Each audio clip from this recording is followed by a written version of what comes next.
everyone, and welcome to Block 9. So if you have not yet gone to the website, I encourage everyone, hello, welcome to this block. Please drop by the website, ImprovisAsianFestival.com. Not only is it a work of art by the people who are doing all of this backstage, it is also a place where you can support the people who created all of this, all the websites, all the production, everything.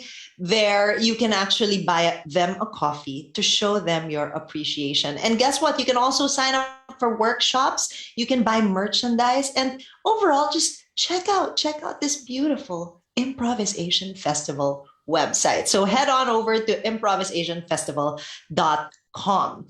I'm going to be introducing our next block with a question for you. What does our improv look like when we strip it of Western expectations and references? That's the question that these improvisers from Turkey, Israel, Philippines, and India asked in their duo laboratory and panel discussion. Join them as they explore ways of removing the wheat from the chaff through localities, structures, and allegories in Eastern improv. Everyone, let's give a round of applause for Dechaffing the Wheat. Yay! Hey! Hey, everyone. Hello.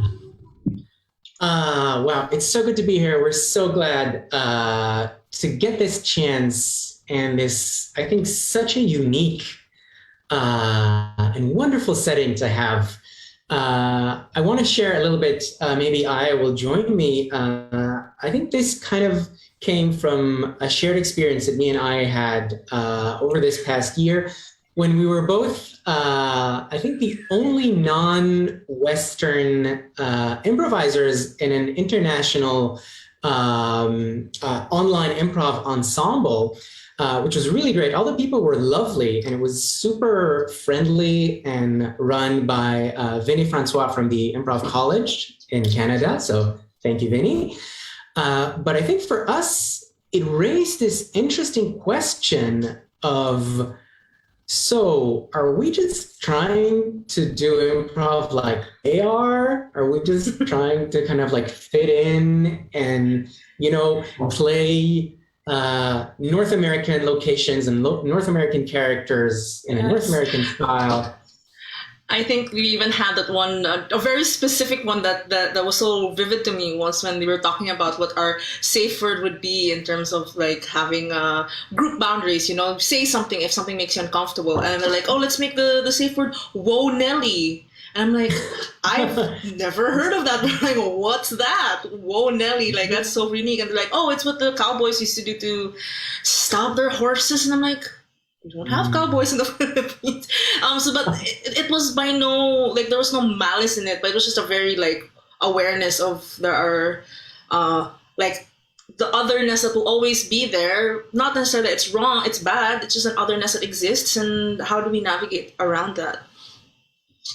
Exactly. And I think that there's something to me about the spirit of improv, if I may so religiously call it, that's inviting us to create a space that's always more open and even more open and more welcoming than we thought possible. So this kind of started the idea for the next 2 hours. So the concept was asking ourselves, like Aaron said, what is left, or what is there, or what can be there that couldn't have been before, when we kind of consciously do this process of removing or not going in the first place to these really deeply ingrained habits of just going for Hollywood references, Netflix references, just, I'm doing this thing that we all grew up on watching on television. Yes. Don't get me started on Star Wars. So me and I, we invited our own duo partners and also people from other countries.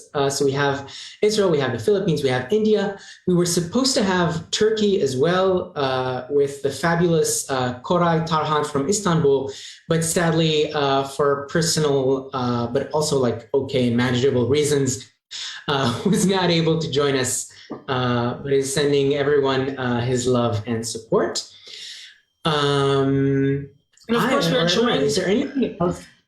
Yeah. Yeah, of course.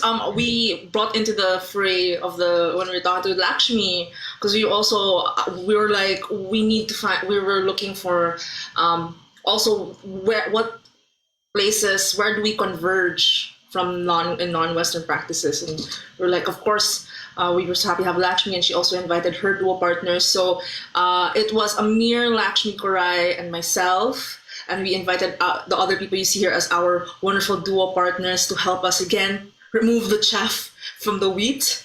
And this is going to be a performance into a panel, because it is like in the description it was like an improv laboratory, a performance laboratory where we talk about what we just experienced. And all of these formats are going to be original. We had come up with it. It's not just regular old duos. I don't believe it's really duos that highlight what we felt, and not what's left behind, because we're not leftovers. We'll find out what is at the core, what is at the backbone, what is the beating heart of when we do improv, liberated from expectations to be palatable to the white palate. Ooh, little anger came out there. No. All right, let's go. We are the wheat. Experiments. Go ahead, Carl. Yeah. Oh, I was gonna say we are the wheat because the others are gluten-free. Yes. So what you're about to watch are 3 experiments and 3 invitations for us and for everybody watching to join this discussion and join this exploration of, I think that should be at the heart of every artist working in the world today. How can we kind of like resolve and find authenticity through this tension between, this kind of like shared language and shared cultural language that allows us to communicate and that connects us, but also that can be so exclusive and so excluding of many parts of who we really are.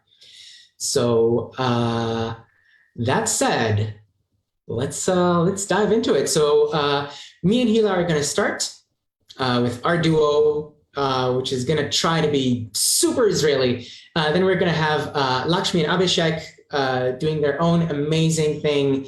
And then I and Carl, I'm super, super excited to see everyone. Let's get this show on the road. Yeah, we're going to try to be super Israeli. All right, so we asked the audience to give us a certain kind of gap and something that connects. So, Amir, you're reading everything. Yeah, I'm reading. Oh, wow. Okay. A thigh gap connected by closing your legs tighter. I'm going to take the thigh gap just as an You're going to take inspiration. the thigh gap.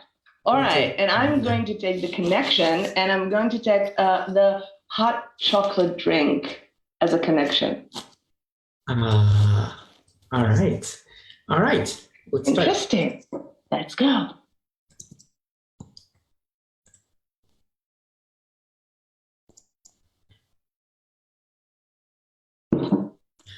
So when I got into the army, I was my drafting was postponed for a year, and it was because I have asthma.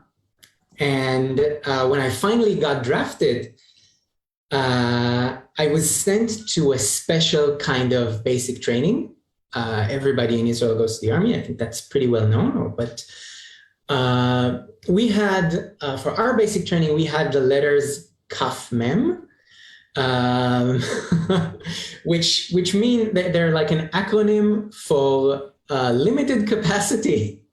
we were a bunch of new soldiers that were not very fit or not very qualified physically to be soldiers. So we had like the most basic, the easiest training. And I think for Israeli men, that's something really weird. That's like to have that title hanging over your head.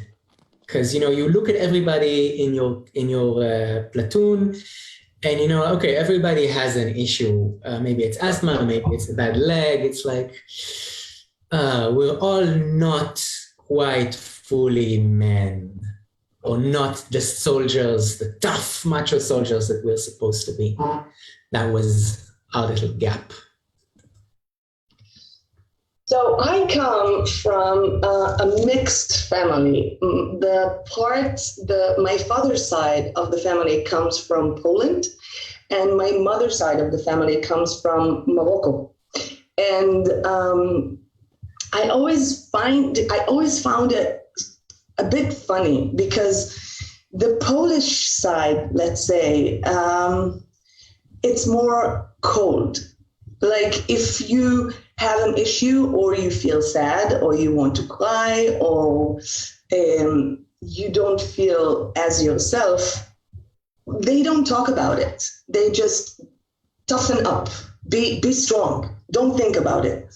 The Moroccan side is the same, like don't talk about your feelings, stay strong, but they comfort you with food. Everything is about food.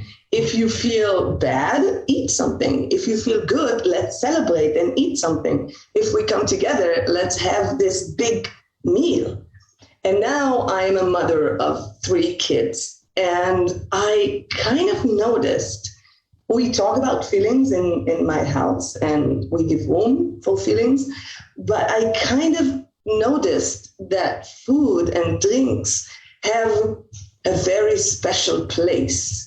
It has a very special place in the whole Jewish culture, but in my house, if I want to cuddle my kids or I want to give them treats or to spend time together, it's like, let's spend time together and eat popcorn and see a movie, or let's drink hot cocoa, and the more I want to give more love to my kids, the more sweet the things, the food will be.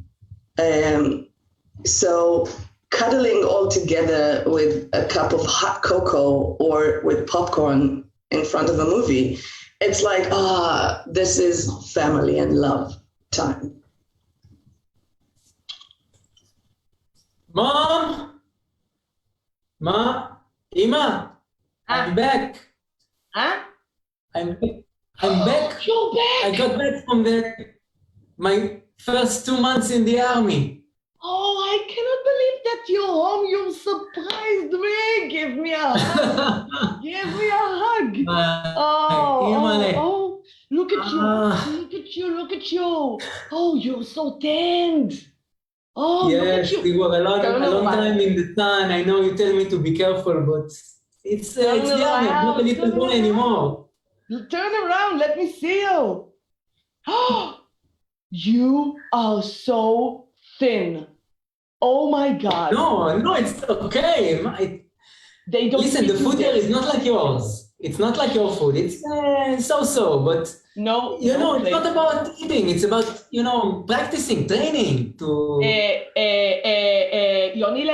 Yonile, in order for your body to be strong, you need to eat, and you need to eat healthy, and you need to eat a lot. Sit down. I'm going to make you something. Sit down. Hey, Mom, wait. Ima, just a second. Okay, I was thinking about this moment all the way from the south, all the way from the desert. I was thinking about this moment because, how do I say it? I'm like, you need to understand, I'm not a little boy anymore. I'm a man now. I joined the army. I'm a man. That's it. Yonile, kapara alecha. My sweetheart, even when you will be 50 and I will be 85, you will still be my little son. You will still be my little baby. Look at you. Look at you, so grown up. No. Okay, Who's a soldier? listen. Who is a soldier? No. You know what? I'm gonna go to the kitchen. Move. I'm gonna go to the kitchen and I'm gonna cook. You're not gonna cook. I'm gonna cook. You wanna break my heart, right? No, I don't want to break your heart. No. Okay. You cook for him. You cook. The boys wanna kill me? Teach me some recipes. You wanna kill me? You want me dead, huh? You want me dead? You want your mother to not have anything to do in her life? Okay. You are a grown man. Mama, cook. Just go ahead and cook. Do you want me to make you sabich? I will make you sabich, huh? Yes, make me sabich. And then fish, huh? I'm gonna make you chayme and sabich, right? You sit down. Exactly.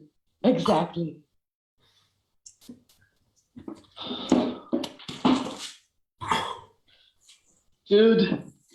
Yes. Oh my God, I'm so tired.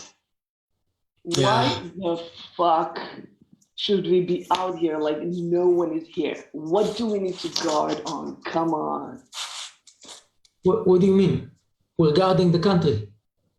We're guarding the country. Yoni, we're guarding the country. No, come on. Look, we are in the desert. If we were up north, okay, I can understand. But you think the desert is not part of the country? Yoni, come on. Just because we are here for 3 months and nobody has come, nobody is crossing the border or nothing, it doesn't mean that we can let our guards down. Okay? We need to watch all the time because when you turn your back, they will come. They will come. Who will come? They will come. Who? I don't know. They will come. The Egyptians, the Syrians, the Lebanese. No, the Lebanon is up north. Syria is up north. Jordan, we have peace. Iran will we come. have peace with. Come on. The whole situation of being all the time afraid from war. Come on. This is the time to start talk about peace. They put us here in the middle of the desert for us to be afraid of something that will come that is not coming. And we don't know what is going to come. So why? Because they want to keep us afraid. So we will vote for the government. This is all conspiracy. Yoni, for fuck's sake, I mean, every time we do guard duty together, you start with your conspiracies. Every time. No, listen. You know, I will ask the sergeant to put someone else with me in the guard tower. I can't like this. Read the book. Fine. I'll read a book. I read many books. You don't read. This is the problem. You understand? I read books and I read newspapers. This is all a conspiracy. They let us guide here 4 o'clock in the morning. Tony, welcome. Come in. Give a hug to your uncle. Yes. Uncle Abraham. Yeah, my brave soldier boy. Hello. Sit down. Thank you. Where is She's coming. Doda Hana, Auntie Hana, she's coming. Okay. She prepared. She made the maklube for you. It's your favorite. I like makluba a lot. Listen, I need to tell you, I talk to all the members of the family. I talk to everyone. We need to, there is election tomorrow. Everybody, we all need to vote for Bibi. We have to have him for Prime Minister. Uncle Avram. If he goes, the country is ruined. Uncle Avram, don't start you with Bibi me. Don't start you with Bibi me. Don't. This is the problem that everything happens in this country. You don't see everything is for his own good. If he would talk about peace, if he would talk about communication, then the Israel and all the Middle East will be totally different. You're No, making me listen, mad. me- I come to your house. No. Sit down, Come sit to down, your sit down, house. relax, relax. Donna Hannah is not here yet. I come here, and this is what you bring to me. You don't ask me how you're doing. You don't tell me how you're doing. We don't speak about the family. All you do is Bibi. The second I come, you know what? I don't want to be here. Yonile, wait.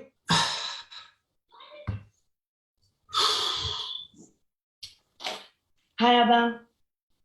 Hey, my little daughter. How are you, Nili? I'm good. I'm good. I am so happy I got you on Zoom. I'm so Yes. proud of you for making it.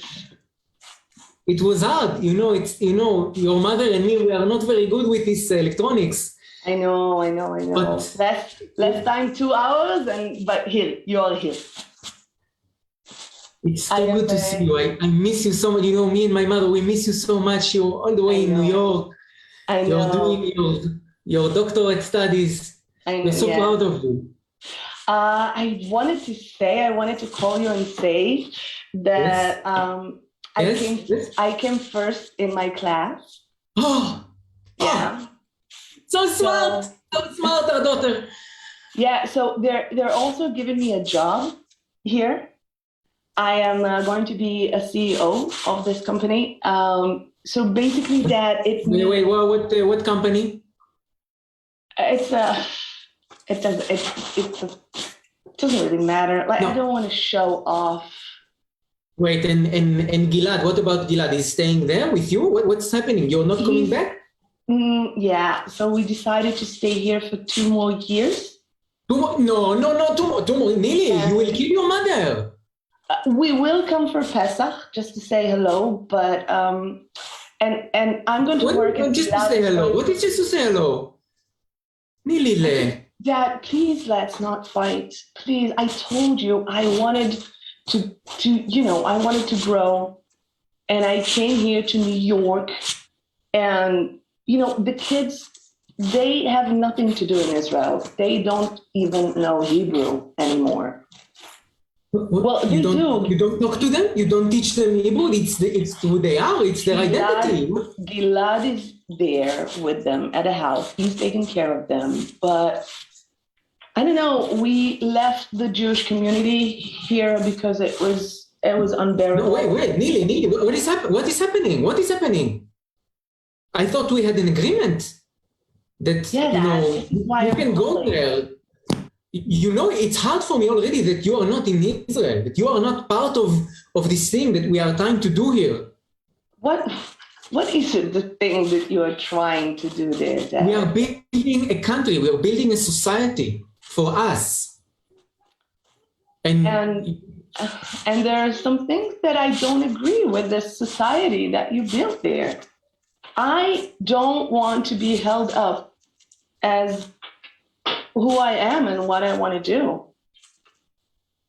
It's not that they do it there, but Dad, it's easier here. It feels like it's easier. It's calmer here, Dad. I don't need to think about the everyday stress that you have there. I don't. It's like here in the news, I don't hear about bombing. I don't hear about the government. I don't hear about stuff that is, it's so more calm here. Dad, I want you and Mom to come here. we're not going to come here. We never travel outside the country. We don't need anything else. There is beautiful nature here. No, we have a desert, we have the rivers, we have the mountains. We don't have everything that we need here.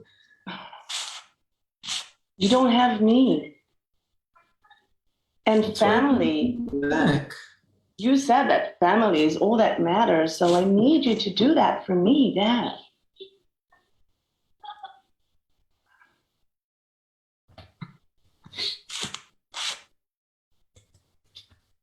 Mommy, Hey, baby. why do we why can't I go to school today with all the other kids? Because today we have a Jewish holiday. Rosh What is that? Hashanah. Do you know it? No. Do you remember it? We talked about it Your dad talked about it with you. Rosh Hashanah. What does that mean? Year's. It's New Year's. New Year's isn't New Year's in January 1st? That's what we learned. No. January 1st is the New Year's of different people and religion. And our religion, Jewish, the New Year's is now. It's in September. That doesn't make sense. Why can't it be on the same day? Why would you have like different New Year's on different days? It's like September now. It's the middle of nothing. What? It's not. You know that in Jewish culture, the year starts from September, which in Hebrew means Tishrei. Say after me, Tishrei. So Jerry from my class, he says that if we're Jewish, we should be living in Israel. And like, that's the country for the Jews.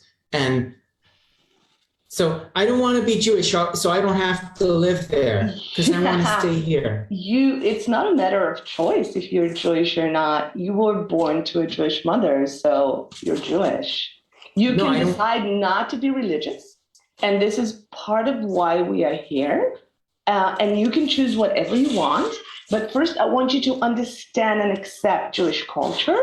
And then you can figure it out by yourself. All right, Tom? Mom, if you want to... You know what? Your dad is so much better than me in this conversation that I'm going to call him. All right? Gilad?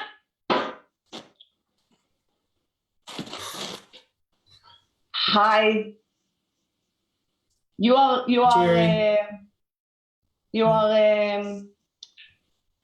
my cousin. I know this. Yeah. I'm Liron. Hi.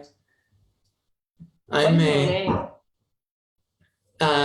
Like my regular name, people call me Zach, but like my Jewish name, yeah, it's a stupid name. Don't say it. You can call me Zach. Why? It's Charia. Charia is, every Jewish name has like like a meaning. So Zacharia is like someone who remembers. So do you remember everything? No, I don't. I have a really bad memory. My mom has to remind me like everything.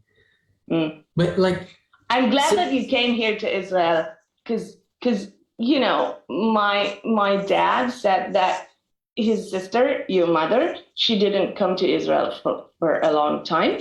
And you know what? Let me make like a hot chocolate for the both of us and we'll talk. You can make hot chocolate? You're like, my mom never lets me make anything. We make everything here. What are you kidding? Really? Oh, wow. Yeah.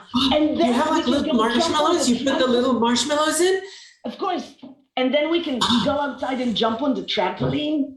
And then oh my God, we don't have a backyard because we live in a big city. You guys have a trampoline? Of course, and we have a pool outside also. And we can mess around. What? You jump and I'm gonna make hot chocolate. All right. Ladies and gentlemen, give it up for our first duo, Hila and Amir. And now we're going to be moving on to our second duo. Give it up for Abhishek and Lakshmi. That is us indeed. Hello, everybody. We had asked for a suggestion. First of all, big applause for Amir and Hila. That was a beautiful conversation which went everywhere, and we saw, like Ari was saying in the comments, names, themes, situations which are not something we see quite often. What say, Abhi?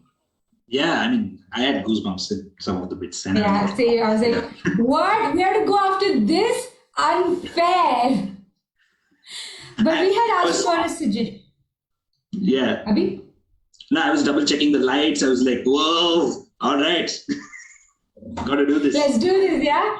So we had asked for a memory or an object that predates your birth, something you remember from very, very early on. And we have We don't have suggestions. We have actually parts of these individuals who suggested this. Like, we have your stories. So, Abhi, anything that catches your eye to start us off? The very first thing, actually, my grandmother's charcoal heated flat iron for pressing clothes.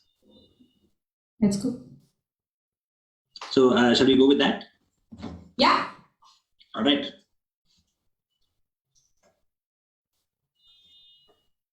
It's dark night.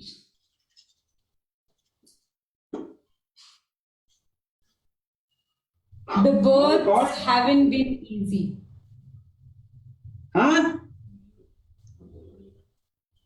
The birth hasn't been an easy one for this little child.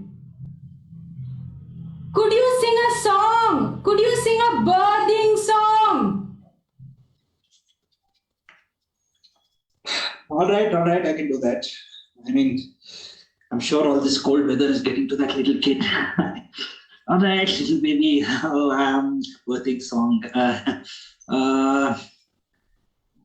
Flame, go away. Cold, go away. Come again another day. It doesn't seem to be working. It's working. We'll call her Avani, according to the month that she was born in. Avani.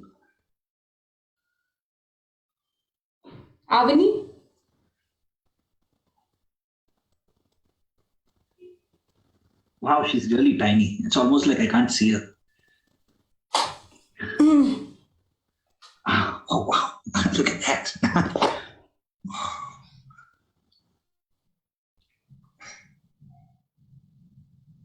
It was good of you to be here. Well, I'm glad I'm here now.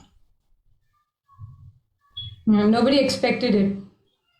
Everybody said you were very busy in Mumbai to attend your own second child's birth.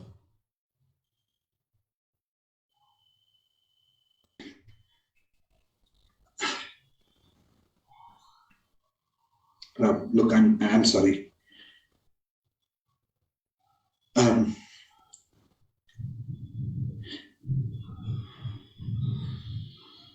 I'm sorry that I left.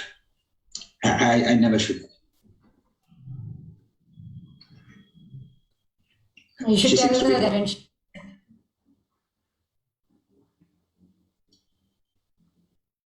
She wasn't expecting you. She wasn't expecting you to come back from Mumbai.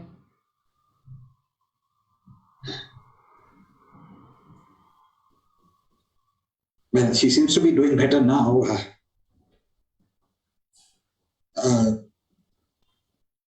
Give her back. Give her back. Give her back. If I don't put her back. Give her back. I was thinking maybe I could take. Give her back. Give her back now. No, you can't. You can't just show up one day and just take. No, give her back. People don't even know I love this secret meeting. Suraj. All right, here you go. Suraj. Yeah. Suraj. Yeah. Don't tell anybody I allowed this. And you go back to Mumbai. There is a train. There is a train at 7:50. Should catch that one.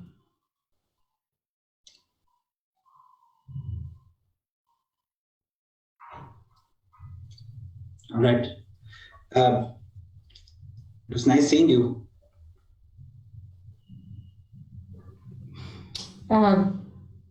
You should ask for the upper berth. The lower berths are very crowded and you won't be able to sleep. The other one's screaming, let me go.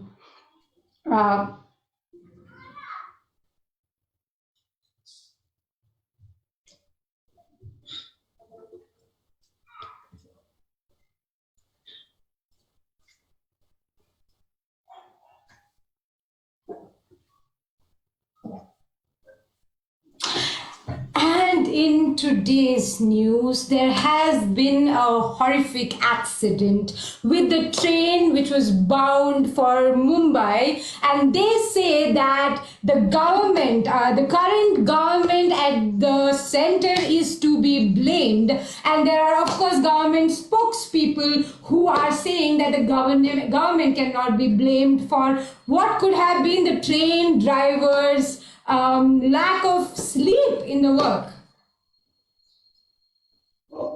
We're live. All right. So yes, we are standing behind the entire accident scene, and as you can see, there are two bogies which have fallen apart. One of the identified seems to be a person named Mishra, who was Vivek Mishra, who was traveling back. Vivek Mishra, okay. And as you can see, it was all this overcrowded people inside the train, and because of the overcrowdedness, the train capsized. Of course, it had nothing to do with the railway maintenance. Railway maintenance was done here just last week. So just to get this straight, you are saying that it was the people's fault. Absolutely. Is that what you're saying? Yes, absolutely. So it was the people's fault. Yes, in fact, after the maintenance last week, the government issued an advisory saying all Mumbai trains which are going towards Mumbai shouldn't be overcrowded, that people should take care in order to not overcrowd those trains. But yet, so it's people's fault. Just one more time for our audience, for the viewers who are watching us. So it was not the government's fault, but it was the people's fault. Am I right? Absolutely. I mean, if you look at the number of corpus behind, you can see the amount of people who are overcrowding the cabin. So in fact, so to get this right for our viewers, you are saying that the number of dead bodies on the scene is about the overpopulation problem of our country. It is the people's fault. Absolutely. Okay. Factual news and the on-ground reporting from ACES News, brought to you exclusively from the live grounds of the Mumbai train accident. It is one of us and the only people who are getting primary cover of the horrific incident, which was all the people's fault, as you have heard. First time from us. Yes? Absolutely. Over and out. Ma'am, what are you wearing? Ma'am, to your fiance's son's little second name ceremony. Ma'am, what are you wearing? Could you tell the media? What are you wearing? Whom are you wearing? What is that kurta salwar bar? Ma'am, one bite size news, ma'am, please, ma'am.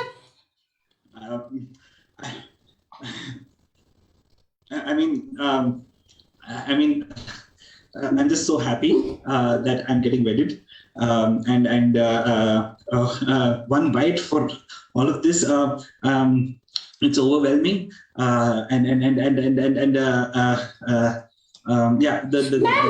okay. We don't care. We don't give a fuck about that. Whom are you wearing? Yeah, I was just. It is getting a little overwhelming. Ma'am, whom are you wearing? Yes, Sabyasachi. Okay, I'm wearing Sabyasachi. Sabyasachi, you heard here first. Miss Nana is wearing. You can go. Miss Nana is wearing Sabyasachi. You heard it first at ACES International Media Limited. We are not bought out by corporates at all.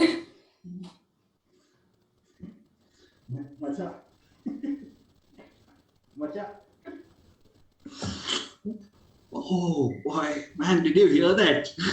Fuck. See? Oh, it was just so funny. It was funny. You didn't tell me.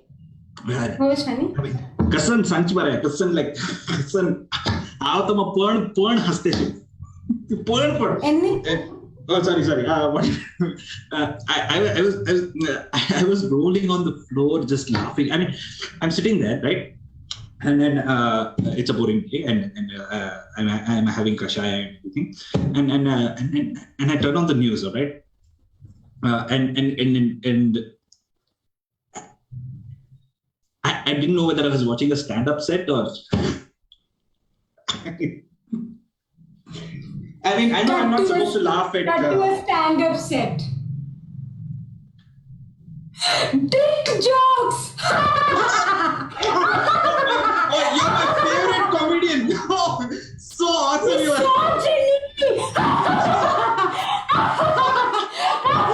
Hilarious. I'm going to follow you right now on Twitter.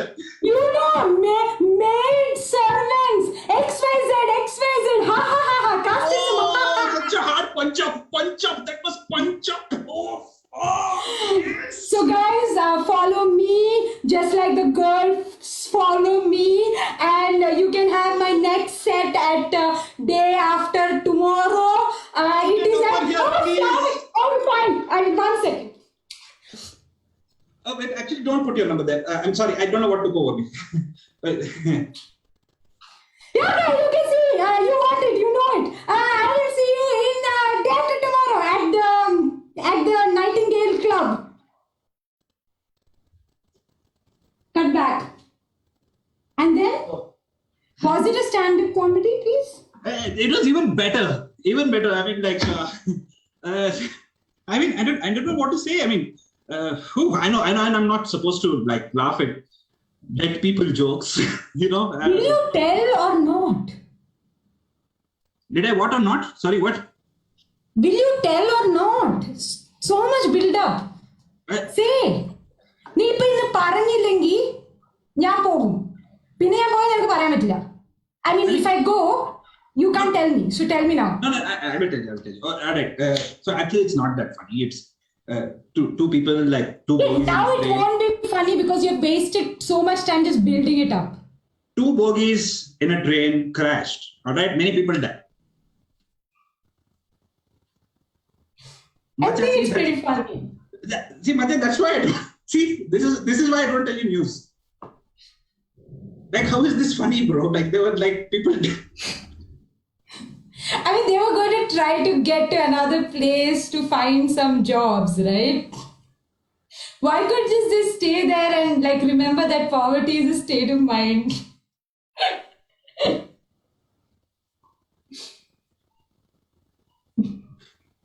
Did you tell anybody else about what happened? Tell me you did not send it as a WhatsApp forward. Actually, tell me you did. In fact, I did. Did you also totally mention the name, the caste, the religion of the driver of the train? Absolutely. I mean, it's their fault. I disagree with the news. You know, they were saying it was overcrowded and everything, but you know, if it was someone from our community, like you know, they're qualified to do this. It's all if they were to drive.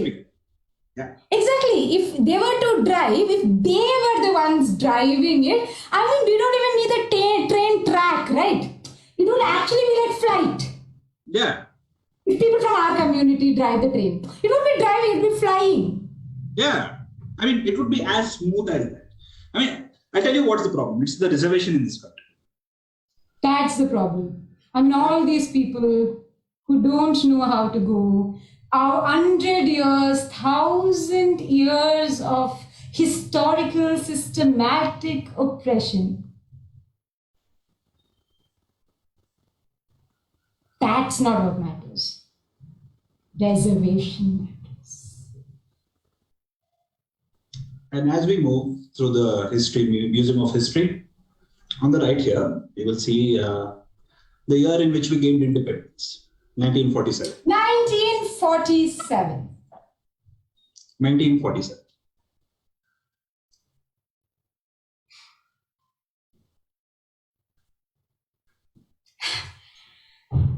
I would like to say my birth was such a matter of happiness for all the people expecting me. There were all these freedom struggles, all these celebrations. There was so much firework when I was born, and there was this dude called Nehru who was doing like these really difficult words and making these like really big proclamations. Basically, everybody thought that now I am here, everything is going to change. You know, like everything is going to change and all problems decimated. like everybody will be equal. So what? We have to use a little bit of force to bring the whole, unification of country. But every problem would be gone. When As we I move- was born, there was so much excitement. There was so much excitement when I was born. There are a lot of, oppression and, all these people had been forced to do things that they weren't. So when I was born, there was a lot of excitement. There was machines coming in. Our market was going to be opened to the entire world, and we could now sell to people outside India. We could import stuff, and I was going to be that change. I was going to be that change. Yeah, 1990s was all about the liberalization. But if you really want to have a life, I think I will apply for this college degree in Canada and then apply for PR from there. What do you think, man? Yeah. You ran that master consultant, right? What do you call that? SOP or whatever statement of purpose. I have mentioned working with the communities. I've mentioned the fact that I did this Gandhi fellowship or something. No, so I have mentioned all of that. I've even mentioned that I do improv. So Canadians do more improv. So I was they will see themselves in me a little bit. You're yeah. Good. I don't see any problems. They fall for that hook, line, and sinker. Like when I applied, it was like. So when you applied, when you applied, that's what I wanted to ask. How could I have come out of this bubble? How can I reach? How can I get where you are? What can I do? See, I'll tell you how to get where I am. Okay. First, you make sure, all right. You have your SOP in place, all right. Then you reach out to the right contacts. Okay, contacts. Okay. It's all about contacts. Okay. Then you reach real hard. Okay, you reach real hard. Okay, and at some point when you're reaching really hard, you will make a connection. I got 2 responses back. I think they want me. They're ready to give me full scholarship. See, I told you. It works every time. Thanks, man. I was really scared this time, though. Hey, by the way, when you get there, there's a lot of people talking about privilege and stuff. Don't let that get to you. It's all about contacts, okay? Okay. Yeah. So I should just hold on really close to my networks, is what you're saying? Yeah. Absolutely. Networks. And play my Indian card. Yeah. That totally. I think I'll take my choli. I'm gonna go get my choli so that I can dance for Diwali programs. Yeah. See you later. Thank you. Yes. Okay. Bye. Ladies and gentlemen, let's give it up for that second duo, Abhishek and Lakshmi. And this is our final duo for this block. Before the panel, give it up for Ae and Carl. Hello. Hi, hello. We are I and Carl from the Philippines, and once again, let's give it up for our first 2 duos, Amir and Hina and Lakshmi and Abhishek. That was incredible, and I got a lot of feelings. We're super inspired. We're now going to jump into our set, which quite honestly was really challenging when we talked about what is Filipino in identity. Because in essence, it's been, I think, very mosaic. Yeah, it's a hodgepodge of different cultures. Yeah, so we figured that we wanted to, instead of run away from that truth, we wanted to embrace the fact that we are mosaic and we are a mix. And it's very aptly, one of our Filipino desserts is halo-halo. So that's going to be what inspires kind of the structure, the format of our duo. It's a mix of everything, even reflecting how much of a mix in regions and dialects and little islands, the 7,000 plus islands that we have. And we asked you in the comments, earlier was, what is something that members of your family just don't seem to understand about you? Because we can't be Filipino if we don't talk about family. So some of the answers here are amazing. Why am I not relatable. married here? Why am I not married in my 30s? That's very why I'm interesting. fine not being a mom. That I am don't just not just the responsible name. I'm also dark comedy mix faces name. It's Ria. She posted this comment. She's gonna be fine with me saying this. That sometimes I just don't want to talk. But I don't just live to work, but I have hobbies as well.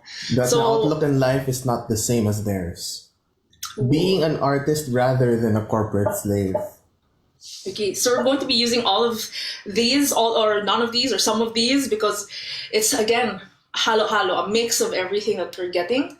And we're also going to be incorporating a number of Filipino storytelling pastimes in the ways that you've seen them, whether influenced by our former colonizers or not. It is something that is part of our identity that we will see and incorporate into. Let's do it! Yeah, let's do it. Let's halo-halo. Woo!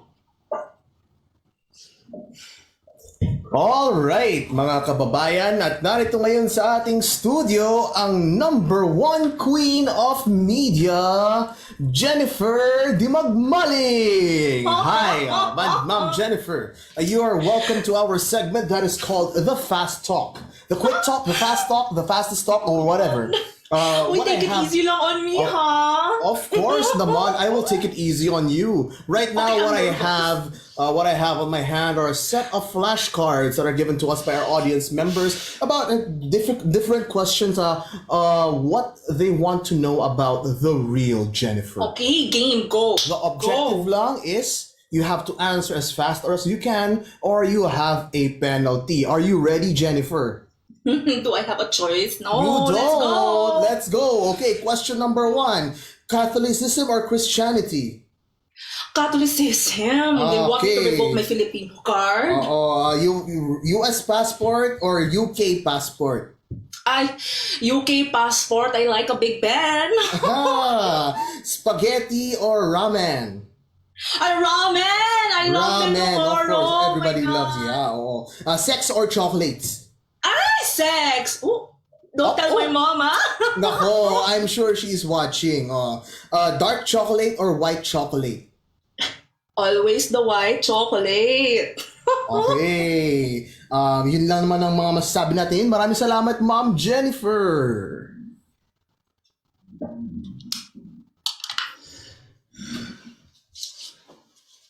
What's this, huh?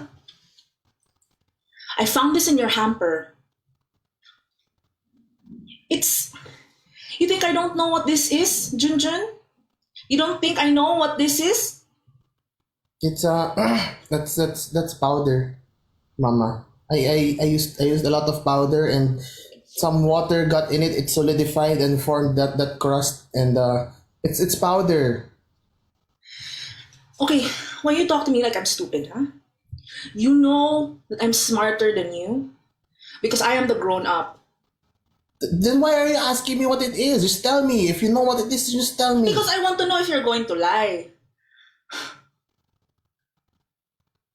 16 years old and already lying to your mother?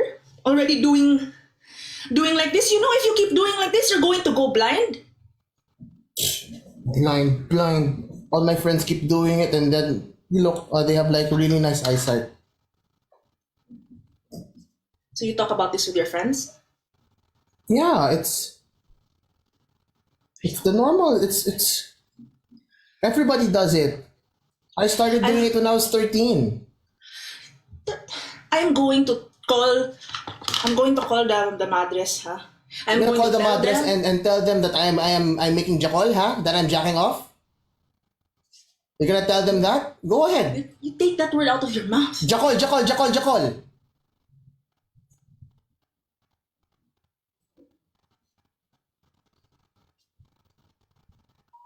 9 months, I carried you in my womb. I gave away my figure, only for you to talk to me like this. Well, I've given up. Why is God punishing me? Why? Why are you my cross to bear? You know what? If there's anyone being punished here, it's me. I spent 16 years being nagged by you, being scolded by you. You never once told me that you're proud of me. What am I to you, Mom, huh? Wait, it's okay. We'll talk about this when your father gets home. Think he's coming home? You think he's still coming home? Huh? It's okay. We're okay. We're okay. Okay lang. I'm going to my room.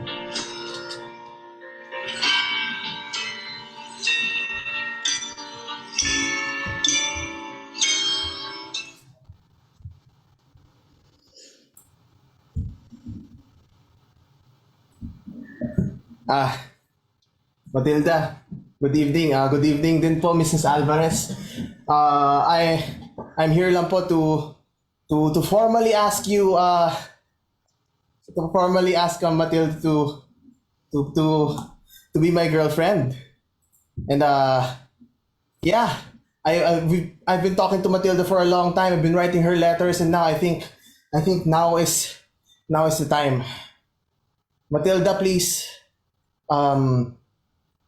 listen to my words and hear my voice, because this is my way of proclaiming my love to you. Whew.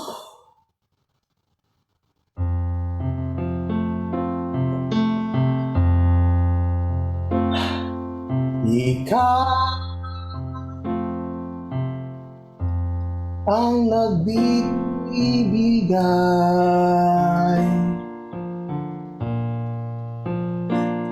sa akin ng tagumpay.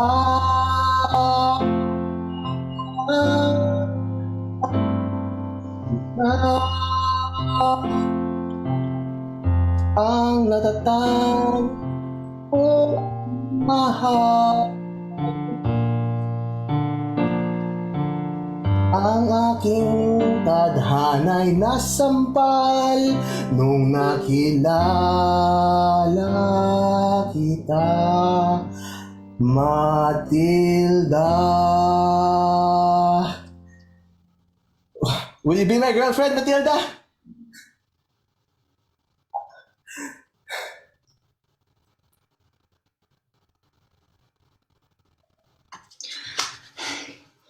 Okay guys, ingat-ingat lang. Be sure you're with your buddies.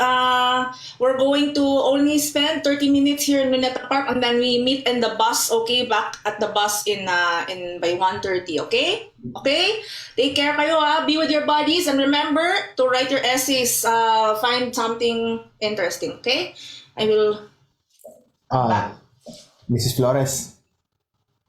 Ay, sorry. Miss Flores.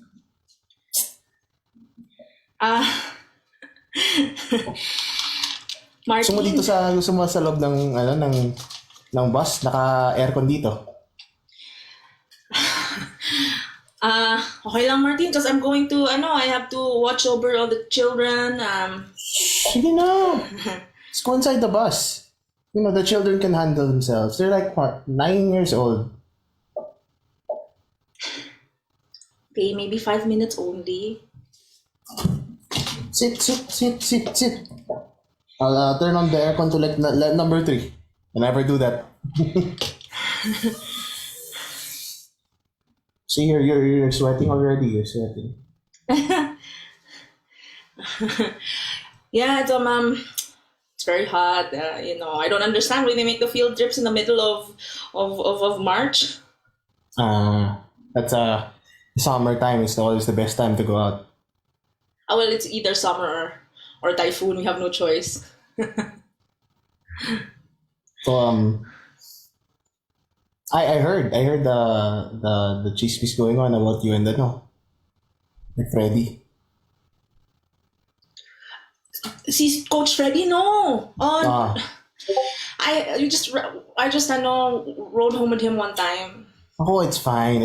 You don't have to keep the secrets from me. It's okay. I know, trying to keep a secret I from you. understand. I understand. I'm not trying to keep a secret from you. And even if I was dating Freddie, why is it your business? Dating. Freddie keeps saying that you're not dating, it's just doing it for the fun. That's all right. I respect that you want to, to do things very casually, and that's okay. I just figured that maybe if you're that kind of woman, then maybe you and I can be like, can be casual also. I actually thought that Freddie was courting me or making me ligaw. Freddie's such a playboy. I'm not that kind of woman.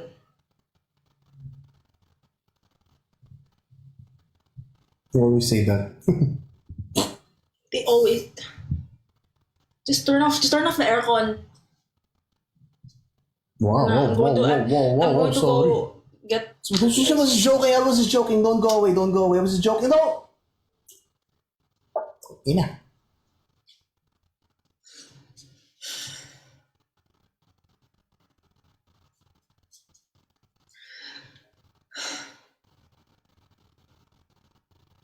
Ang mundo.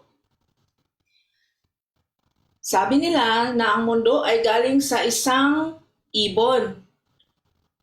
The world came from a bird, specifically a dove. The dove flew up the river and laid its eggs at the top of a river. 2 eggs, 1 man and 1 woman.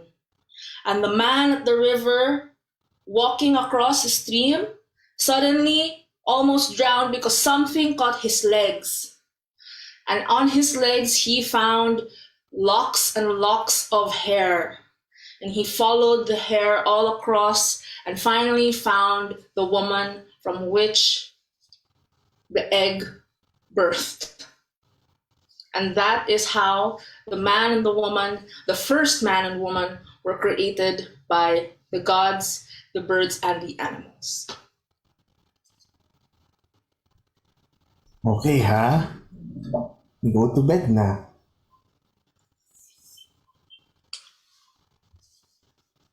Hello, can you hear me? I have to go to sleep na. Papa still has work later. How will you know if I'm going to go to bed? Because after we turn off the computer, I'm just going to say I sleep and then I'm going to be on my phone. Right now, it's gonna be. I'm going to keep my computer on while I'm working. You don't let you turn on your computer there. You know your boss is going to be mad at you. Yeah, actually, I'm only doing this in secret. I know that you're the bullied person there. Hey, I'm not. They're just like all my friends are just, they think I'm funny. They don't think you're funny. They laugh at you. There's a difference. Yeah. They laugh at you because you don't know how to pronounce their English words properly. I can like hamburger, cheeseburger. I can do that. Okay. It's hamburger, Dad. It's cheeseburger, not burger. Like, this exclusive schooling is tampering with your mind. When you go to when you go here in America, you'll forget all about that, and you're like all of this like Filipino accent is gonna come out because you're Filipino deep inside, And they're not making fun of me. It's like watching a clown. You laugh at the clown because the clown is funny. No, I'm look at funny. Jokoy. Jokoy makes fun of his mom's accent on the Netflix. No, nobody's So, mom's accent I'm is like Jokoy that. and you're the mom that's funny. You're You the know- joke. You know what? Nobody's mom sounds like that. Okay, nobody's mom says, "Oh, I'm Filipino and I'm a nurse." That's their take on like it's distorting Western media. Okay, whatever you say. Whatever you say. See, you're natural.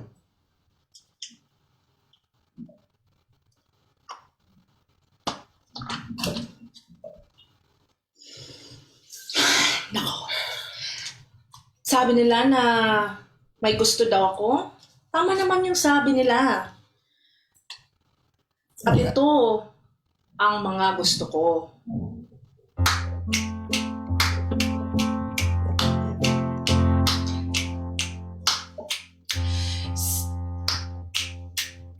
Ano sabi mo? Sabi nila gusto ko ng juice. Sabi ko naman ang dende man sa juice. May juice na matamis, may juice na masim. Ang gusto ko na juice,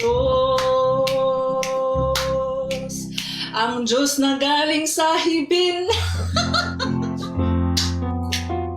Clara, pinong-pinong ang pangako ay ganto. Pagdating sa ubando, magsayaw ng pandango.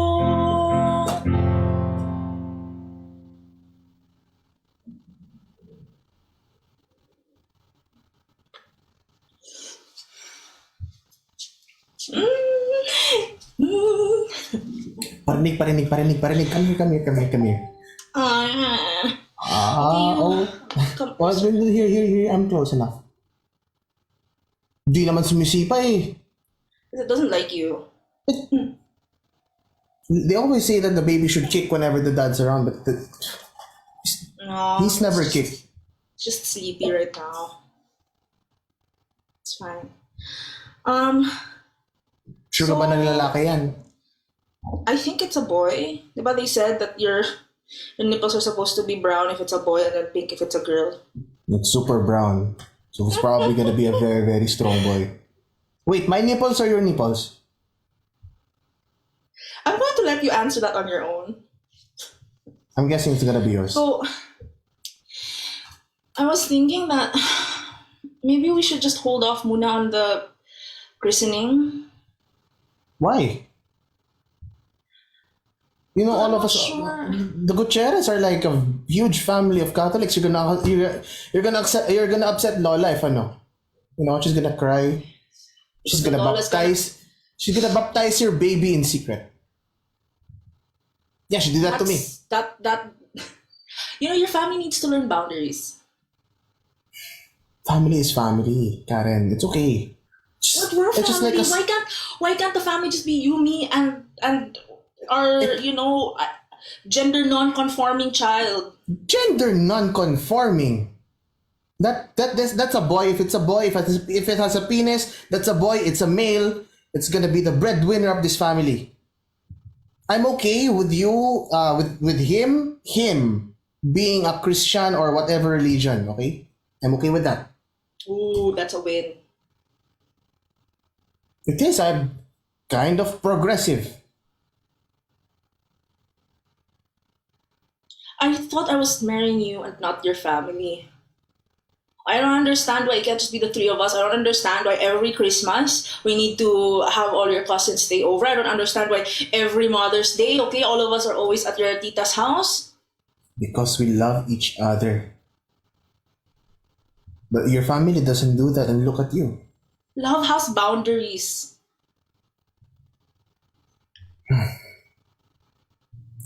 Okay, I'm sorry. I'm sorry. Walang, yun na. I'm gonna go play Candy Crush. Again?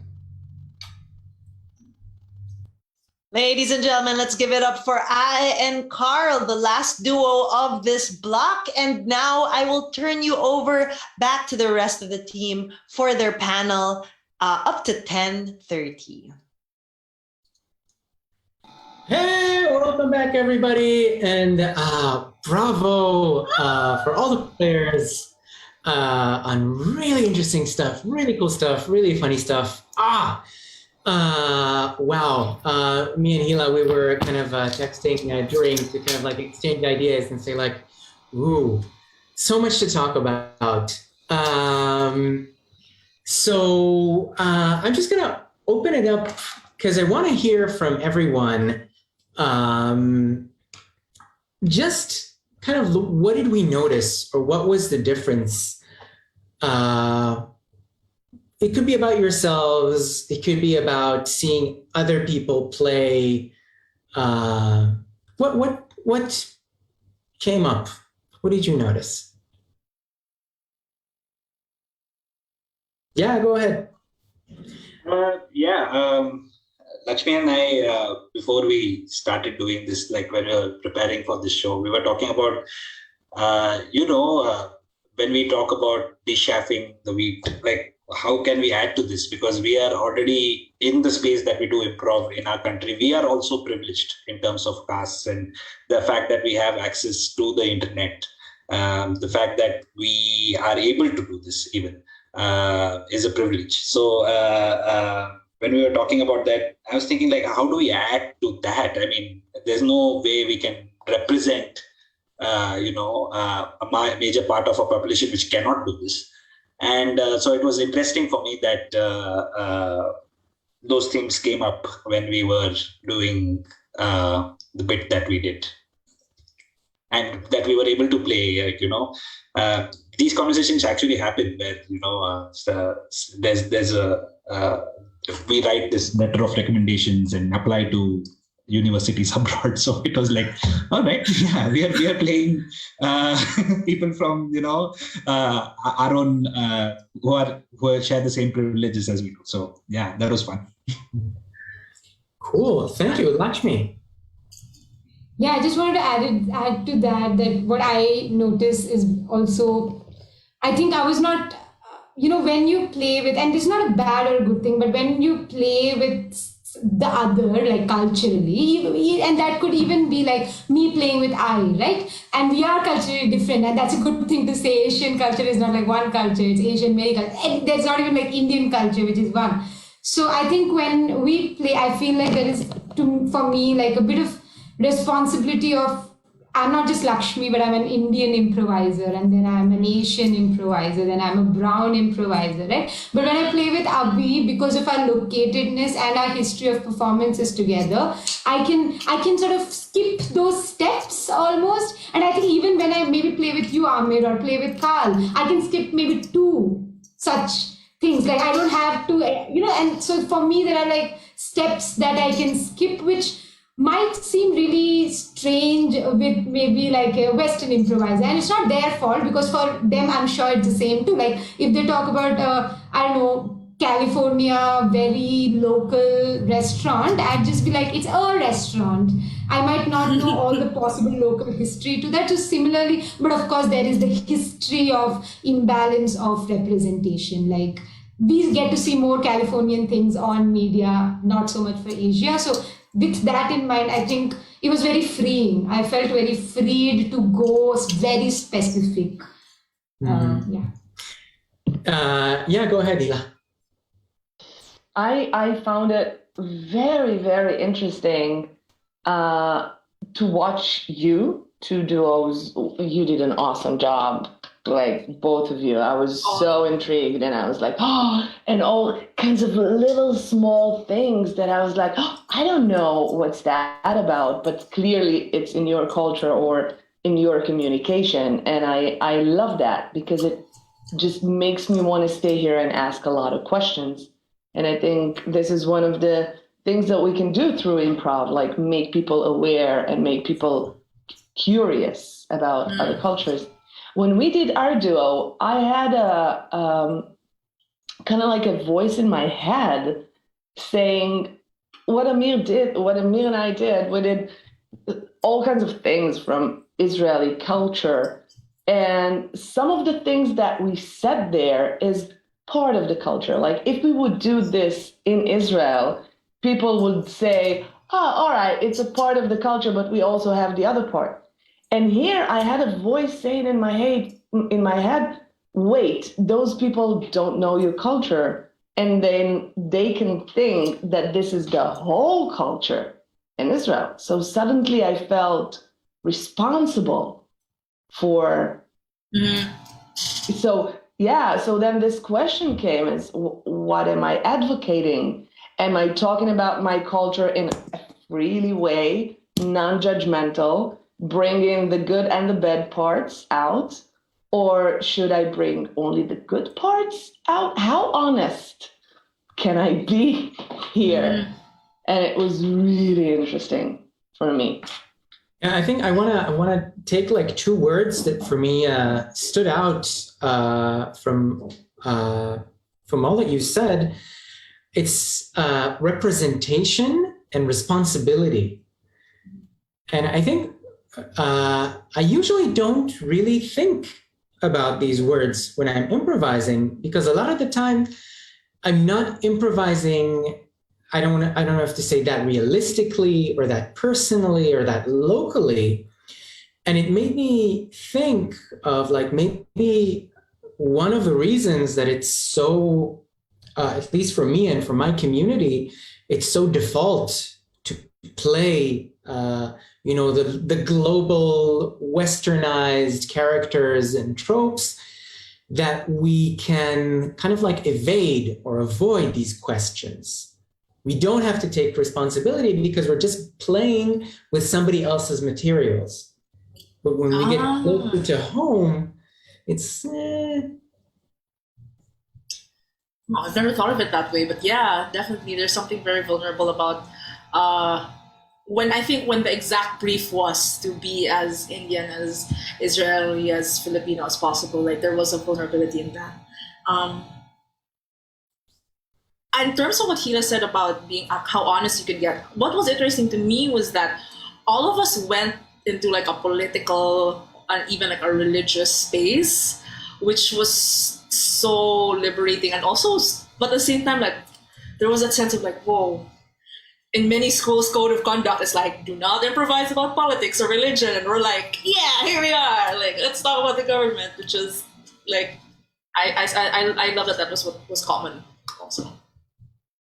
Yeah, that's true. I honestly felt that I was more socio-political in this set more than any other times that I have played improv. It feels so nice because like I know we're talking about this. There's like what you said. It's a responsibility to portray things in a very truthful manner and not in a very caricaturish manner. It's more like we're holding up a mirror to them, because this is what people don't see. But maybe if you look at the mirror, like, oh shit, this is really happening here. Go ahead. I think just because we're being very cultural, we're going to run this panel Israeli style. And that means if you have something to say, don't even wait for other people to finish.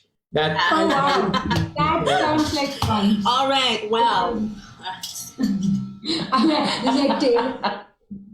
Take off the earrings. Yeah, let's go. I just wanted to say that I think for me, when I like read the newspaper or even the global newspaper, we are in a world of crisis, right? Like I can definitely speak for my country. We are in a world of crisis, and sometimes I feel the pressure. And again, I'm not saying it's by the gaze, the Western gaze. Also, I'm very new to it, frankly, because I've only played with Indians till the pandemic happened. And then suddenly I was playing with all these white people, and I was the Indian improviser, and they were all wonderful. Like, I never went back to a space where they were not wonderful, but there were a lot of wonderful, like, Western improvisers whom I went back to. But I put this bar on myself that you need to be careful about how you speak about India in a way, because I need to be careful about how deeply I can make a comment, because then I'll have to end up educating about that comment. Then I'm like, how much energy do I have really to, sometimes I want to be like, okay, refer to my Facebook post on 20th July to understand this scene that I just did, So I guess it's also about for me, the labor of like the education of, because these are like so many communities, and we are at a moment of like, we're always living, I'm at least living this duality of doing improv, which is I learned from like folks in India, but who probably learned from white folks, or basically white folk art form, two of them actually in my case. And then now, and I've never been trained in traditional any form in India, like for a long period. So then I'm already quite, like as a body, I'm quite like, I'm already pulled into two spaces, and then again to say that, like, my country sucks or this doesn't work, which are all true things. How much can I do that in a space which I can't trust, like say this space? And I just want to end by saying yesterday I attended Osho's workshop, and it was mostly all except I think one person were all Asian participants, workshop takers. And I haven't experienced anything like that, because of course I've been in classes where it's all Indians because I was playing with Indians mostly till now. But to do that in an online space, it felt very different. Like I felt like I could understand the gestures better. And it was a very magical experience. Even to have this conversation, to not have like one Asian representative, but like it's an Asian panel. So, yeah. Go ahead.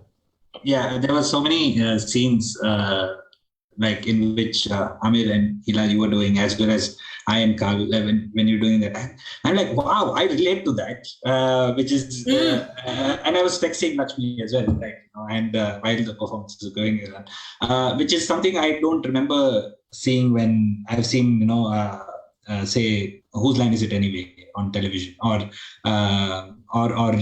say like some forms of improvaganza, or even longer forms of improv from Europe and the US. So that was very interesting to me. That characters played, the context scenario. It was just one thing that one of your characters did, and I was like, hey, I know that. So it was very, very good. Yeah, I think that there's like such a difference. When you mentioned Whose Line Is It Anyway, I'm like, that's true for me too. Like, I'm entertained, but I don't relate, and I think there's a far more deeper impact when you relate and you're laughing because it's true, or there's like a real connection made.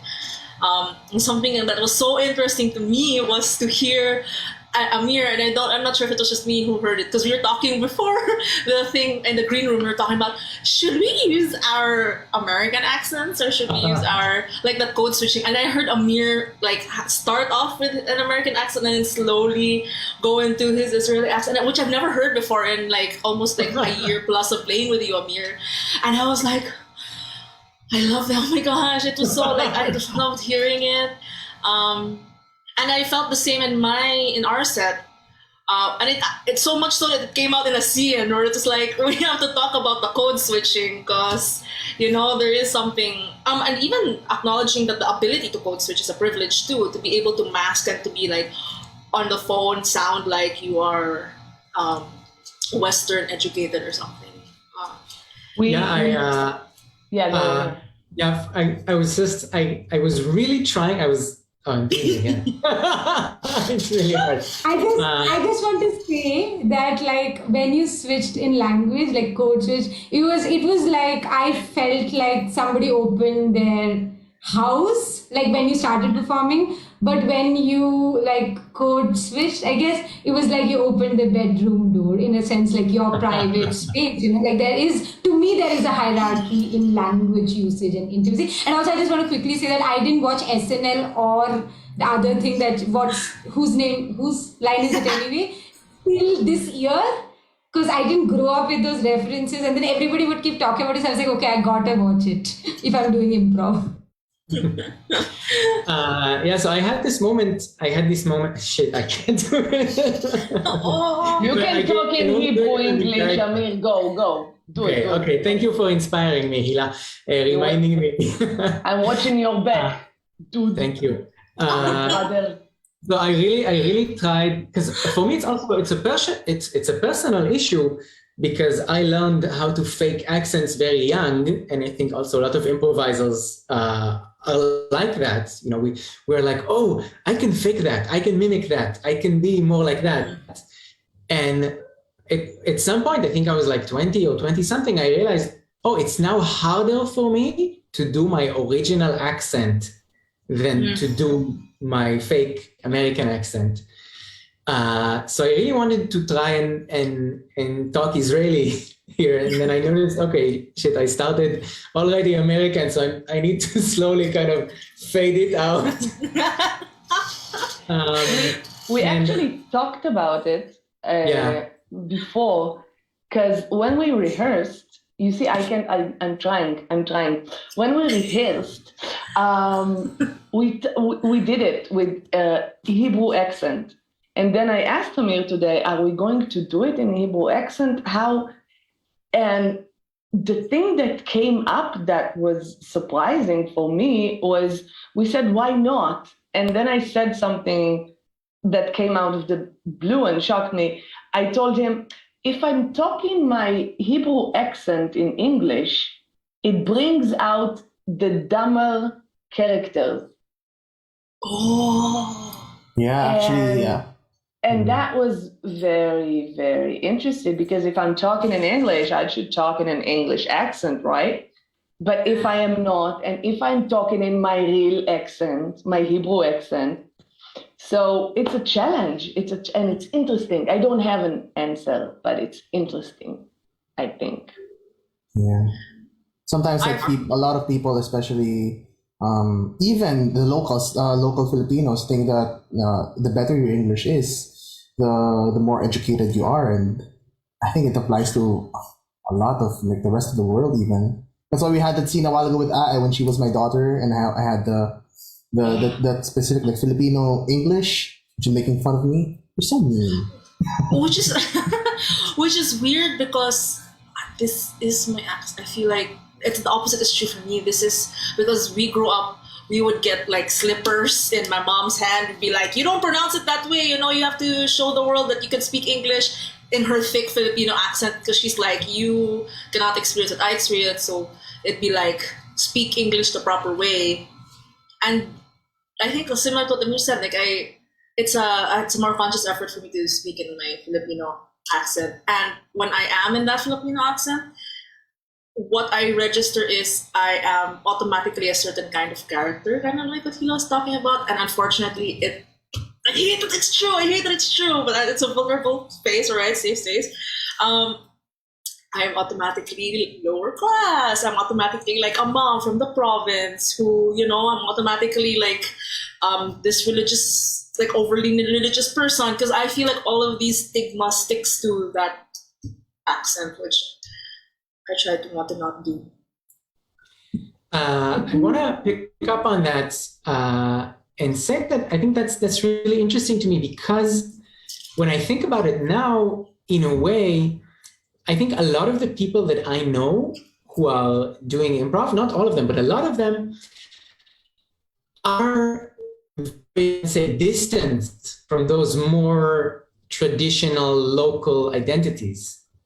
And I think for me at least, I grew up trying to escape my local national identity. I didn't feel like I belong.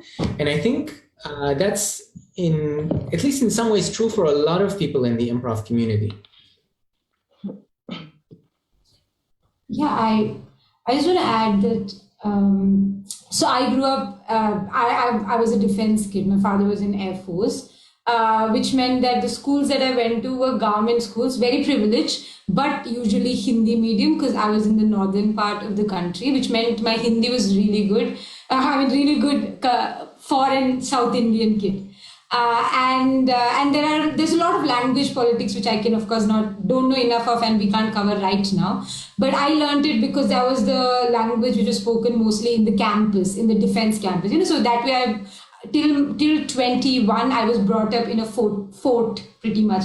Like everything was available. I hadn't seen the outside world. I didn't know how civilian life looked. All the men around me were uniformed. All the wives were dependent. So that's how I grew up for like 20 years.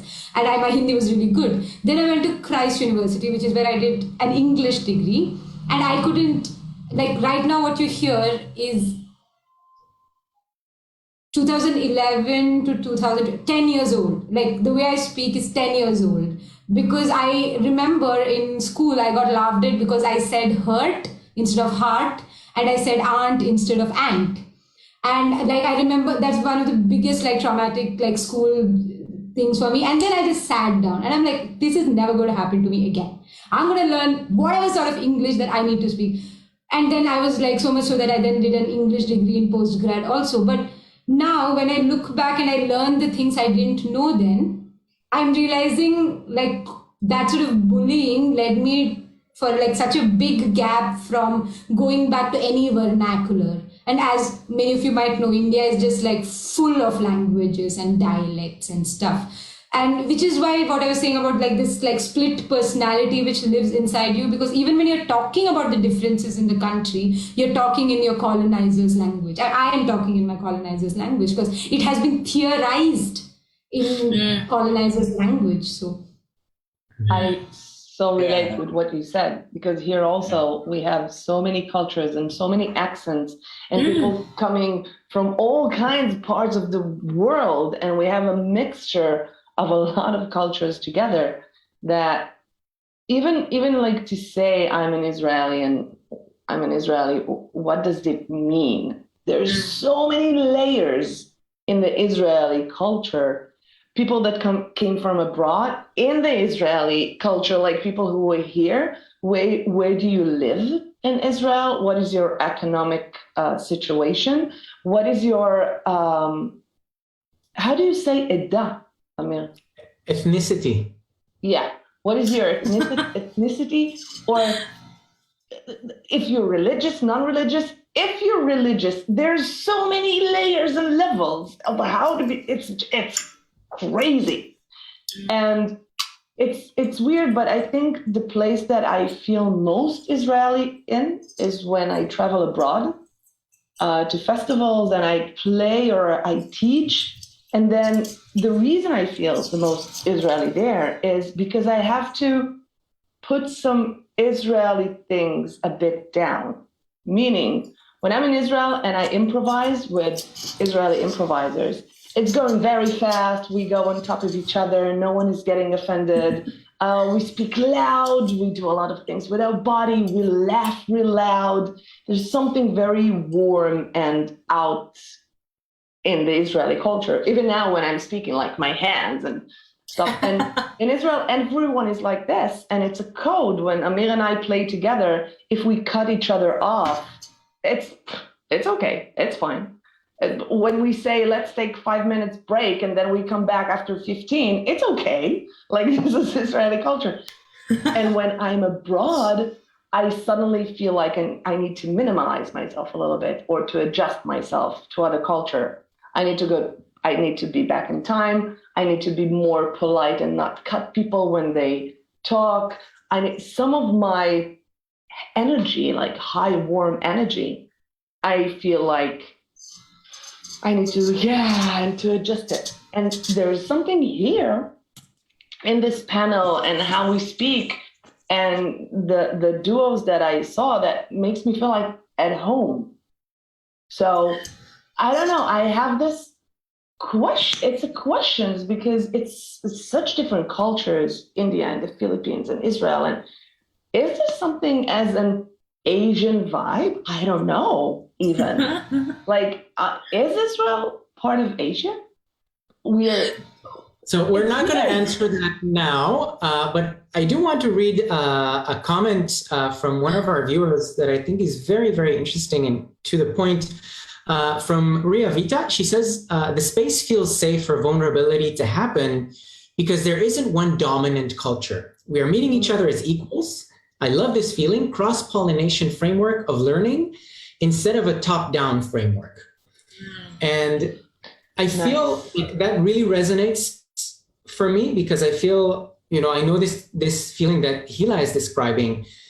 I don't know if to call it like an inferiority complex or an imposter complex, but like, when I'm with Americans, if I'm in America or in Europe, or when I'm with Westerners who are the right kind of people that we see on television, and like, I can fake my way into that culture, but I always feel like, but there's all this part of who I am that doesn't really fit here. And like, how do I kind of fit through? So I don't know if like inferiority or imposter, like, and here it's really so different. Yeah, I think what Hila was talking about there's a vibe, like it feels like or we're connected, like it feels like I see that.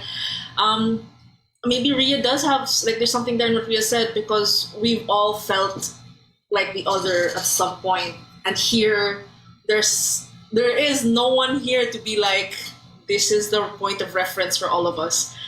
So we're all just like, yay, we can take up the space we want to take, and we can color in the colors we want to color in, because it's like there's no standard that we have to fit ourselves into. Yeah, I think that's a very liberating feeling. I want to ask, I'm really, really curious to hear more about like the development and rehearsal process for each of the duos, because for me and Hila, it was like a really complex and interesting process of figuring out what do we think is Israeli and how do we turn that into a format. Yeah, anybody who wants to go, I would really, really love to hear more. I think I can go first. I can already see her. We talked about it a little bit at the top, where we said it was halo-halo, which is a dessert we have that is like basically just a mix of everything, which is like ice cream and cake and leche flan and beans and ice and milk. It doesn't make sense, but it kind of makes sense. Because I want to eat it and now. Me too. Because, okay, we're like, how the heck do we find what Filipino culture is when we have 300 years under Spain, 100 years under the Americans, like a couple of years under the Japanese, like a day or two under the British, I think, like for 2 days. Basically like I think the original Filipino culture is practically erased because we... Hundreds of years before we were born. Yeah. Like we were pagan. We were, but we had a different, we were using Roman numerals, a Roman alphabet. The matriarchy is very powerful back then. Well, it's, there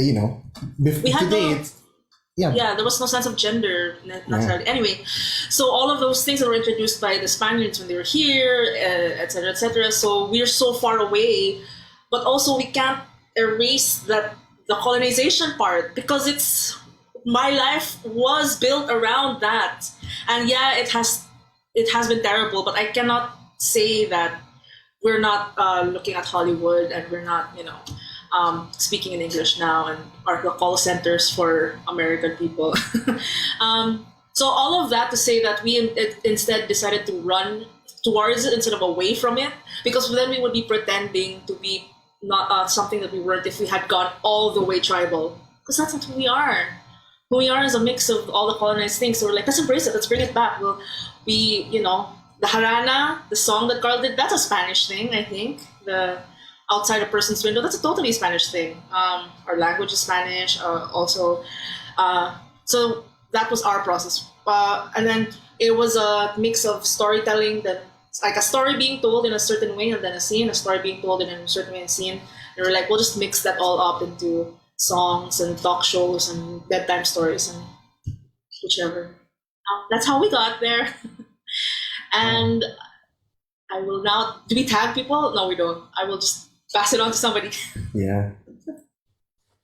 I can go. Abhi will tell us about what we did. I think, so I want to start by saying I heard about the duo thing and I was like, I have to convince my lifetime improv partner to come out of dormancy. So we haven't been improvising and Abhi hasn't been improvising for a while because of like a lot of responsibilities at home and work and stuff. So I was like, this is just 10 minutes. Money, because of just money. Come. And money, capitalism. So I was like, just come, it's just 10 minutes. You don't have to sit for the panel. We can just meet once to rehearse. You just come. Okay, so my thing was like, I had to convince Abhi somehow to come. But before the pandemic, we have a duo called Them. And we sort of started, I think, for me, the strongest part of working together is that we're very aware of our positionality. within the history of like say Indian improv or whatever, and just Indian demography, like where I and Abhi stand. For the truth is that we both speak English mostly. We don't speak my native language Malayalam or his native language Konkani. Like we don't do that, right? We speak in English, and that's the truth of a certain kind of upper middle class or lower middle class, university educated bunch of us who are mostly the people who are doing improv, at least in Bangalore. So that is part of our identity, but we were aware that we want to like bring other realities without appropriating it, which has been the biggest question for our duo always. So the questions sort of that we started with were questions we were asking like sort of already. Abhi?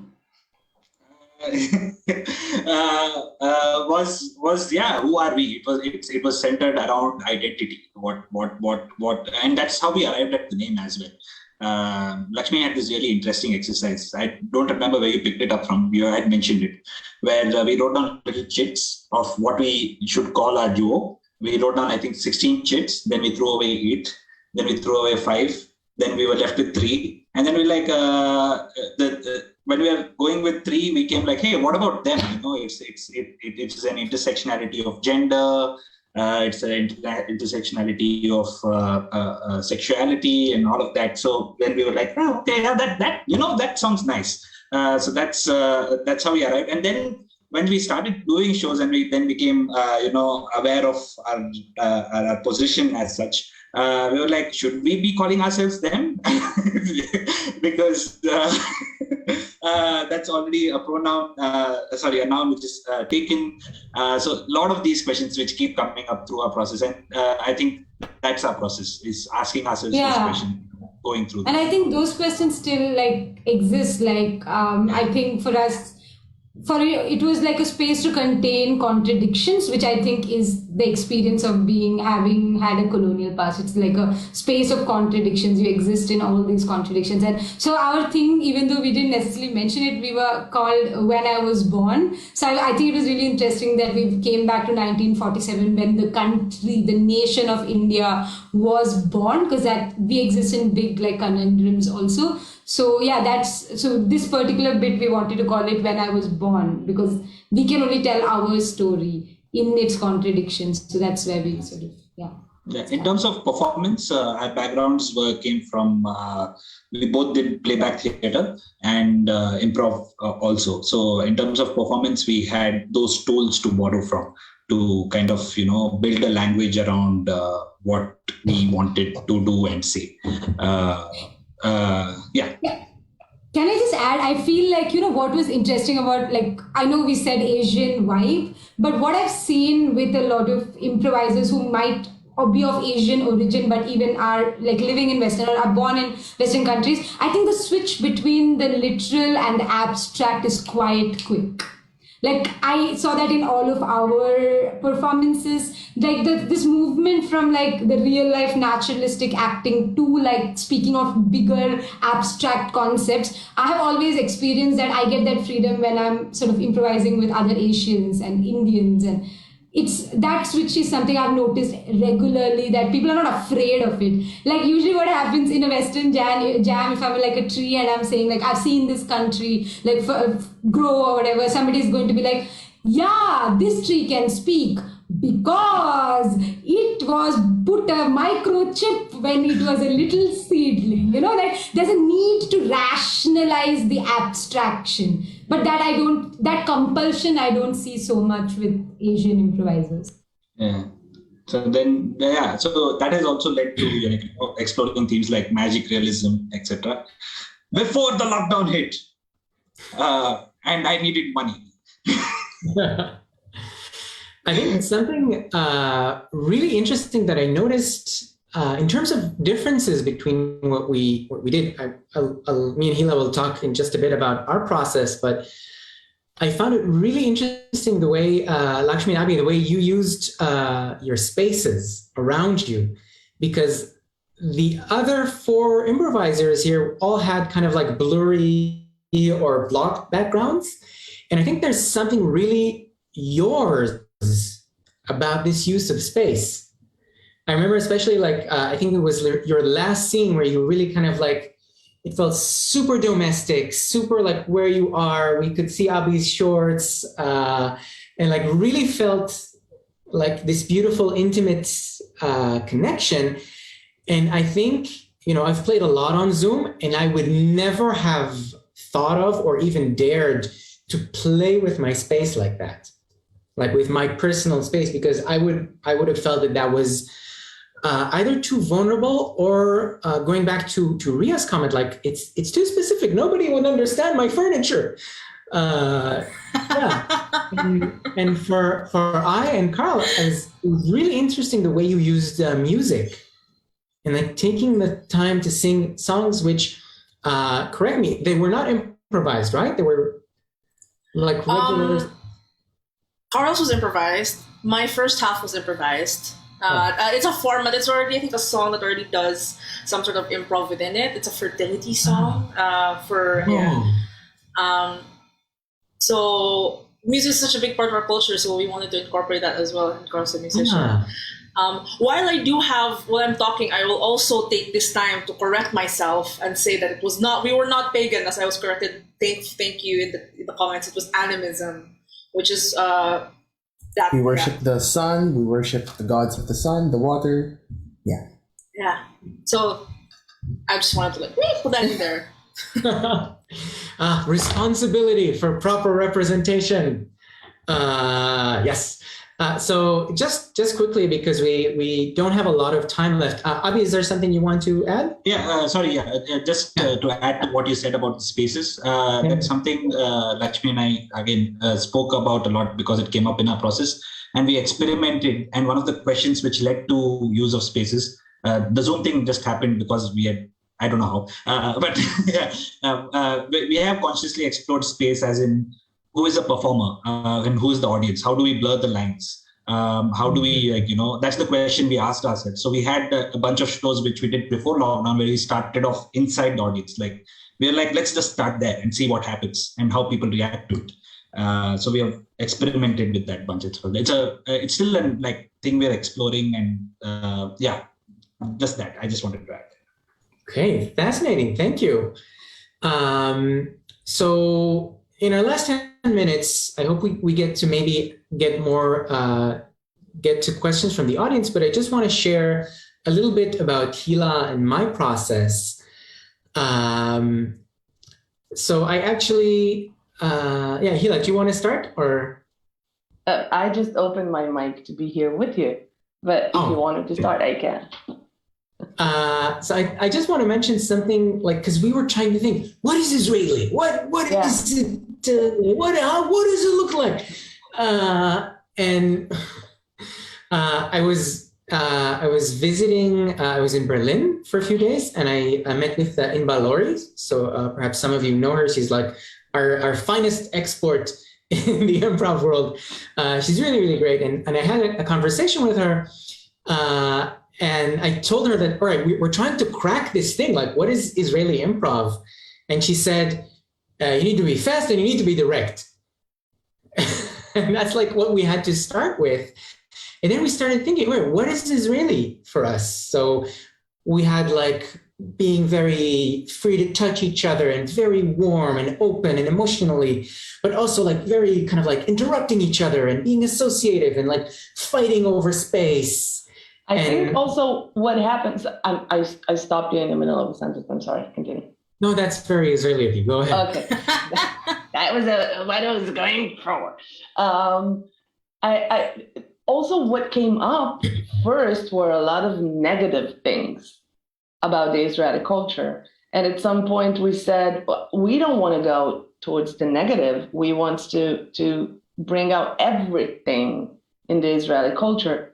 And at some point, we also said we can bring references from the Israeli culture, but if we would just be us, Amir and Hila, and we would play the way we play, then we would bring all the Israeli culture out, because this is who we are.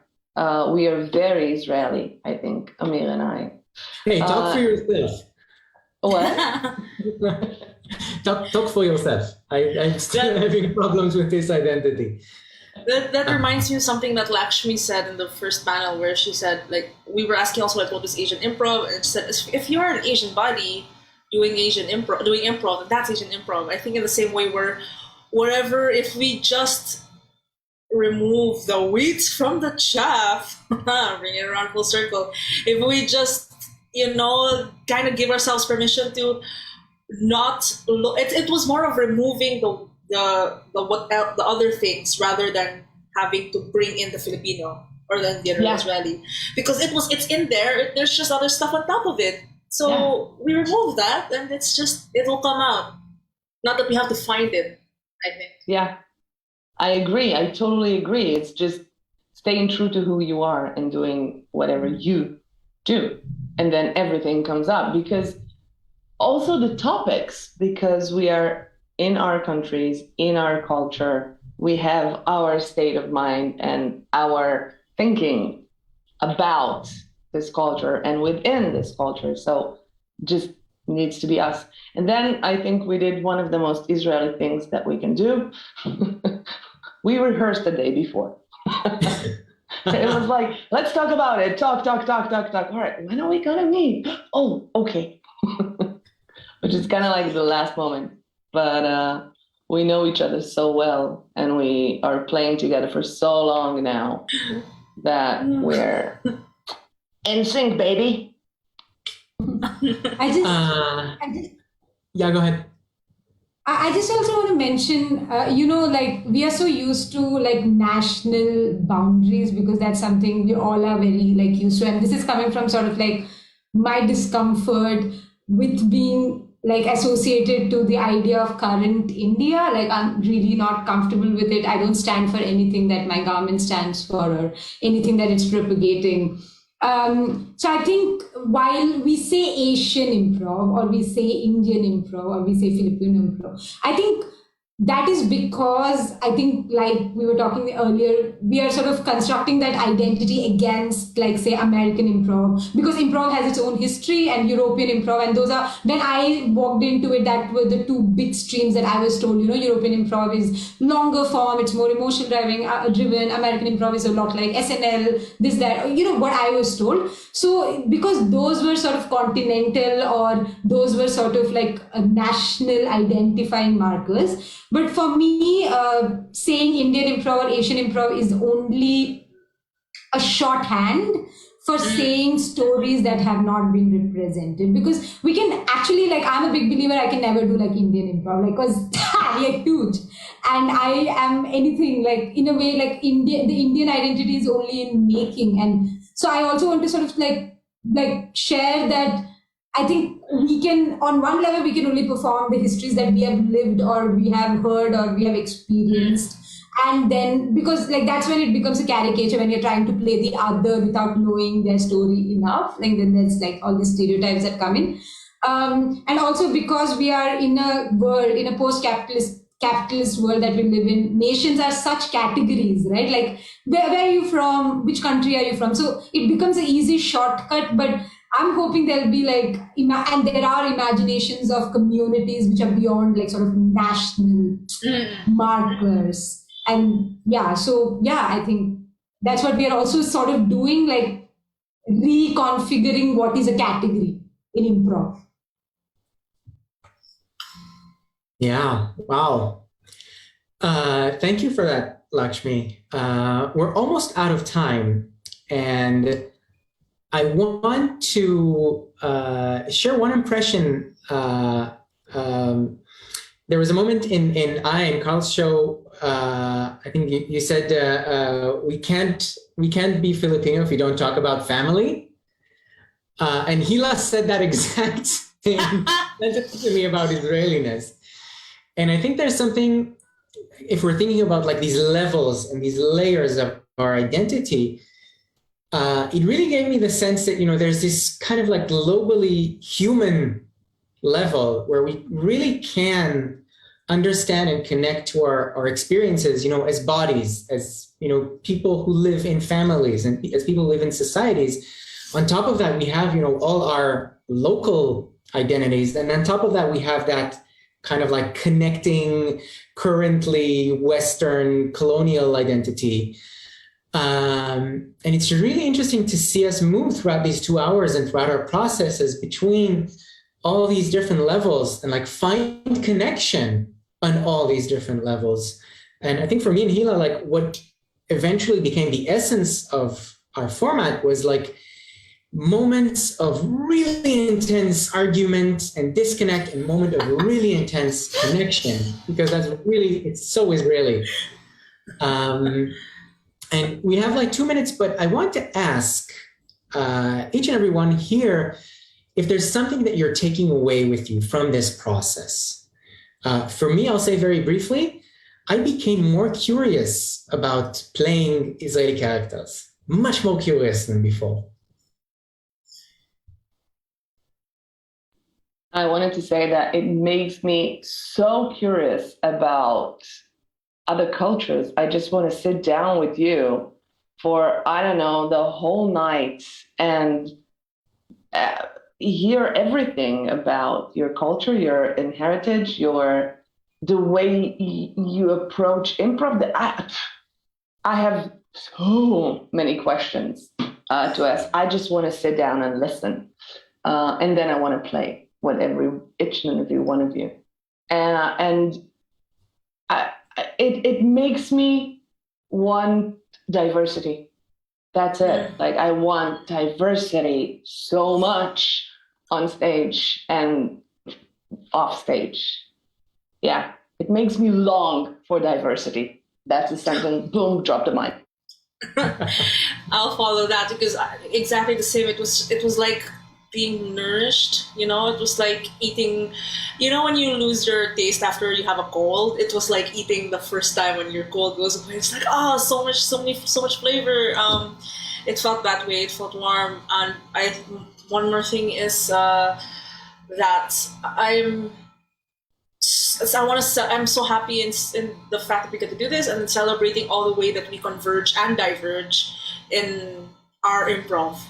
Once we take away that lowest hanging fruit, the lowest common denominator, like the template that we were expected to do, that's me.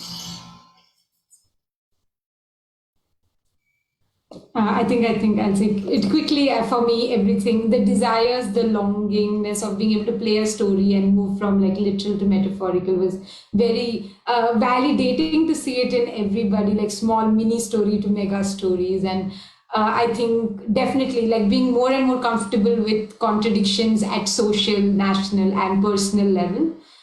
So it was very validating. That's what I'm taking back, contradictions in identities. Very quickly for me also, it makes me excited to showcase, this is Asian improv, and it's valid. It's okay to bring out your truth as an Asian improviser and make your own Asian improv. Yeah, what all of you said. Yes. Thank you so much, everybody. Thank you, all the talented players. And thank you, our audience, for joining the conversation and enlightening us with your comments. This has been wonderful. See you soon. Thank you so much to that last block. And thank you for making us realize how different we are, but how similar our experiences are and how relatable. So we still have more going on for the next block. So remember, please give a coffee to our production staff. They're working so hard. I'm seeing all the messages. Guys, we must show our appreciation. Please go to ImprovisAsianFestival.com and buy the production team a coffee. We hope you enjoyed this block, and I will turn you over to the next block.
Hello, hello, hello, and good evening. Hello, Asian fam, and welcome to our Day 3 Block 10 of ImprovisAsian Festival, celebrating improv with you all the way from Siargao, Philippines. My name is Sabrina, and I will be your host for this evening. So, ImprovisAsian Festival is an online 4-day improv festival with shows, workshops, and panel discussions from Asian improvisers and improvisers all around the world. And I am sure you are all excited, as I am, for tonight's set of performers. We have Adult Impro from Japan, Asiansploitation from Canada, Niagrontonians from Canada, and Monosodium Glutamates from Norway. And just before that, check out our merch and our remaining shows and schedule at ImprovisAsianFestival.com.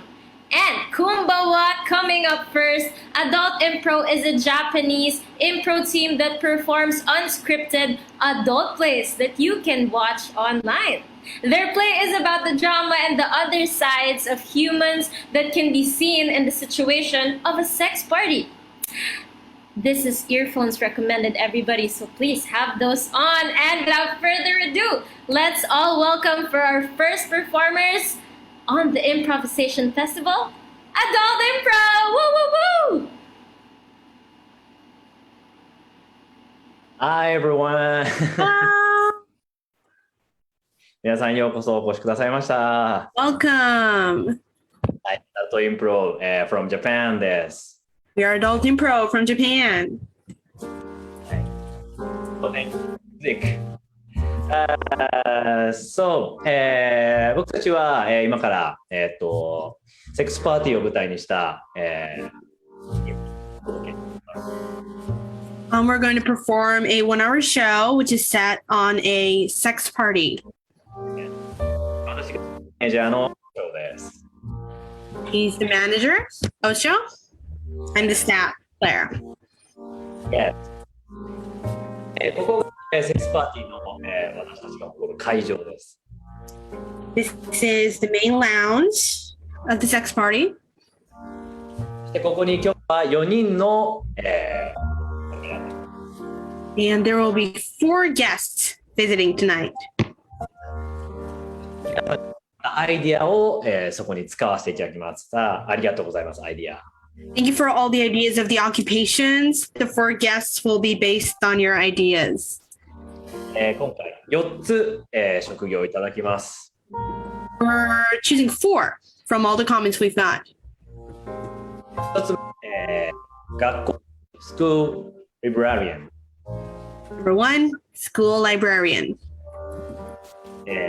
Chef. Number 2, chef. 3人目、数学教師。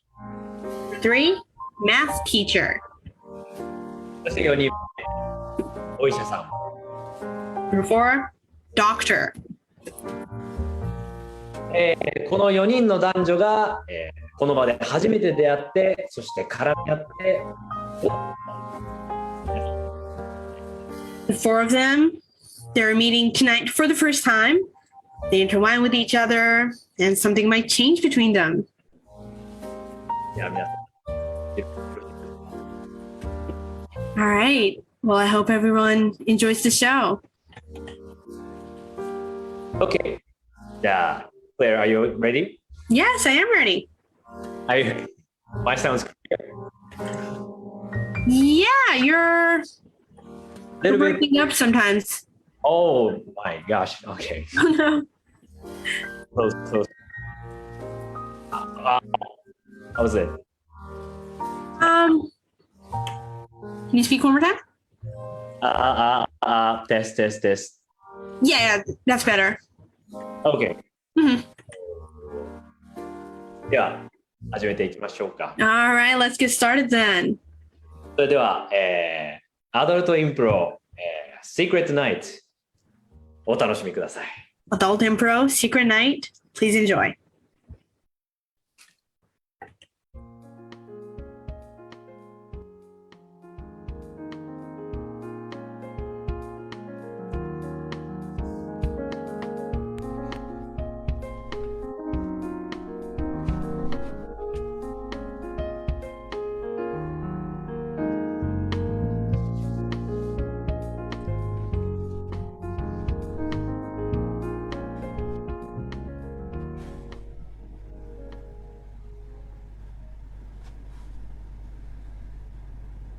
こんばんは。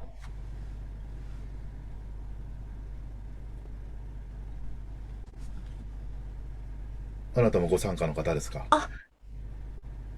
あなたもですか？ええ、僕は参加です。私も参加者です。そうですか。今日はよろしくお願いいたします。よろしくお願いします。こういったところは初めてなもんで。いや、私もです。なんか、暗号みたいでしたね。そうですね。メールで来ましたよね。どうぞ。どうも。こんばんは。こんばんは。よろしくお願いいたします。よろしくお願いします。お店の方ですか？いえ、とんでも。違う。一緒。参加者。はい。そうですか。なんか。どうも。こんにちは。こんばんは。こんばんは。こんばんはですか。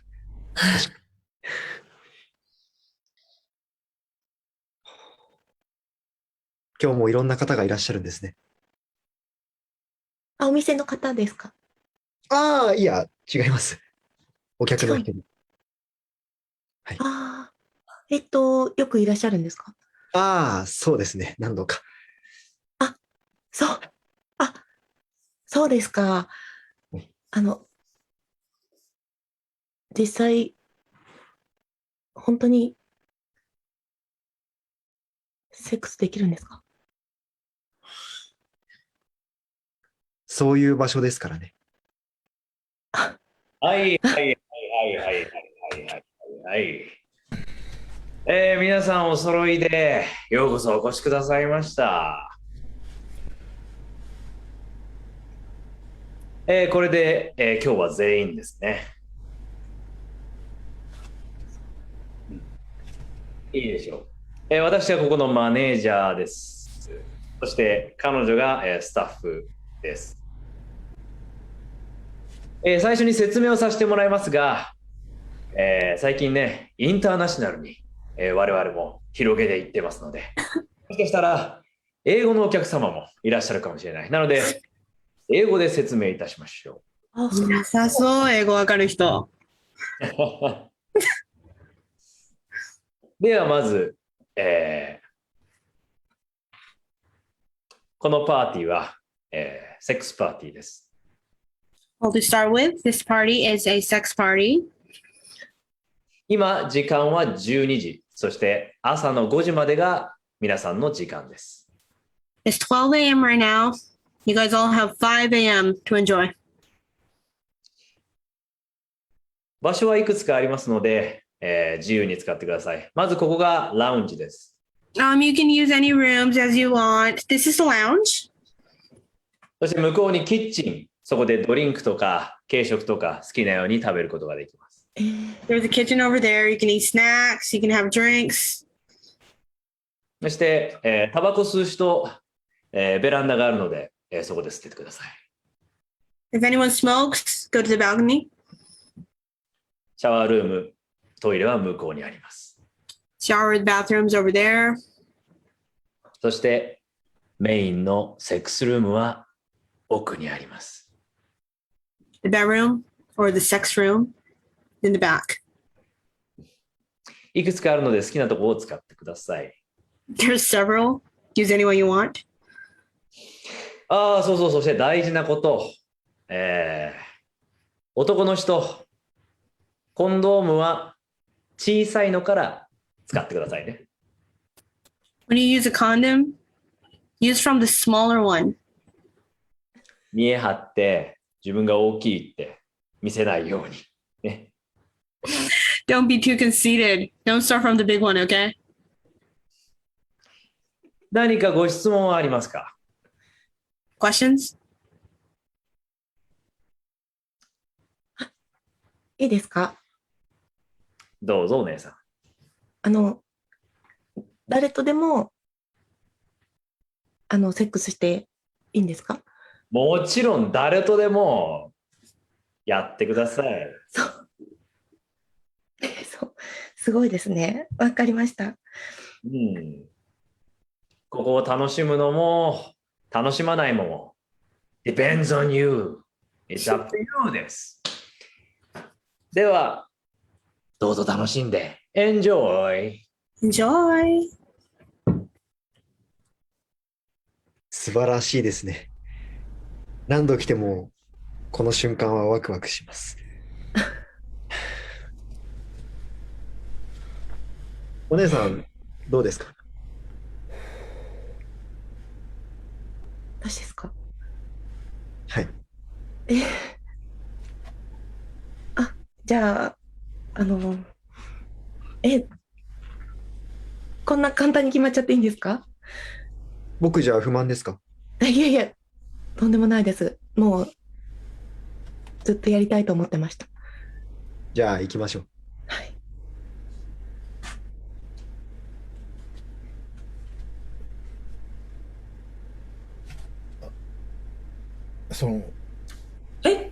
あれですね、なんか。はい。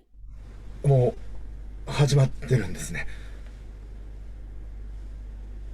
みたいですね。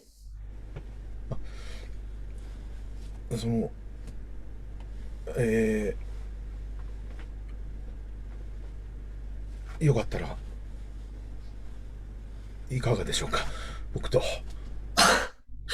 や、私こそ、私でよければ。もちろんです。お願いします。はい。それじゃあ、行きましょう。はい。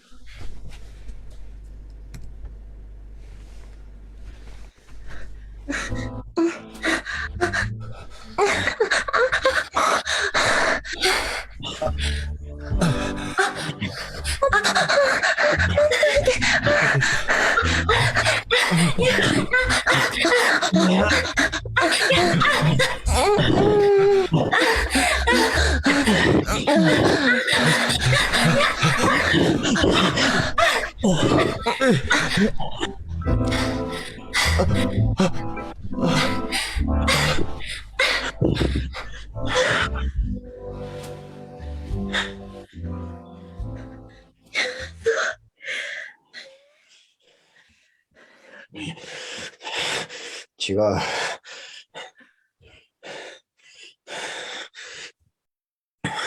違う。ごめんなさい、なんか、ダメでした？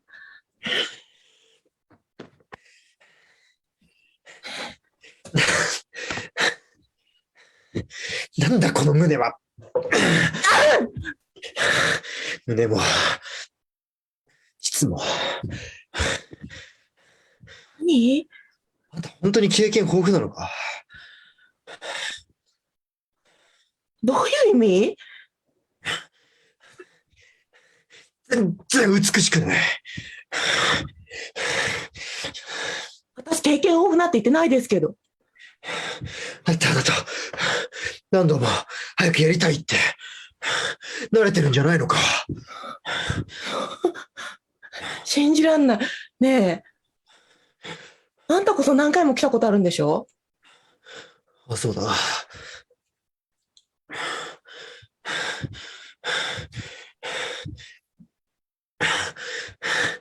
何回もやってるって言ったのに、全然慣れてない。ちょっと落ち着いて。ねえ。何？どうしたの？俺は何度も経験した。何度も経験した膣を経験したいんだ。きっと締まりが良くて、いや、締まりが良くなったってよい。締まりが良くなくたって、でも男を受け入れられるような、そんな美しい膣になってるはずなんだ。何？ねえ。さ、女がさ、キュッて締めるときってさ、気持ちがいいときなんだけど。だから、たくさんの男とやって、開発されてるやつが気持ちいいんだろ。違う。あんたのやり方実験みたいだったからね。は？何？なんか指で測ってなかった？そうだ。どのくらい指を入れたら気持ちいいか。もう、私、ここ、癒されに来たのね。ねえ、実験されに来たんじゃないんですけど。でも気持ちよさそうにしてた。だから俺はこれでいいんだと思って。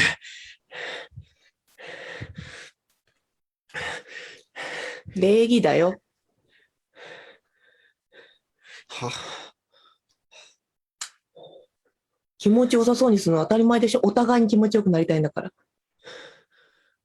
ねえ、ちょっと信じられない。こんな人が来てるの？お客さんで。ちょっと。もういい。いや、よくない。ねえ。ちょっとさっきあなたが一方的に責めてたからさ。今度私にやらせて。気持ちよくできるわけないだろ。ほら。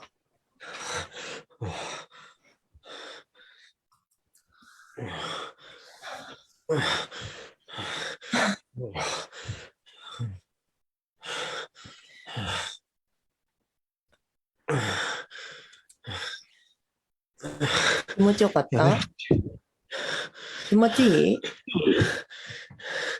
やめろって。もう一回する？触るだって。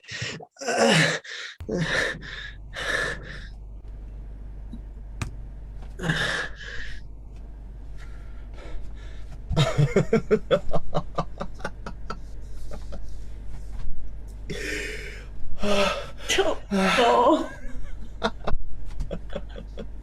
すごかった。いやー、すごいね、これ。ほんと。なんか、もうなんか、わあ。すごい。美しいよ。私、こんな吹いちゃったの初めて。美しかった。虹が見えた。やめてよ、虹とか。こんなに美しいなんて思わなかった。泣いてんの？嬉しくて。変な人。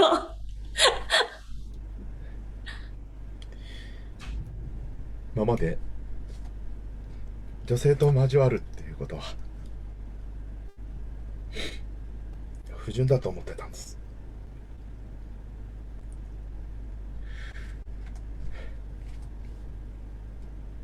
そんな暇があるんだったら修行に、自分の腕を磨くことに時間を使いたかった。だからあなたが初めてです。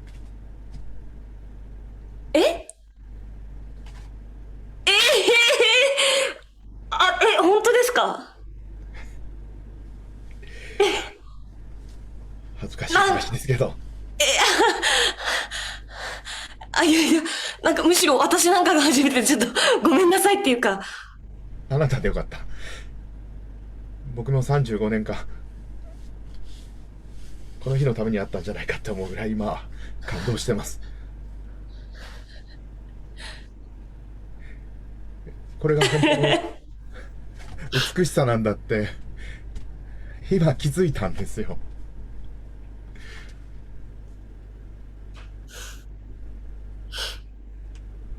ねえ、近くに来てくれる？はい。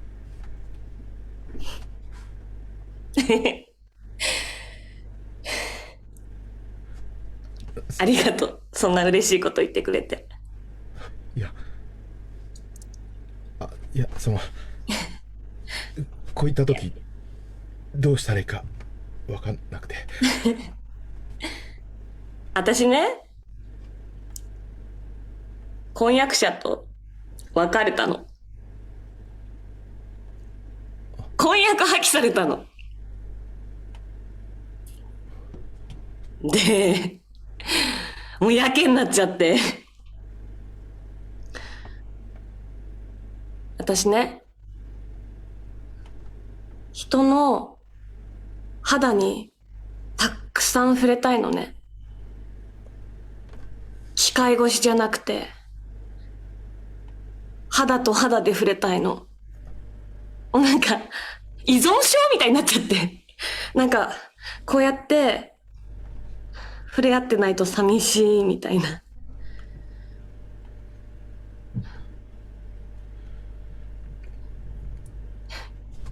だから、こうやってもう、久々に肌に触れたらすっごい気持ちよくなっちゃってさ。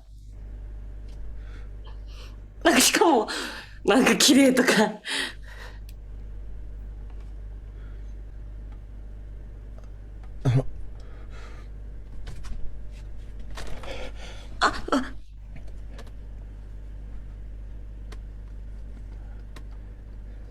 そんなに自分を貶めなくてもいいと思います。あなたは素敵だ。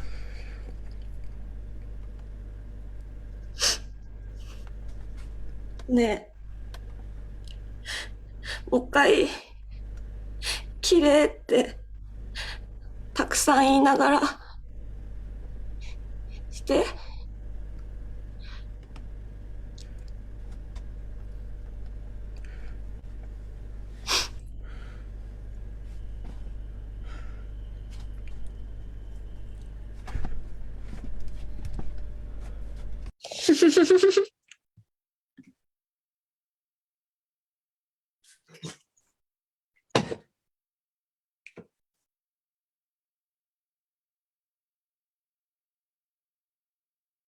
ダメだ。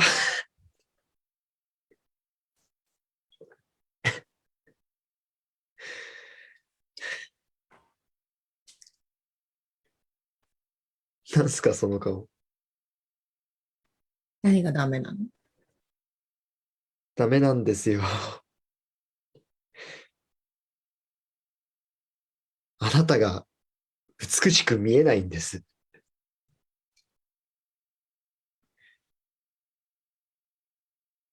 いや、気持ちよかったですけど。私だって全然やりたくなかった。じゃあなんでやりに来たんですか？奉仕するようなセックスはしたくなかった。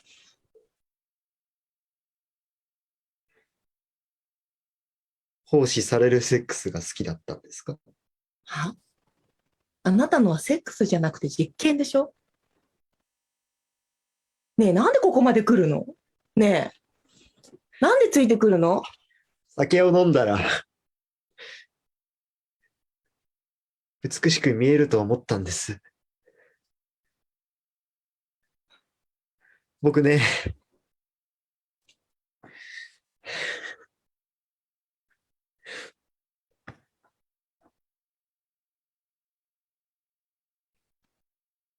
自分の生徒と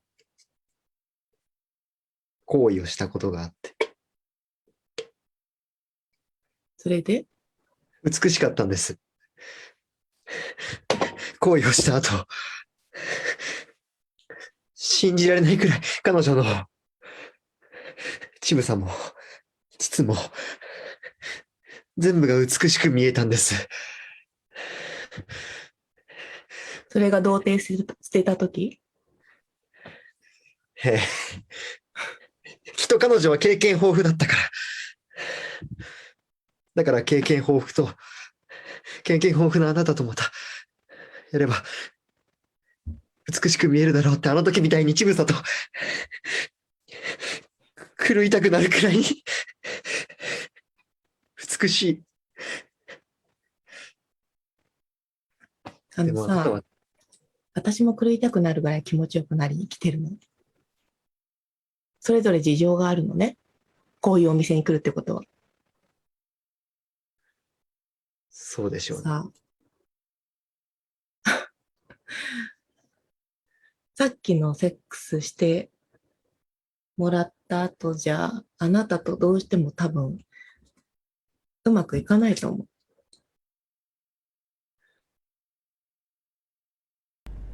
あなたはあなたで見つけてきて、誰か他の人。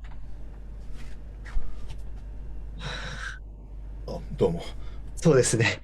僕はどっちにしろあなたはもう美しくは見れない。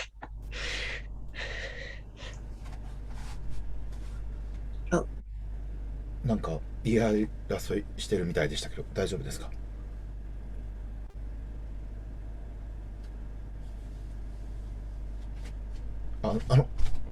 どうしたんですか？なんか、あの人に何かされたんですか？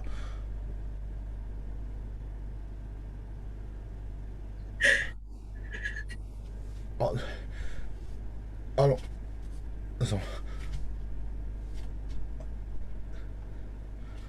私、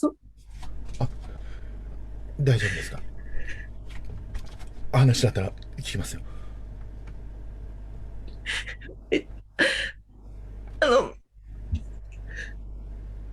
めちゃめちゃ醜いですか？は？私、すごい、本当にもう、エッチできないぐらい醜いですか？やっぱり。いや、そんなことはないと思います。いや、本当に言っていいんですよ。そう、本当。いや、そんなことないですって。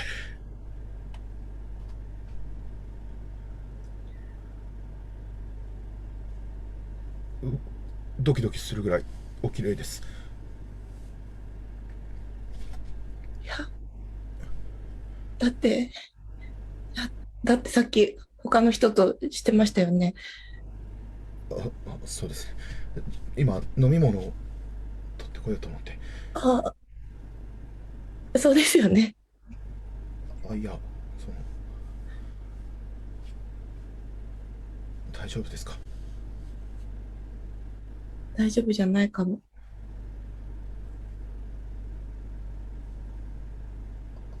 いや、私、今日最後なんですよ。多分セックスできるの最後なんですよ。今日。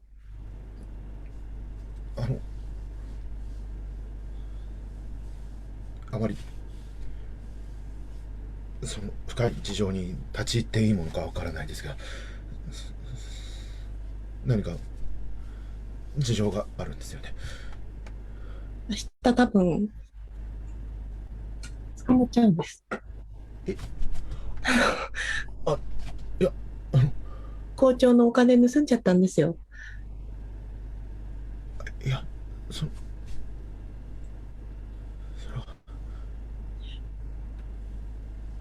引きますよね。いや、それはもうすぐに警察に行って素直にお話。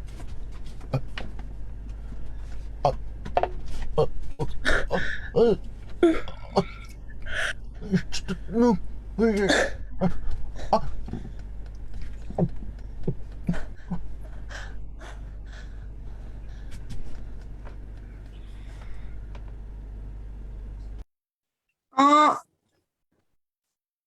おさらい。またですね。おさらいだ。この前も一緒でしたね。ね。何？また振られちゃったの？振られたとか言わないでください。だってそうじゃん。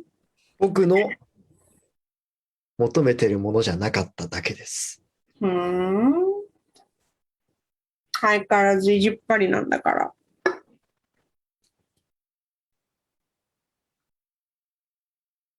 何なんですか？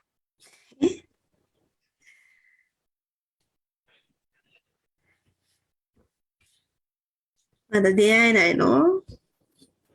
なんだっけ？美しい膣だっけ？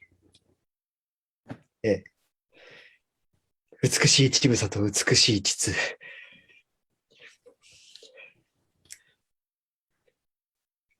お酒なんかじゃ無理だよ。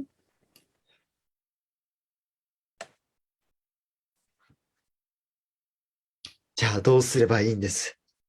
はい。は？ドラッグ。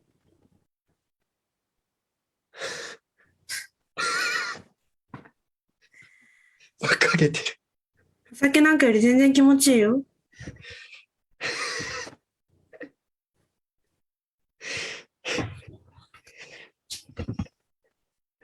全くもって非合理的だ。使ってみなって、騙されたと思ってさ。はい、どうぞ。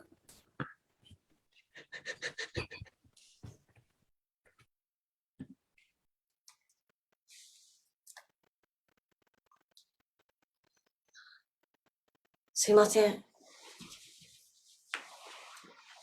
ああ。タバコ吸うんすね。あ、はい。あ、やりますか？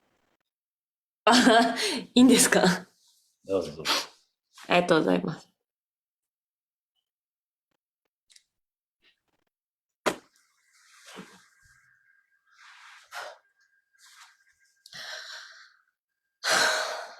どうです？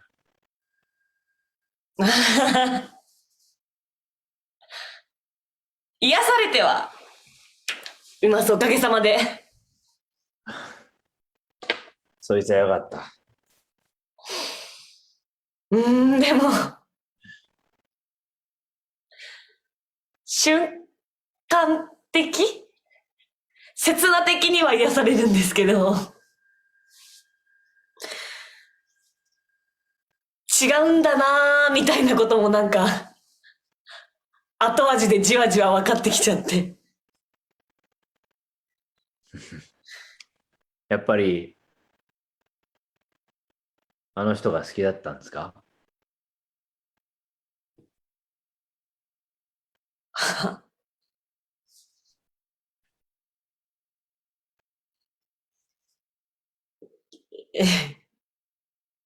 まあ、盗み聞きしてたんですか？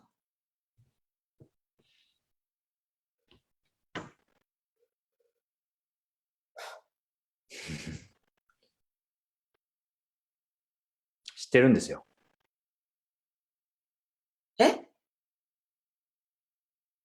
あなたの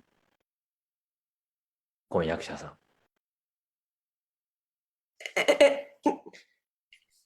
ケンちゃん知り合いですか？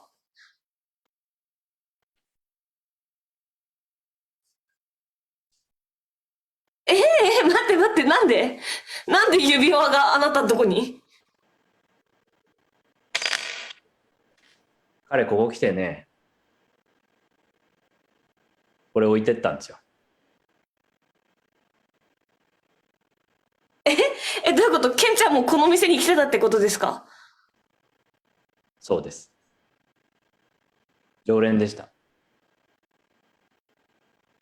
うわー。マジっすか？よく話は聞いてたんですよ。写真も見たし。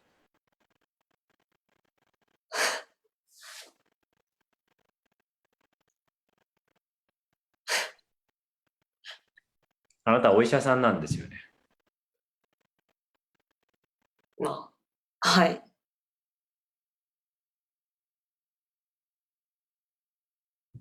家にはどれだけ帰ったんですか？ここのとこ忙しくって、全然帰れなくて。いや、でも、寂しいのは、なんか、ケンちゃんだけじゃなくて、私だって寂しかったし。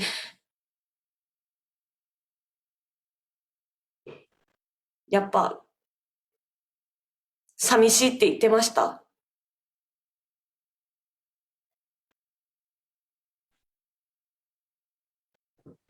噛み合わないもんですね。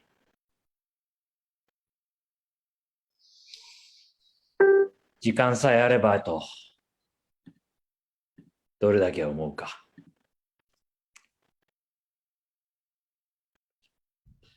二人の時間っていうのが取れなくなっちゃうもんなんですかね。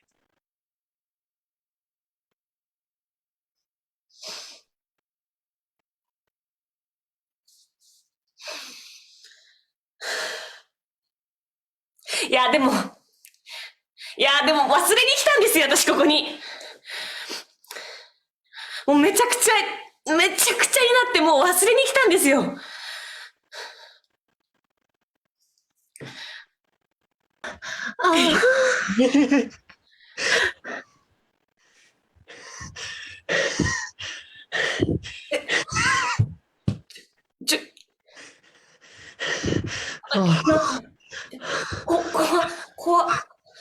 何？ねえ、僕とやりましょう。いいけど、ちょっと待って、落ち着いて。ね、美しいですね、あなた。ちょっと、やめ、忘れたいなら忘れちゃいましょう。忘れたいなら忘れちゃいましょうよ。最高のオーディエンスもいるじゃないですか。オーディエンスになるもんかい。忘れたがってんだよ、この人は。むちゃくちゃになってきたんですよね。言いましたよね。はい。忘れちゃいましょうよ。無理だ。わかりました。さあ、あなたもこれ飲みましょうよ。そんなもう、俺はもう聞かなくなってんだよ。ほら。あら。め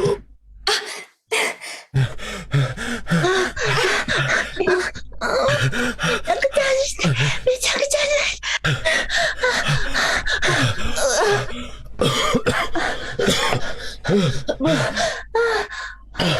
すごい。ちょっと休憩。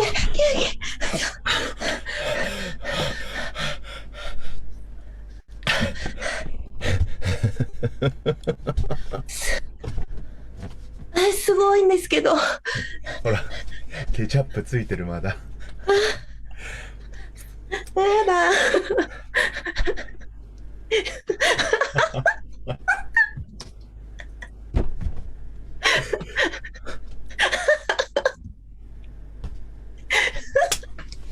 こんな世界があったなんて。食べないで。食べないでよ。美味しかったですよ。今まで食べた何よりも美味しかった。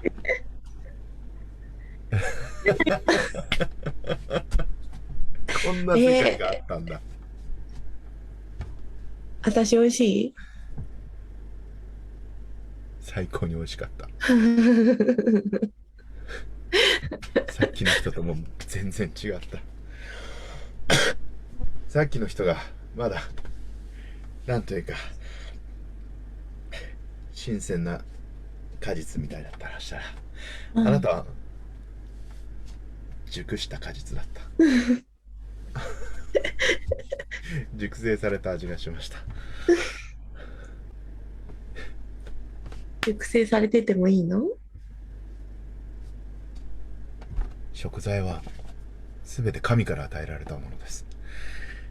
それを美味しくいただくのが、美味しく食べさせるのが人の仕事だと思ってます。何それ。やばいね。やばいです。新しい世界が開けました。今までクソ真面目に料理の道だけ進んできて、ああ、そうなんだ。それでも超えられなかったんですよ。うん。この間僕が出した店にミシュランのガイドが来たんですよ。ああ、すごい。じゃあ、ちゃんとしたお店なんだね。そりゃそうですよ。人生かけてやってきた僕の和の心を全て注ぎ込んだんですよ。ところがそれで酷評ですよ。そうなんだ。この店の料理には美しさがない。美しさというものが根本的に分かってないって散々な書かれ方でした。すごい美しかったよ。今の。今夜はなんか、手つきとか。なんか私、本当に食材になった気持ちになっちゃった。肉かな。本当は何もかも嫌になって、もうやけの4八で今日ここに来たんですけど、やっと分かりました。私も本当に嫌になっちゃって、ここに来たんだけどさ。ねえ、私美味しかった？美味しかった。もっと食べたい。もっと食べてほしいんだけど。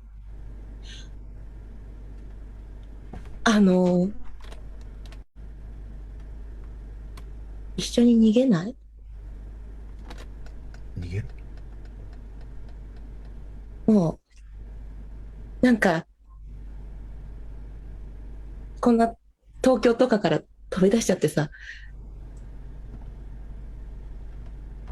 そうだな、なんか、すごい本当に料理がうまそうだから、なんか流しの料理人とかになってさ、涼介さんが。で、私はなんか、接客とかして、で、夜はいろんな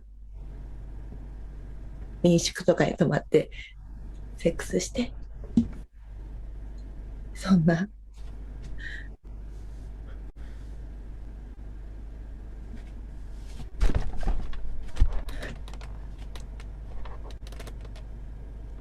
俺でいいの？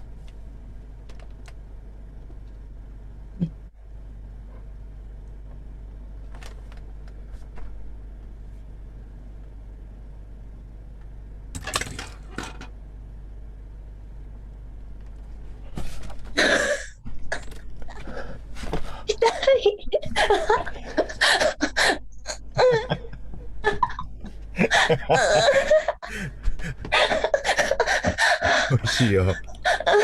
最高の味だ。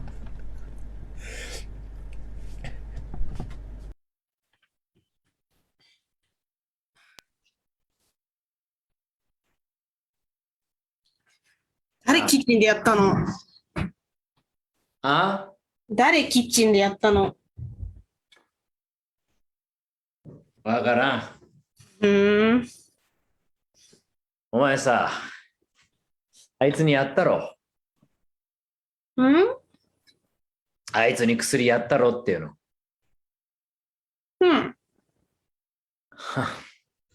悪趣味なことしやがる。なんかめんどくさいんだもん。めんどくさい？満足できないこれじゃみたいな。まあ確かにな。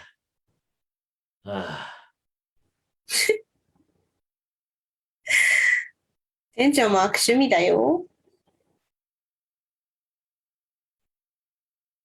悪趣味？お客さんとやってたでしょ。ああ。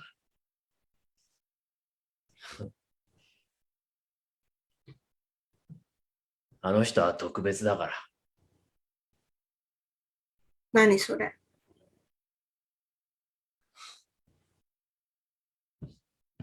前に話さなかった。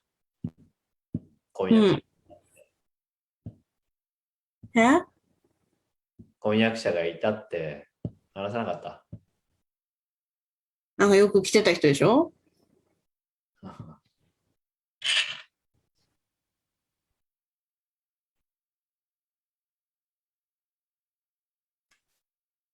忘れさせてやったのさ。それがあいつの願いだったからな。優しいね、店長。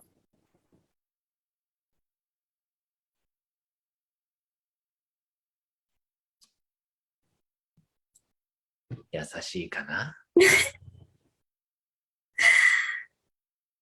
羨ましかったな。みんな楽しそうで。これからが本当の時間よ。そんな暑いからもう脱げよ。あった。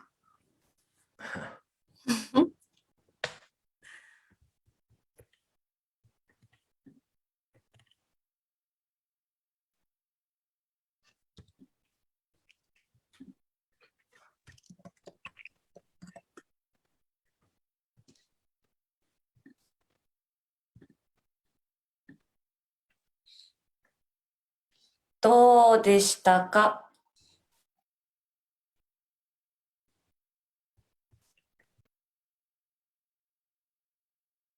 あなたは高畑真奈美じゃない。え？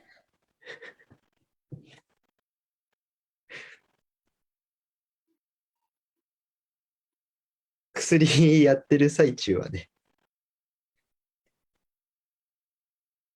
僕の初恋の人に見えたんですよ。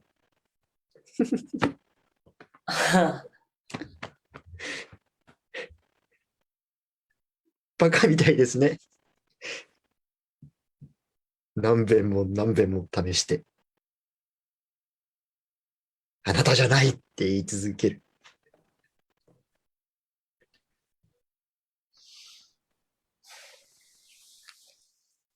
上書きしていくしかないんじゃないですか？上書きなんかできるんですか？だってぴったり同じ形なんてないもん。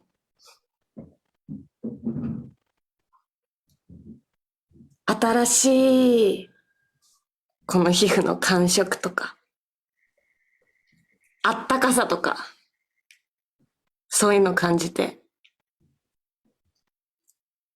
上書きしていくしかないんだよ。私はもうだいぶすっきりしたし、おかげさまで。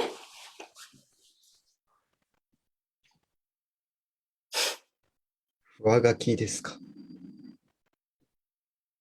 うん。上書きっていうか、新たに発見していくって感じ？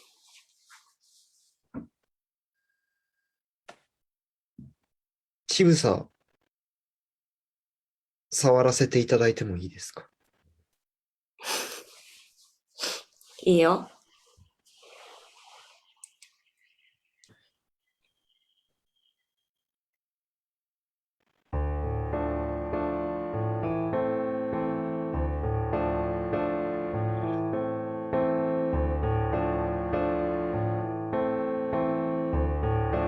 苦しいかもしれないです。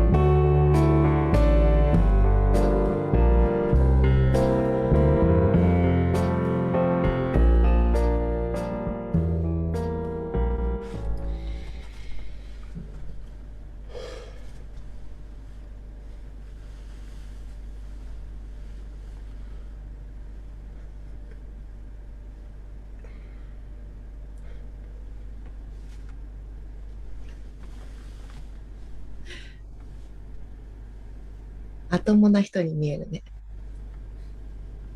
まともな人ですから。見て、ここ。噛まれた後。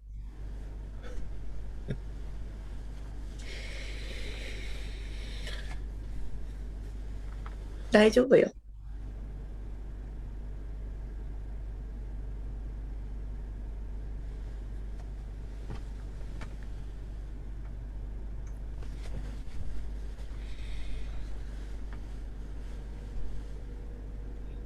おはようございます。おはようございます。おはようございます。さてと、皆さんお集まりでどうでしたか？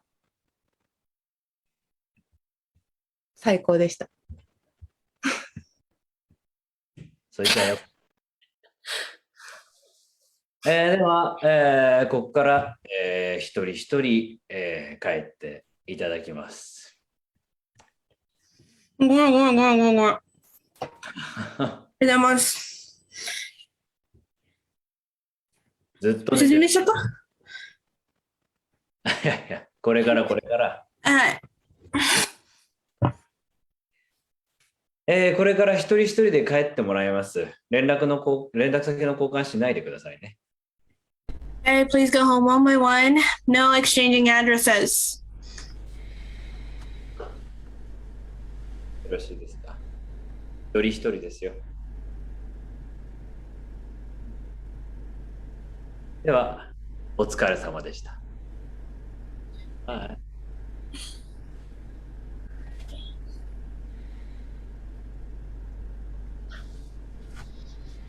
い。じゃあ、私から帰ります。ありがとうございました。いや、もうこちらこそありがとうございました。なんか、自分に自信が持って、嫌なことも忘れて、なんか、新しい朝って感じで帰れそうです。本当。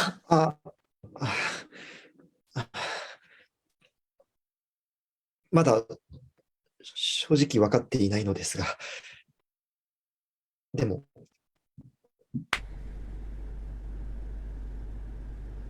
ありがとうございました。ありがとうございました。頑張っていきましょう、お互い。じゃあ。それじゃあ、僕も。なんか、お疲れ様でした。見つかりましたか？はい。すいませんでした。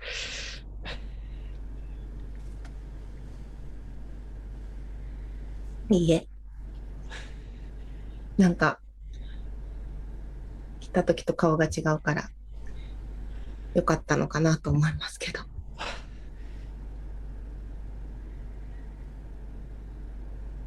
じゃあ。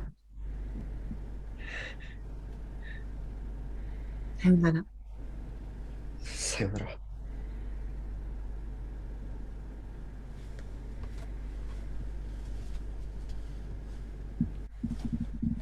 打ち合わせ通りに。分かってる。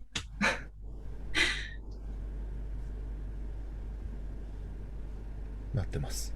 ダメ。ちょっと待って。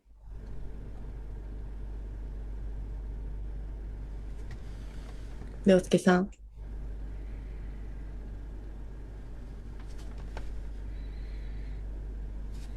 私多分、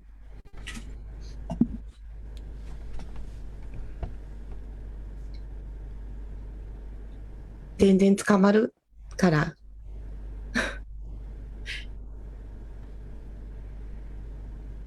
朝になると、なんか魔法だったみたいだね。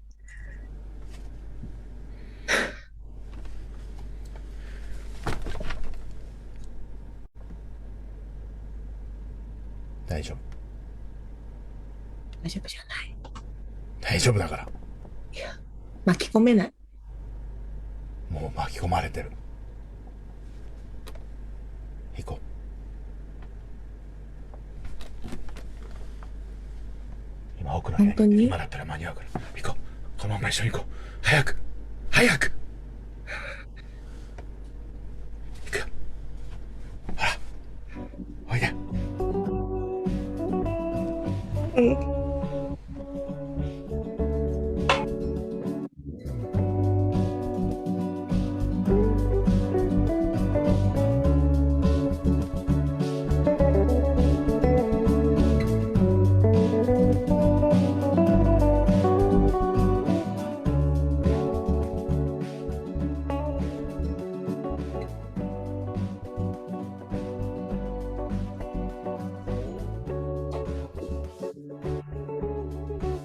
Yeah. Thank you very much. Thank you. Thank you. Arigato and aishitemasu adult improv. Woo! Way to bring in the heat. That was so much fun, guys. There was so much fire. I mean, there is a lot to learn from being vulnerable in bed with someone, you know?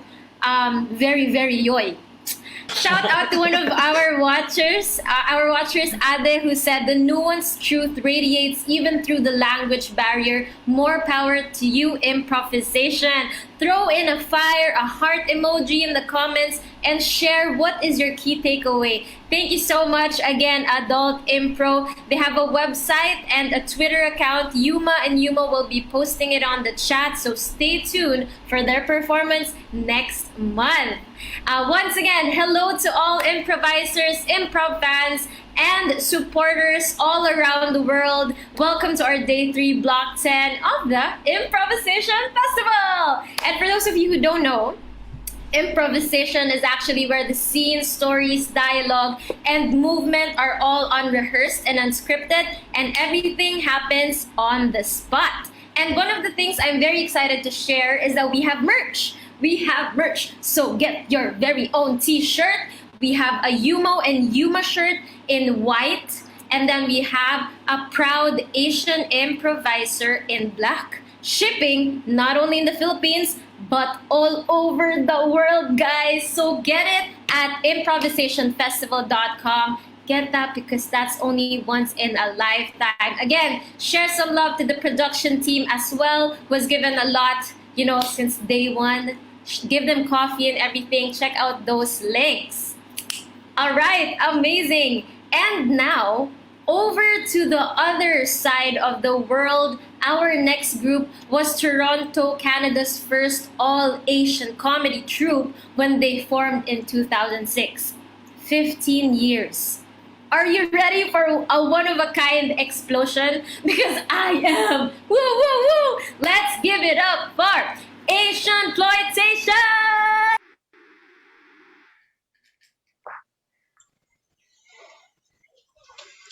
Hello, everybody.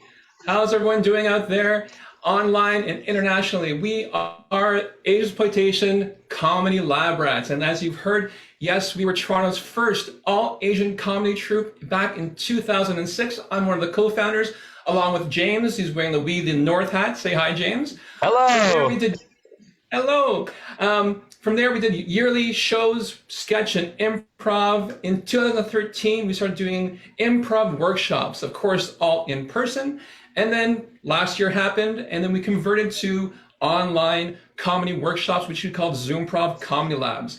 And from there, we slowly built this community of people that not only met bi-weekly, but they started meeting weekly, just on their own, just doing stuff, jamming, improvising, making characters, doing fusion formats and everything like that. And they, headed by JP, say hi, JP. There we go. And James, they constructed and they made up this form called the Asiansploitation Comedy Lab Rats. And here's a few of them now. Say hi, everyone. Yeah. Awesome. So right now, we're going to do a mostly short form set, so some long form at the end. So if I could have everyone camera off, except for James and Jeff H. We are going to go through a game called Actor's Nightmare. And for those of you that don't know this game, basically Actor's Nightmare is James has a script. And what's your script from, James? It's a piece from Crazy Rich Asians, which hopefully some of you have seen. A favorite movie of mine. It's one of those indie films that, some people may have seen it. It's one of those unknown indie films. Anyway, so what's happening is James has a script, but Jeff forgot his script. So he'll have to improvise his lines. And then we asked the audience as our prompt is, these people haven't seen each other for 10 years. And so how do Jeff and Jeff H know each other? And I'm going through the chat and I'm going to choose that. Let's go with, here goes one. They were chess club teammates. Again, James and Jeff H, you were chess club teammates. This game scene is called Actor's Nightmare. And we're going to go, let me get my mouse. Where's my mouse? There it is. And scene starts now. Man, it's been 10 years. Welcome to Toronto. Oh, it's fine. I don't think anybody even noticed. Well, I miss you though, those games we used to play. Oh my God. Man, I can still feel it, those matches that you play. We were the champions. We won the championship for Ontario. It's fine. It's fine. Don't worry about it. Can I have a tissue, please? Oh. Here. I wish we're meeting under better circumstances. Thank you all. What's wrong? You're in good hands. Give me 2 minutes. I'll change. Okay, well, you know what? It's okay. I know you called me out of the blue for some reason. I'm here for you. I know you were here for me last time, but take all the time you need. It's okay. Feeling better? I can sense it. Like, breathe.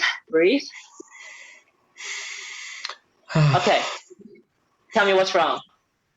Everything is exactly as I left it. Oh, okay. That's good then, right? Like, you wanted to build this new app and you hire some people and then you went away for a vacation. That's a good thing, right? Never could get anything past you, could I? Wow. So I was right. So you're a millionaire now, but you're still crying. I know. Mom. I'm just not ready yet. There's things in New York that I want to see through. Okay, well, Mom, I know she was really hard on you all the time, but it's okay. I think she passed away actually. Remember? I think so. I know you're still depressed. I think so too. And I thought you might be excited that the first girl that I bring home is a Chinese professor. Oh, wow. Congratulations. You got a wealthy company, you got a vacation, and you got a nice Asian girlfriend. Why are you crying? When there's something to say about Rachel and me, you'll be the first to hear. But some things I need to figure out on my own. Oh, Rachel. I think I met her actually the other day. That Rachel? How do I look? Wait. Well, to be honest, since the time I saw you, you gained a little weight. Oh, there you are. Oh, okay. Well, yeah. You feeling better? I've been looking all over for you. You ready to meet my grandmother? Oh, wait. Are you okay? You're over the place a little bit for today. Like, you think I'm your mom, and then you start seeing things. Ma. 乖孙子，你回来了啊？这么多日子也不回来看看阿嬷。Wow, you're Chinese. 还好我还活着，你去了哪儿啊？ Okay, hold on. Okay, you sure you're feeling okay? I can see what's wrong now. You're speaking Chinese. I don't even know you know how to speak Chinese, man. It's so amazing. You have so many talent now. No， 不过你要再早一点回来啊，早一点回来。 Oh, you want me to? Who's coming? Hold on. Kiss. 36 hours. Bye. Okay. All right. And I hope you feel better. All right. Bye. Bye. Bye. Bye. 再见。Bye bye. 再见. Okay. All right. Thanks to Jeff H. and James for Actor's Nightmare. We'll now hand it over to James for the next scene. All right. I'd like to call on. Thank you so much, Jeff.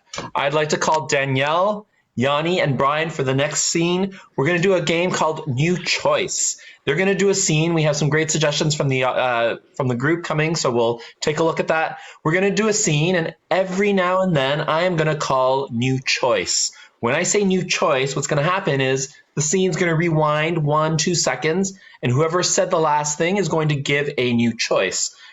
Now, the new choice could be a new set of words. It could be another offer, another emotion, another physical offer or object that they share. So the choice is really up to the actor to come up with.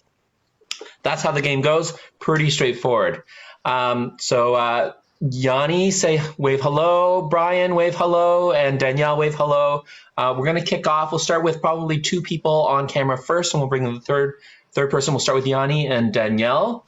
Now, there are a bunch of suggestions from the audience, and I'm going to choose one. So the question we pose to the audience is, what crisis are they experiencing? So guess what it is? They love the same person.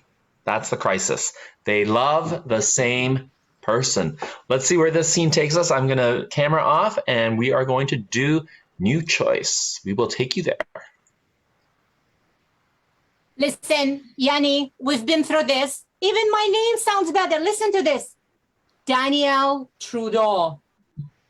Yeah, Justin is mine. He's mine. He's mine. Okay. Yeah. You know what? I always like the name Trudeau. Okay. That's definitely mine. Okay. You know, we're sisters. We can't have the same last name after getting married. Of course not. I'm gonna be Danielle Trudeau, and you're gonna be Yanni something. I'm gonna be Prime Minister's next wife. The Prime Minister's married, you fool. New choice. You know what? He is not going to become the Prime Minister. Why? So now you're jealous of my future status? It's so typical of you when I was in grade 1 and I was chosen as the best mermaid in Halloween. What did you say? Ooh, your tail wasn't too long. Yeah. New choice. 後で、私は、これは何？英語じゃない。日本語です。英語話す。何？あなた。What the heck? あなた。これダメ。Yes, it's me. Yes. ダメですよ。Realize it's me. You're gonna cut the scene now just because I'm in there. あなたは、ヤニじゃない鬼ですね。それ、これ怖い。This is Audi. I just took my mask off, okay? So, just in case you didn't realize. Boyfriend. What? 鬼ですよ。昨日は鬼ですよ。Yo. Why are you two fighting? What are you two fighting for? わからない私は英語を話すことできない。 New choice. New choice, Danielle. This is too much. I'm gonna go and have some lemonade because my sister. What did you do? How did you do this? I'll see you later. Yeah. You know what? She's not for dating. She's not dating material, okay? So forget about your history with her. Just let's go for a movie or something. You Your look great. choice. Your choice. Where would you like to go? You can't always put it on me all the time, you know? You have to give out some choices from time to time. I propose a movie, or we can go to your place to hang out. What do you say? We could. What's a mess? New choice. New choice. He just doesn't want you. Oh, my English is back. Okay, forget about my sister. She's got a little cuckoo. You know, my mom like delivered over 3 weeks for her. She just didn't come out right. You should have never gone out with her. Okay, here's the plan. Ditch your sister and let's go to Vegas. Perfect. End scene. Thank you so much. All right. Sisters are going to Vegas. Thank you so much. Yanni, Brian, and Danielle, take a wave. I'd like to call on JP to lead our next scene. So John Paul, please come on and we'll see you soon. Hi, James. So for this game, I'll bring on Basil and Jeffy B. This game is called Physical Interpretation. How this will work, it's a talk show format. Basil is the host, and I will be a guest on this talk show. And to make sure that this is accessible for the most people possible, Jeff will be physically translating each and every single word that me and Basil says. And so with this talk show format, I need a suggestion for a subject matter that I'm an expert in. And I'm looking at the choices here. I like 10 tips to adulting. So apparently I am an adult for this game. And so Basil, take it away. Please introduce the show on how we could adult. Welcome everybody to our TED Talk. It's all about how to be an adult, which I'm very keen to learn about right now. And I would like to introduce you to our adult legend over here. Yes, I've been an adult for quite a number of years, and I'm welcome to explain to you how not to be an adolescent. I'm sorry, are you explaining how to be an adult or not to be an adult? Is adolescence not just the long form of the word adult? It's how to be an adult. One thing is that you can no longer poop in your pants. When you were younger, it's okay to poop in your pants as much as you want, but once you're an adult, that is a no-no. You poop in the toilet, mister. Okay, sure. So I put poop in my pants in the toilet. Is that the correct thing I have ascertained? No. Your butt, your very round butt, has to be put in the toilet where the poop goes. And then it gets flushed away, and even though it deathly stinks, you gotta do it. Okay, very, very interesting. Can you tell us a little bit more about how to be an adult besides pooping? What about, say, burping? Burping, yes. You can burp, but you must excuse yourself. For example, especially if you're on public transportation, like a train, a bus. Even when you're on an airplane, you have to excuse yourself when you burp. So, for example, let's say we're on a... Yes? I see you're in deep thought there. Take your time. Let it ruminate in your brain. This is a very complicated subject for me. See, I've heard some alternative facts from a friend of mine who is a burpologist. You may be an expert in adulting, adultering or adolescenting. I don't know. But I have a friend who is an expert in burping, and she says you should burp every chance you get out of your butt. But burping out of your butt is a crazy, crazy notion.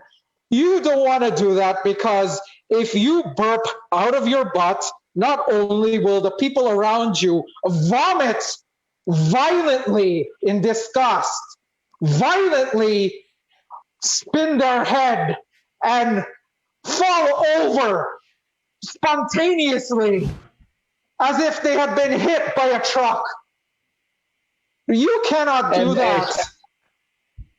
I'm sorry. I would like to just clarify that I have my truth, and I will respect your truth if you respect my truth. But before we go on, can you repeat that last part about spinning around? I didn't quite understand. Sure. This is actually a very important point. If you were to burp out of your butt, you would spin continuously over and over and over and over until you're frozen, and then you start spinning again until you fall over and then get up right away, and then fall over and get up right away. That's exactly what would happen. We've done experiments time and again, and you know what? I am exhausted talking about this. You have time for one more question, sir. Okay, well, I'd like to turn this over to our audience. If they would like to ask a question. Do you have a question for us, audience, from our studio audience? Anybody in our audience, please.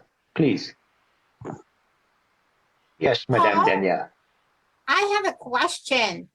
What about the adult movies? Am I still allowed to watch them? Yes, of course you are, especially the Japanese kind. That is the one I recommend the most. Japanese adult films are the best. And I highly recommend watching all the different positions and using that as an inspiration for your own life. That is the way to adult. I would like to add a note. Yes. I'd just like to add a note that I especially like to watch Japanese adult movies while hopping up and down on one foot. You should try. Yes, that is advisable. And that is all the time we have for today. I would like to thank our audience and for participating and attending our TED Talk, where we have learned all about adultering. Whoa! And turn it off. Turn it back. Thank you, Basil and Jeffy B. Turn it to Jeffy B to end off the night. Okay, so thanks very much, Basil and JP, for having my morning workout. It is 11 o'clock in Canada, a.m., so it's the morning for us. Anyway, so to close off our set, we're doing a quick long form. So the tag out, no real rules, just tag each one out. And we have we asked, what is your favorite summer activity? And based on the suggestions that we got from Facebook, this is my wife's favorite one. We're going to talk about favorite summer activity is eating ice cream. And if maybe James and JP can start, the subject is eating ice cream. Oh my God, this ice cream is the bomb, man. It's so good. I'm glad we paid $100 for it. It's worth it. This is going to be my last ice cream at this place. This is so good. And after, I'm going to show you a night that you're never going to forget. Tagging JP out. You're simply the best. Wow, wow, wow, wow, blah, blah, blah. I don't know any words, blah, blah. Just beat it. Just beat it. Beat it. Danielle, you're the next. Check out James. What kind of singing is that? You're an embarrassment to our company. I'm an embarrassment to our company? We are a rap company, not a pop, bubblegum pop company. You You are need an to change your embarrassment. genre. Oh my God, who do you think you are? I'm What, Dr. B, the because- big boss of the company. I got Danielle. Hello. I would like to buy some wrappers to wrap up all of my presents, please. This Sure, is we a have wrapper wrappers. company, right? How many wrappers do you need? I would like some wrappers for Christmas. We have old school wrappers. We have new school wrappers. We have Asian wrappers. How are they? I just want a wrapper to go around my box to give as a gift to my mother. You're looking for old school wrapping then. I recommend Jay-Z. Okay. Take Brian and Danielle. Hey, you got the wrappers. It's our parents' birthday. You got the wrappers. Yeah, I got 15 different kinds because I couldn't choose. Which one do you like? Oh man, it's just like you, man. Can choose ice cream flavors, can choose wrappers, can choose gifts. Like I'm like, you're the bigger brother. Why am I doing everything? Okay, I got a great idea. We'll use all the wrappers. So, Mom and Dad like empty boxes, right? So we'll get them a little empty box and we'll wrap it until it's big. And they'll have so much fun unwrapping. Man, I love it. Something you must have done to you. It's since you came back from abroad. You have so much more ideas now. We can do like 5 Pandora boxes. You know.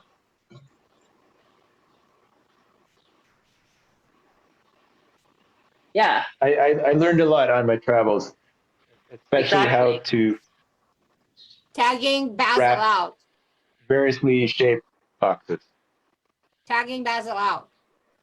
Okay, we're gonna continue with your eye yoga, and now look up and down and side, and now pretend to be surprised. Oh, wait. Oh, are you sure this is correct? I feel I'm doing my mother's work. Tag out Jeff. I saw it too. It's flying overhead. Well, it's gonna like that. Oh my God! It's on your head. Just don't move. Don't move. It's okay, Mom. It's okay. It's just a little.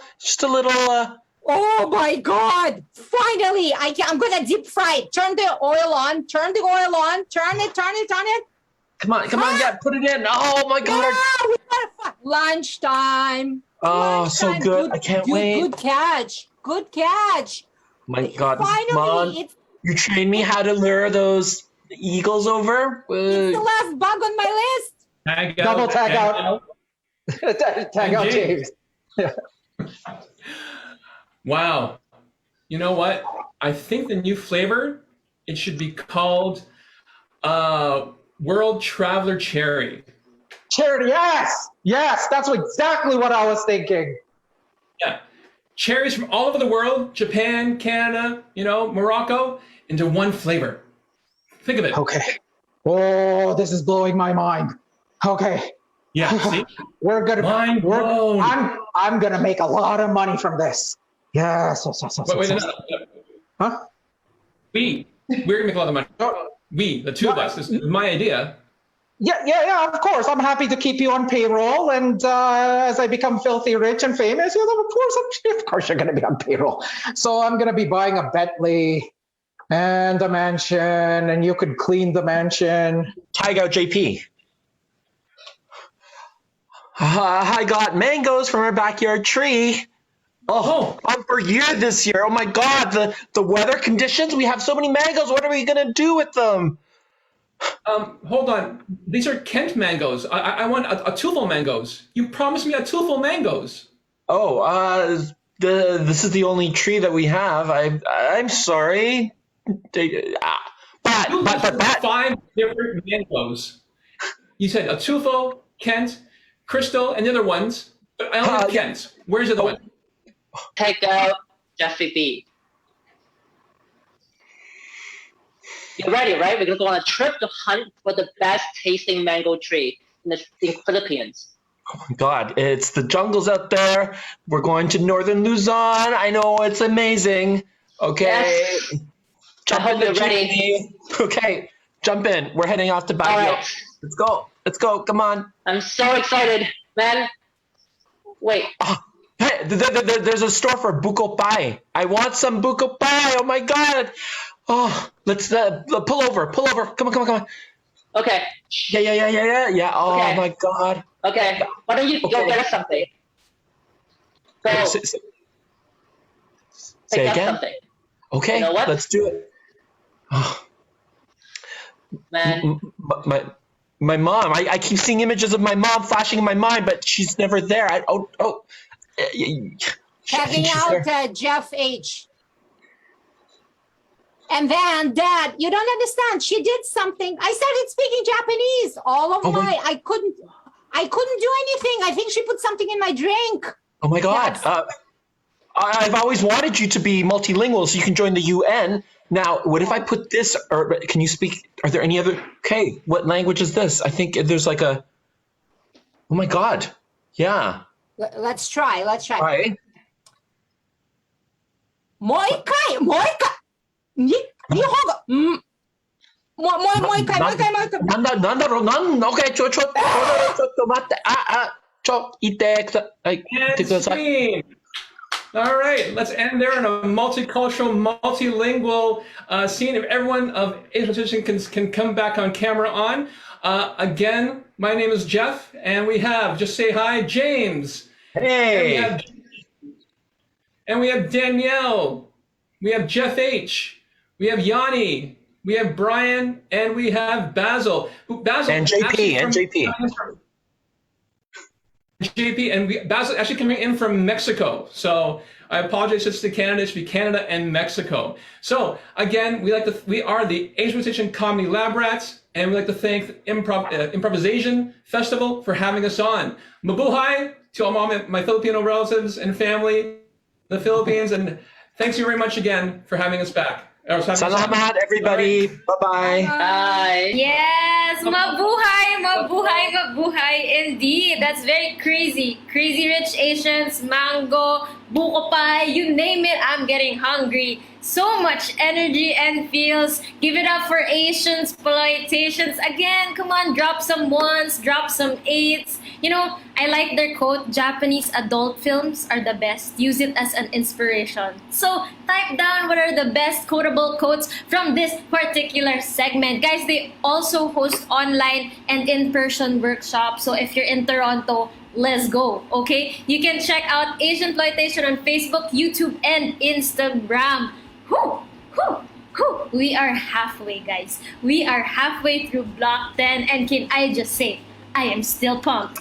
I am still pumped for the next two performers, so stay with me, tag your fellow kapuyatans, puyaters, and your stay up and pick me up buddies, because we have more in store for you guys. Okay, and share this live at live.improvisationfestival.com. Don't forget, up next, the next group of folks have roots in Philippines, India, and First Nations of Canada. And an interesting fact is that they became a group because of Improv Niagara hosting a jam for Black Indigenous people. So that's something that they've really held on to ever since.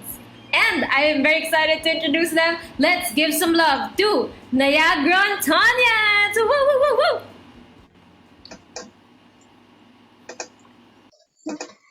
Woo. Hello, everyone. We are the Niagrontonians. I'm Chantal, Sachin, Simon, Shreya, and Dina.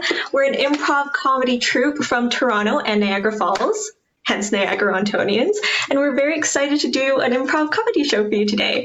So I'll explain a little bit about how our format works. We've asked you guys for a one-word suggestion that we're going to be using for the format of the drawing room. So it's going to start with about 5 minutes of us just chatting as friends, as ourselves, as one might in a drawing room, all inspired by your suggestion. And after we've collected lots of fun stories to work off of, we're all going to turn our cameras off, come back for the improv portion of the show. So we'll do about 20 minutes of long form improv, a bunch of different scenes inspired by your suggestion and by the stories that we told in our conversation. Every once in a while, you're going to see us edit by putting our hand up to the screen, maybe saying sweep, just like everybody's doing right now. So that's not us eating out. We're just transitioning to another scene. So I think that's everything you guys need to know. And let's see what you guys have put into the chat of so many fun suggestions.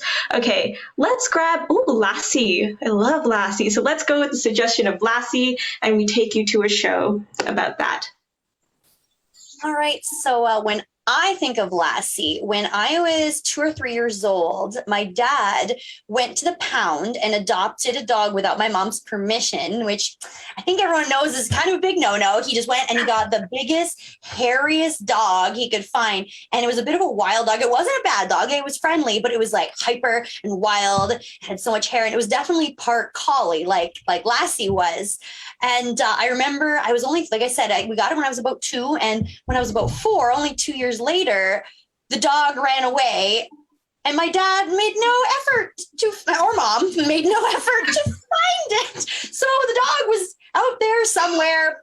Hopefully, I mean, I'm sure he found a good home. But I never found out what happened. And that dog's name was Sandy. So we never knew what happened to Sandy. Speaking of runaway dogs, I remember like when my family and I were still living in the Philippines, like most dogs there, I don't know about most, but like my immediate surroundings, like the dogs were outdoor dogs, and like indoor dogs was like a foreign, like a foreign thing. And then like when we found out that we were going to move to Canada, my mom and dad were like, maybe you should like try having the dog inside. And we've had this dog. Her name was Kenny. We've had her for like 13 years at that point. And then like it was a weird transition for Kenny to be like outdoor to indoor, like, or like at the very least, like starting to sleep and like hang out with us indoor. And I remember like when she would be outside, she would like crawl underneath the gate to like hang out with the other neighborhood dogs and just have like adventures on her own. Like I wish I had like a doggy cam on her forehead. Yeah. I mean, I just imagine these dogs like your dog Kenny, when they were inside, they would behave differently. And when they go out, they would be like much rowdier, they would change their dress and probably tie a handkerchief on their collar, become the rowdy dogs. That's what I imagine Kenny to be right now. Dude, it's like dogs, a teenager. Yeah. Oh, sorry, Shay. I was going to say, it's just like a teenager who's like really proper at home for their parents. And then they go out and they like get all promiscuous and stuff. So back in India, I always had dogs at home and they were just taken care of. Like we never bothered, and somebody would feed them. Somebody would give them a car. Now here... we were just, frolicking and playing with them without knowing that who's feeding them. Now here in Toronto, for the past 1 year, I'm trying to adopt a dog. And the number of forms I filled is not funny. Like, there are serious existential questions. Do you really think that you're prepared to adopt a dog? And I'm like, am I good enough to take care of myself? All those questions make me question myself, that have I arrived yet in my life? Wow, this question is really profound. Think about it. Gosh. Okay, go measure your backyard. Is it good enough for a dog? And I'm like, every time I'm questioning in my head, maybe I'm not good enough. I'm not good enough because that makes me think of the Asiansploitation, like adulting TED Talk. I'm like, I would not be a guest there because like, I don't know, like it's been a weird like past 5 years for me. Like, and I can't. And like, if I were to fill out those forms, Shreya, I would be questioning myself. Oh, so much. Oh, I don't know. I think when it comes to petting an animal or a dog, we should start small. Like, why don't we pet an ant or something like that? A very small, physically small. Yeah, just physically small. And then even if they wander about in your backyard, you might find another one, and you are still thinking it's the same fucking ant because it just reacts the same. That would be racism in the ants' atmosphere and the world. Racism. Yeah. I do have bunnies in my backyard though, and it's the best because I don't have pets at home. But like, there are a lot of bunnies who come through. There's a little one that I recognize. He's a little baby, and you know him because he's got a little white spot on his head. And it's the best because I don't have to. Yeah, they find food on their own. They're self-sufficient. Someone takes care of them. We're independent, like somebody else. You talk about bunnies. I have so many bunny stories because we raised bunnies when I was younger. We had pet bunnies. But most people, my dad likes weird pets. So most people who buy a bunny love buying a little dwarf bunny, something that can fit in one or two hands, something not very big. My dad went out and got we're on camera, but like imagine 2 feet long. I would say about 2 feet long, like the size of a large cat, the biggest rabbit you've ever seen. You can't even really pick it up because it's just like so heavy with like the big under their neck, they have this big like poof of fur, like these luxuriously large rabbits. And he went out and bought a bunch of these to breed for fun because, we didn't eat them. It was just for fun. And I remember once we bred them and we had a bunch of baby bunnies and I was 6 at this time and we brought the bunnies to market to sell. And in my 6-year-old mind, I'm like, we're selling them as pets. And then this old Italian guy came and he's like, I'll take the whole thing. And I was like, wow, this Italian guy must really love bunnies. He's going to give all these bunnies such a good home. And as an adult, I found later on that like people in general, but Italian people really love to eat rabbit. And these were like good eating rabbits because they get really big and you didn't probably keep them as pets. That makes me think of, I had, also back in the Philippines, I had one birthday where my mom and dad gave me like 2 chickens. And they were like both female chickens. Like live chickens. Like live chickens, yeah. And so like I'd be so proud, like going out, grabbing like their eggs and like, Mom, here, cook them for breakfast. And at one point, we ate them. And I forgot like how the decision was made. But like, I was surprisingly not super sad about it. I was kind of also like, oh, okay, like this is a circle Oh my of life. God. Simon, so these are typically the points when you're more hungry than emotional, Because you can eat the damn thing because it's tasty, right? It would be such a waste to not eat it. It would be nice. Oh. Yeah. Shreya's like in shock that she's back to the existential. Like her brain is like, oh my God, there are too many questions and I don't have the answers. Yeah, just to bring this back again, when you're hungry, you just have only one emotion, which is either you get angry or you get onto the food. I have been in that situation so many times that I can't think. My brain doesn't work when I'm hungry. I just want food. I have been in situations where I tasted and eaten food that I wouldn't eat otherwise. For example, there was one time I was just going on a highway and we stopped at a restaurant because we have a lot of dhabas, we call them in India. We had this particular restaurant and they were serving only one dish that I hated. It's pumpkin. Okay. I just hate it.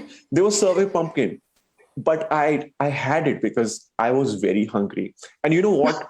Surprisingly, this probably, we have a lot of lassi, which is a drink, which is made of curd, beaten curd. Yogurt. Yeah. And we are coming back to lassi. Lassi, which I did. Lassi. Okay.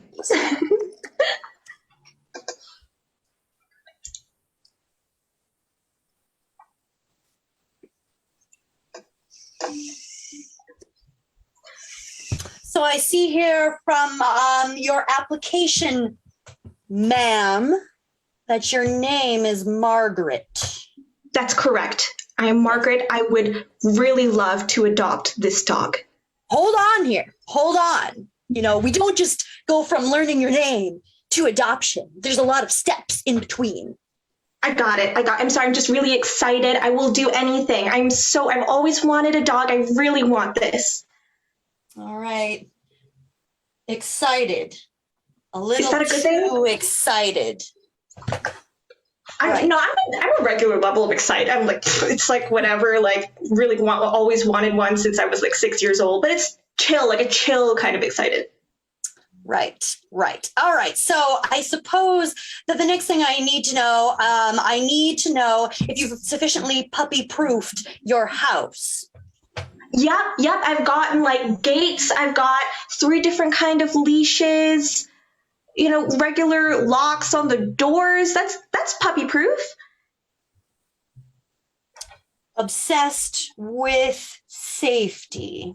No, like regular gates, regular locks. Oh my God, am I doing okay? Sorry, I'm just really want this dog. Okay, all right, fine. We're almost at the end of the process. Yes, I've seen that you filled out your forms perfectly, so that is definitely a plus. You wouldn't believe the amount of people that even forget to sign their name. So already, you're one of the forerunners. So all right, so now you know what? I think all the paperwork is in order. So the next thing is a physical test of wits. As you can see behind me, there's a pit of fire with a rope across it. All I need you to do, your puppy's on the other side, actually. All I need you to do is to walk across the tightrope over the fire and retrieve your dog safely. I'm sorry. I did everything. I filled out all of my forms correctly. I got all of my insurance papers. I've got references. I was not anticipating having to walk over a coal of fire to get to my dog. Well, it's interesting you say that because... Oh, she doesn't want that dog, I guess. Fellow Coles. Doesn't. She should totally walk on that rope and then jump off the fire. She doesn't want it. I don't think she's cool enough. If I would give in to her, I would go back in that cage. What kind of name Margaret is? That's so passe. Margaret. Yeah, she And then she would try to give a funny name to, one of us, whoever has taken it, like, oh, pretty cool, or whatever. I would hate that. She'd be like, oh, that's the charcoal that punctured my foot and burnt me. Oh, that one's, I don't know. Like, move on, bitch. Sorry, I didn't mean it that way.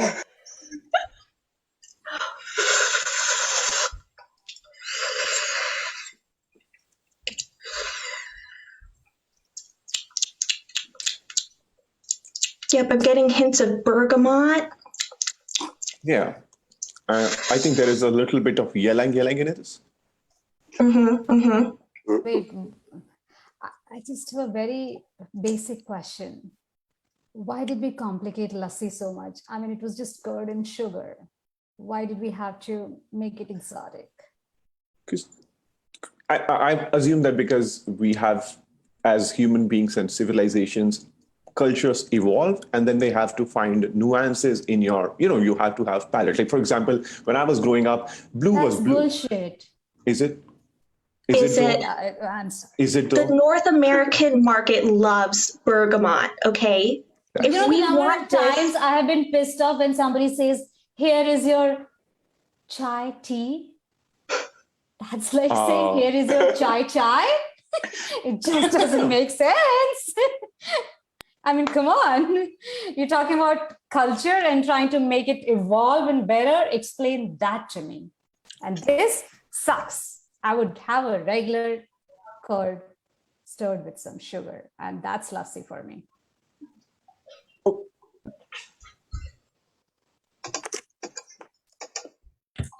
All right. So we got the dog. You got the dog, right? It's a fast dog, right? Yep. Fast. Oh, look at it go. Oh, it's ready to move. All right. Okay. Oh, feisty little thing. All right. I've got the dog cam. We are finally scientifically gonna find out for the first time what dogs do when they run away. We're gonna find out. Yes, we are. It's strap it on. Right. Strap it. With that, okay, I'm gonna make sure that the Velcro is real tight. Okay, not too tight. It's okay. It's okay. All right. The harness. All right. I think we're good. You think we're good? Now, we're gonna unleash the dog. Oh, here we go. All right, let him go. Wow. Yep. This is already fascinating. My mind is blown. Oh, he's going into the closet. Oh, it's sniffing. Yeah. Okay. Oh, it's curious. He seems to have found some of our garbage in the closet. Yeah. That we've Food been is a meaning. right. Yeah. Yep. Oh, no. Don't do the bug spray. Don't do it. Don't do it. No. Oh no! It seems you poisoned him.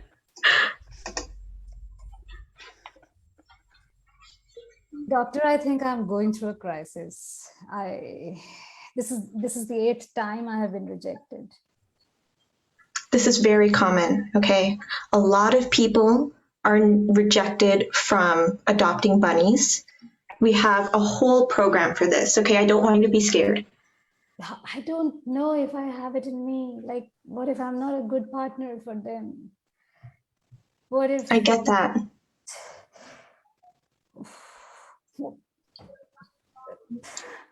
What am I doing in life? Honestly, you are much more advanced than other clients because normally they're asking questions about like, did I buy the wrong food? Did I not get enough supplies?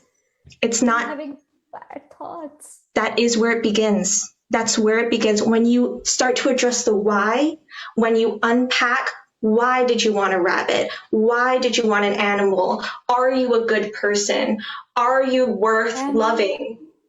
Am I? This is where it begins. Single for almost 15 years now. Do I deserve love? Did you have a good relationship with your parents? The last time I called them was 2 years back, so maybe, yeah. Mm-hmm. I don't know.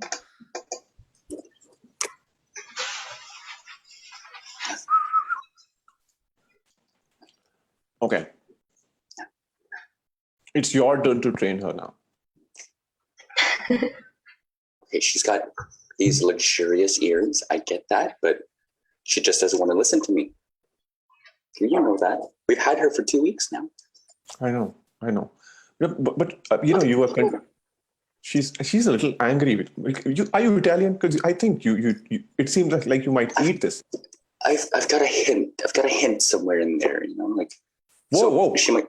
That's microaggressive. Okay, just do not look at my bunny like that. Okay. Okay. A little more love. See, now she'll come to you.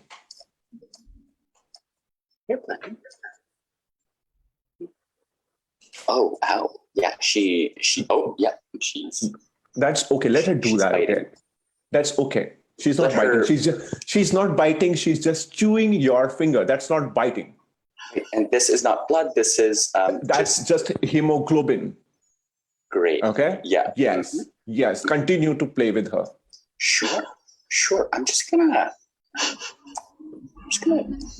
play with her with my butchering knife. Just. It's no, it'll be fun. I'll teach you how to carve.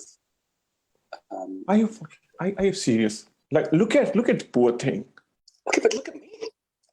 That's okay. You 2 puncture wounds. You're just being a little more paranoid about this. Okay, you know how to handle wounds, right? You are a human being. Look at that thing. That thing doesn't speak. Hasn't got a tongue. You have got 3 languages. Not convinced.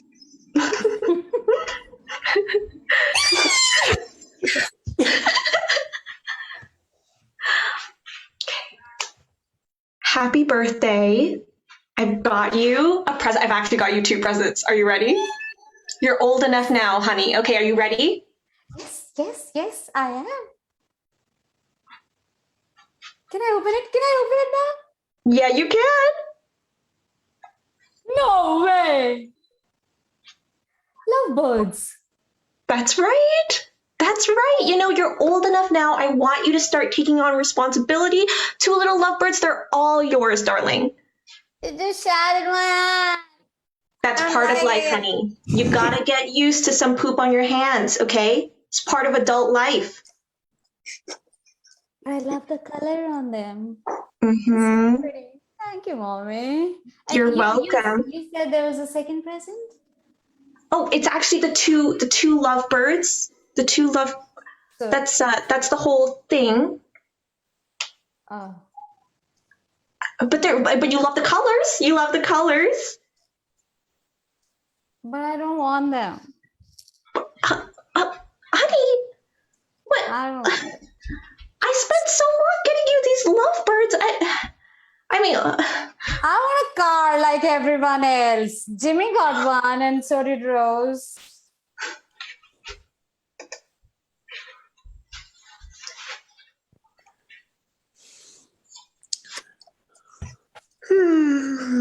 Oh, where's Sandy? I thought you took him for a walk this morning. What do you mean you thought? We have a calendar, right? Today is your day. I didn't take him for a walk. Not yet. Oh, I can see that because you were here. You didn't take him for a walk. But where is Sandy?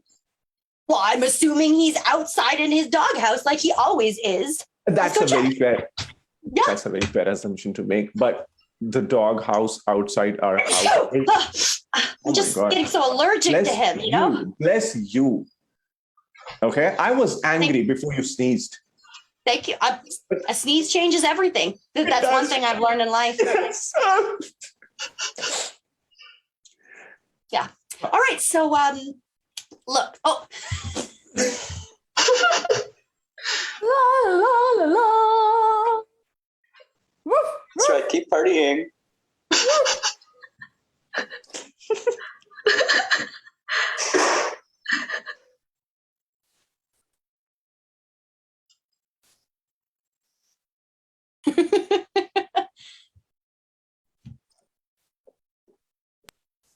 Human, hey. Human. Yes, dog. I just lost my way. And I'm scared by what you're doing. I want to go back home. You know, this is part of life, dog. If you want to journey outside of your house, you want to have I want to call free life. 911. Keep Simon. So you're saying that you're emptying that jar of peanut butter is going to scare the animals off? Mm-hmm. And you know why? Why? Because they're afraid that they're not going to get anything out of the contents that I'm emptying. So they're afraid. Tag Sachin out. So like we've been on this date for about an hour, and you just seem to keep just pulling things out of that jar. It's like a bottomless jar. What's that all about? It's just that I'm trying to keep interested in this date. And this is you know what this is? This used to be a giant's eyeball.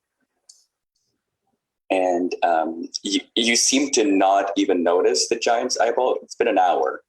And you just let me talk and carve out this eyeball without even noticing, acknowledging. I never noticed. Where's my eyeball? Where the fuck is my eyeball? Sir. It's okay, sir. Wait. It's okay, sir. Look, I do another eyeball. I lost an eye. I give you one of mine, but I'm afraid it might be too small for you. It would be, yes. Give me both of them. Both my eyeballs. All right, I'll do anything for a giant. Thank you. Oh.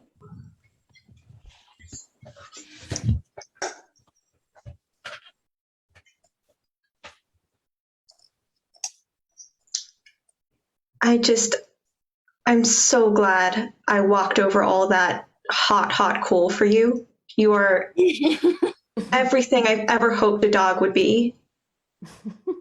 We're gonna go on walks together. We're gonna eat together. We're gonna dance together. We're gonna be best friends. What do you want your name to be? Tell me, communicate to me through your, I know you can't talk, but communicate through your eye. What do you want your name to be?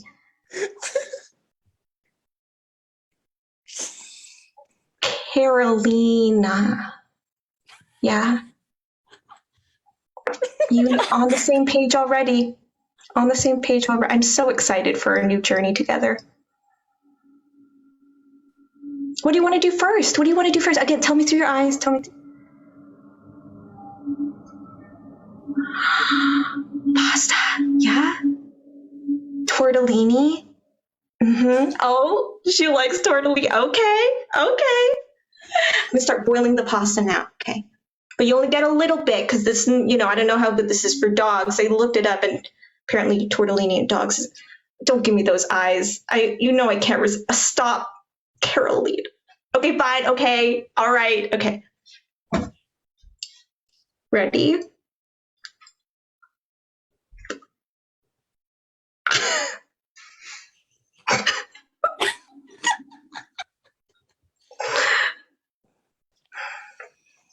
You. Oh, stop it. All right. Sorry, my camera equipment. 1 sec. Dog cam number 2. Dog cam 2.0. We ironed out all the kinks this time. It's a go.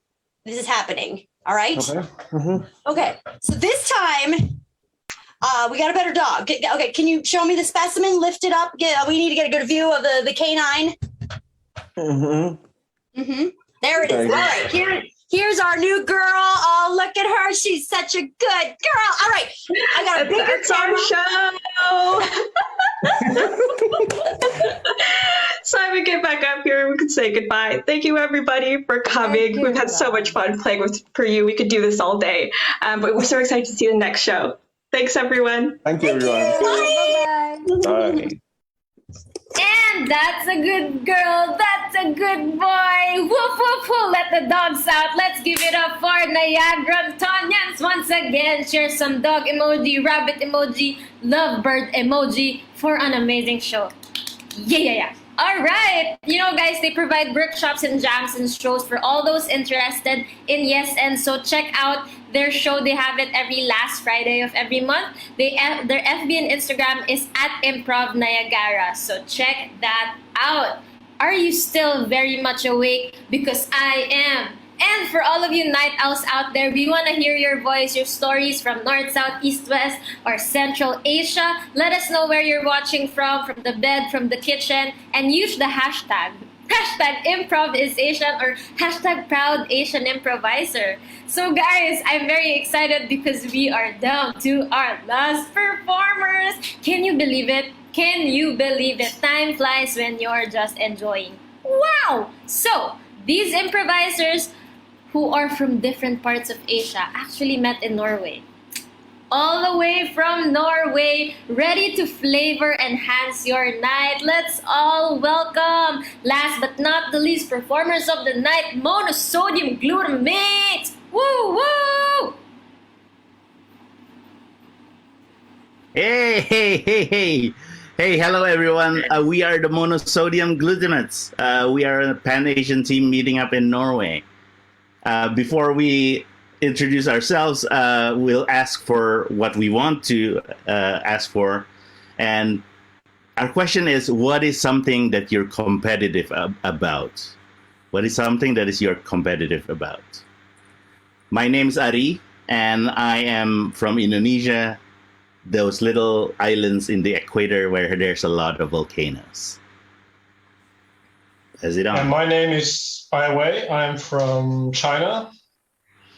I'm made in China. That's all I have to say. I'm Saurabh, and I'm from India.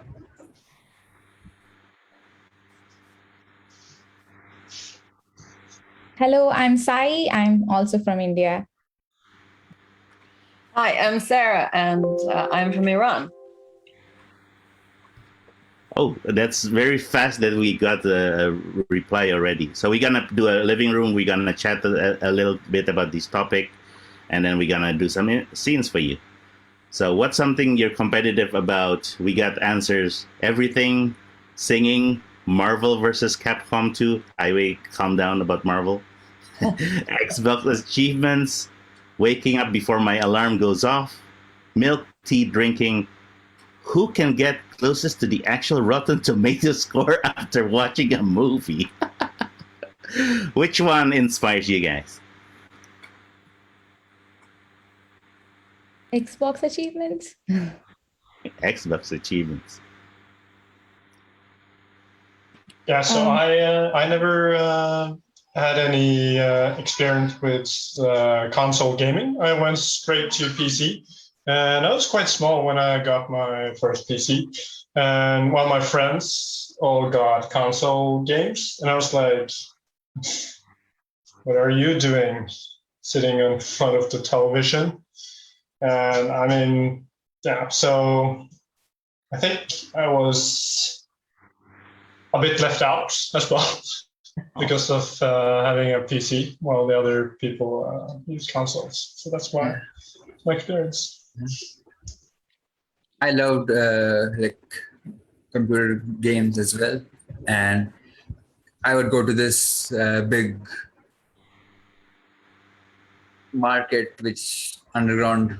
It was literally underground. It sold like pirated CDs, and it was always a hit and a miss, and you could get like the Age of Empires, which I like really liked. I bought that for quite cheap, like 50 rupees, but it didn't work, and my computer was ruined. And yeah, I learned it the hard way that cheap doesn't mean good. So is that a pirated copy, or is it just cheap out of time? No, I think it's just, I think they just made copies out of it, like pirated things. And they had like a very, it was like home, like, you make a cover, like print out, and then they just like put it in a plastic bag. And then like, yeah. Yeah, I grew up, sorry, you want to go? No, go ahead, Ari. I mean, I grew up with all these pirated games as well. You would have, they would burn it for you. Like, you want this game? Let me just burn it next to you, and then put it in a plastic bag. Like, not even trying to do that. Sometimes the fancier pirate places would try to print out the original cover, right? But yeah. I'd never bought anything non-pirated until I came to Europe, actually, maybe. Yeah. And it's also because I started working and so on, and then I feel like maybe I should start to contribute to society. I missed the first part. मुझे लगा कि बाबू हमको कुछ समझ नहीं आया कैसे I grew up. मेरे को अपने रिहर्सल में बहुत मजा आता था अभी I was like maybe I got a bit tensed. I don't know. Can we include this into our scene? I grew up with a dad who's a gamer, and we have had, I mean, the one that I remember the most is Amiga 500. That was the one that I played on, and but he had everything, and he still is 65 now, and he's still playing. And I would occasionally play his games, and then I ended up actually a few years back to work in a gaming company. But the sad truth is that I never became a gamer. Like, I never got hooked. I never got it, although I had always access to all my dad's games and computer games. And yeah, I'm more of a board game player. So I chose Xbox achievements, but that reminded me of a quite long back when I was playing with console and TV. My aunt bought us, for me and my brother, we used to play the Super Mario and tanks and all of that. And that was my first time ever interacting with video games. And both my brother and I were so competitive. We played so much that the physical joysticks got worn out in less than a month. And my aunt was so sweet that she bought another pair, and we won them out as well before the summer ended. And she's like, okay, you're done. You played your quota. And then that's the first time I realized how bad I am at self-discipline. that I actually actively stayed away from playing games most of my adult life because I'm afraid that I'll just get hooked up and not achieve anything else in life. Yeah. So my story is similar to Ai Wei because we had a Nintendo, which is like the key for social life in the grade school.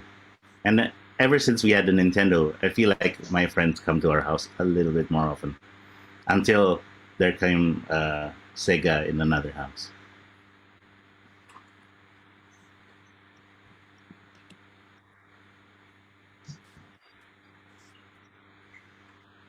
Come and see Daddy play video games on this PC. Okay. But will you let me play this time as well? No, only watch. I'm the senior here and I have the most experience, so you just take some candy and watch. Okay. So look, Daddy's gonna shoot someone in the head. Oh, I love when you shoot people in the head. Yeah, you're not old enough for this game, but you can only watch me shoot. But okay. Oh, shoot him. Hi, I'm an innocent bystander. I don't know what's gonna happen. Shoot him. You know this game is called let me see, GTA. You can drive cars but I like to use the cars to run people over. Run over the baby. And I'm going to show you something else. In this game, you can actually go into that bar and you can talk to those girls. Oh my God, I miss my younger days. Daddy. Hello, brothers. Oh, you're playing a PC game? Yeah, sure. Have you checked the new mobile video games?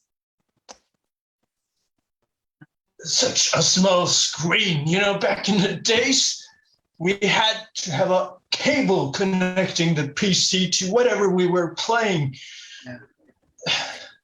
I like my dad always likes to play in big screens only. He says small screens are for losers. Yeah, and it's bad for your eyes. It's bad for your eyes. Yeah. Sure, that's what you tell yourself when you're not old enough to get a mobile phone for your own. Mobile phone? I got Skype on this PC. I can call anyone I want. Keep Ai Wei. Oh, you're saying your son's starting to use little mobile phones. That puts us in a disadvantage. Yeah, see, he can. What is he doing? He's doing banking now, like through that thing. I mean, when I talk to a bank and negotiate interest rates, I want to look people in the face. Right. You don't want to just do a little thumb. How do we still keep being relevant? I don't know. I say remove all the electrical sockets in my home. I'm actually considering that. Remove all electricals. I'm gonna do that to my home and see how my son plays out. I'm gonna finally beat him. Check out both of you.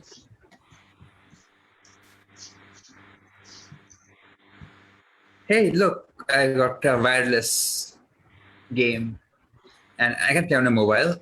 And okay, I challenge you. If I win, I take over the corporate account for Morgan Stanley. Okay, challenge accepted. Yeah. I've been the empire of this all my life. Yeah. I can take the challenge. Yeah. And if I win, you will have to sell all the stocks you have of that pharmaceutical company as well. Okay. Yeah, the stakes are high, but I can handle it. Yeah. And if I win, you'll have to give me your gaming chair. Chair. Okay.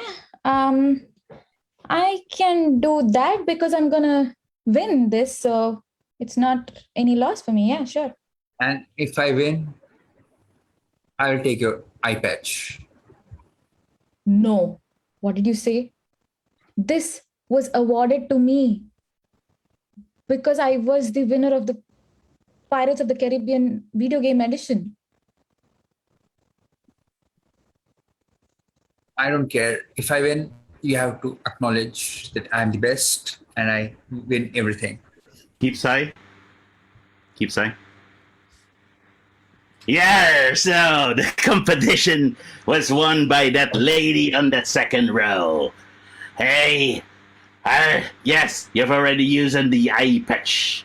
You're part of us now, eye pirates. Hey, I'm so excited.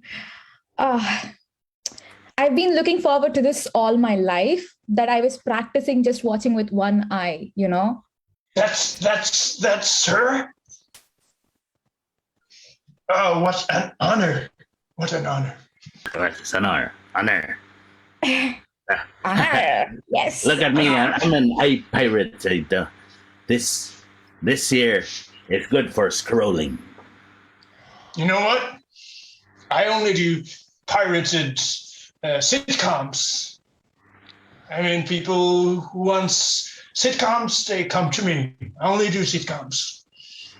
That's an honor. I give you the pirate salute. You were brought in here because of your special skills. You have to know. Hey? Thank you. I never knew that creating pirated video games and pirated movies and selling them in plastic pouches would bring me this far. But my dream has come true eventually. Yes. With your skills of putting them in pouches, we'll be able to distribute our power more. Guys, there's something going on here.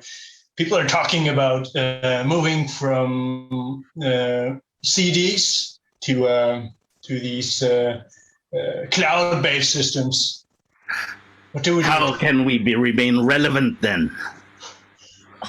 How can I put a cloud on a plastic bag? Does anyone know that? Everybody else, Sarab in.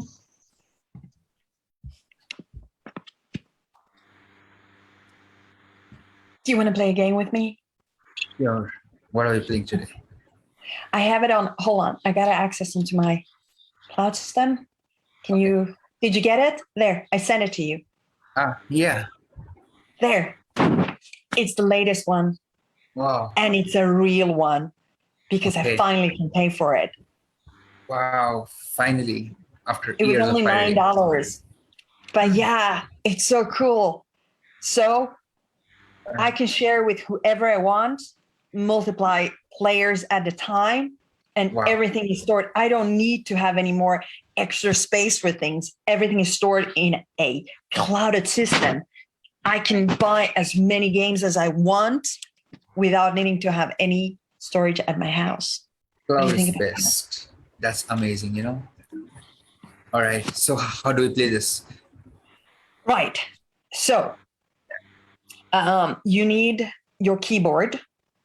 Okay. Or you know what? We can try this. I haven't tried it before. You can log in through your mobile. I'll play through my computer. And then we'll see. It might be a bit slower connection. You know, like my dad, he's so much into PC games. He removed all the wires. So it's really good. It's all wireless now. Seriously. Yeah. Let's just play quickly before he comes and sees me playing on the cloud. And he gets really angry. What? So you're not allowed to play. Son, you don't hear the word wireless and cloud-based systems and. No, we're talking about the weather. No. Hello, sir. Yeah. It's a nice weather today, isn't it? No Yes, clouds. very. It's monsoon time. It's very beautiful. I love Who monsoon. are you? I go in the same cafeteria with your son? Yeah, we sometimes eat together. Yeah. It's a date. Oh, it's good that you start to spend more time outside of games and meeting girls. Keep away. Yeah, you're saying you're gonna get the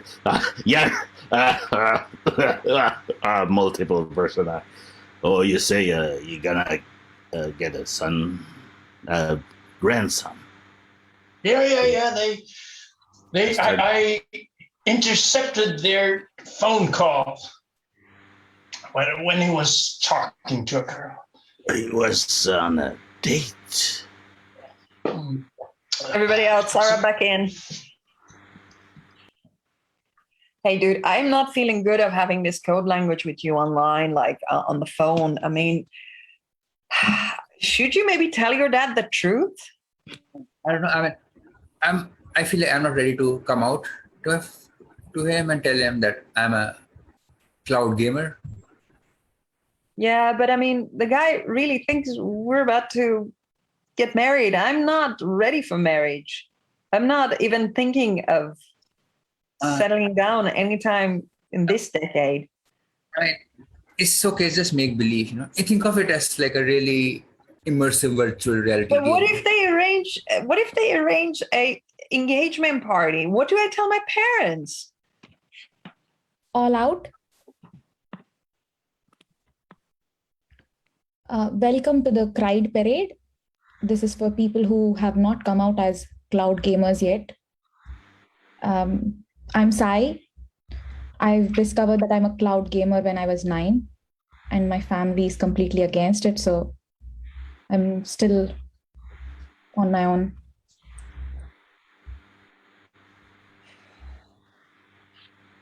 Who wants to go next? I'm Saurabh, and yeah, it was like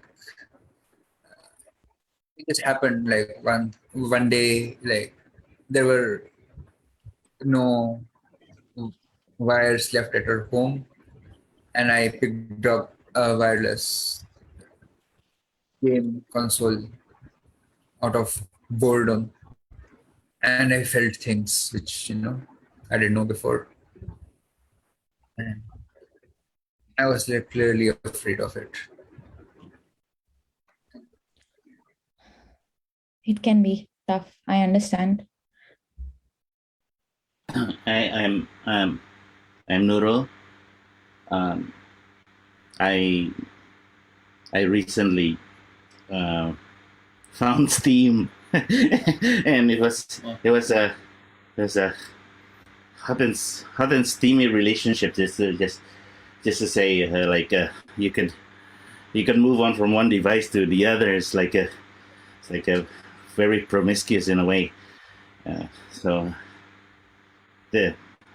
hope this is a safe space to say it. Absolutely. Gamers are a spectrum. You come in all ways. Hi, I am Taika, and I'm here because my really good friend, he is forbidden to play cloud games. And so sort of it has like caused an anxiety in me because we have to lie to his family that we are dating, even though we aren't. We just want to play games. So I thought I'd try this place and see if you guys can guide me. You mean like dating, like human to human or human to NPC? No, they think we're dating human to human because they can't understand the whole human to, yeah. You get it. That must be really traumatic for you. Yeah, it is. It is. I'm to a basis where I can't concentrate fully on my games. I have to tell that I have to take a break every 30 minutes, and that's very, very disturbing. I mean, I used to play 8 hours nonstop, and now... Oh, sorry, I didn't turn the notification sounds off. Go on. Edit, everyone.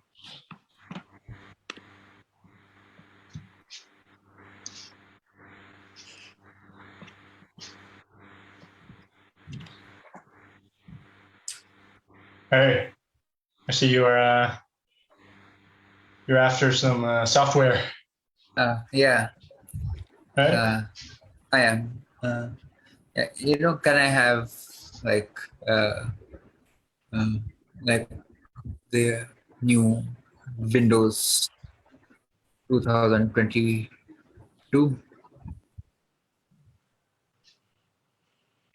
About the new Windows,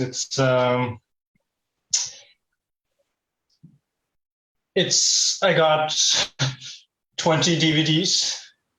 I mean, the new Windows, it's very, very large. So I've compressed it to 20 DVDs.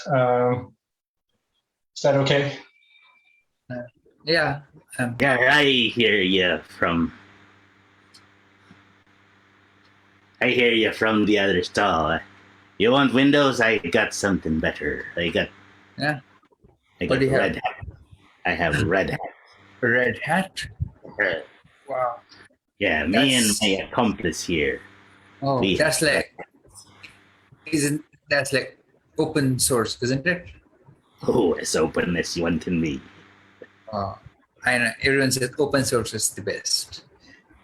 No, I mean, if you buy from me, I'll get you like this a CD bag which fits all of the 20 CDs in this bag. It's a bargain. It's a bargain. Oh, If you buy from us, you can just carry it in a small USB. Oh, wow. That's like really modern.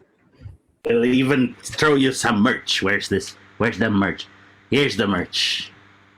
Yeah, you'll get the Red Hat. Wow. That's really nice. It'll look good when I go out to meet people and everyone will know I have a Red Hat operating system.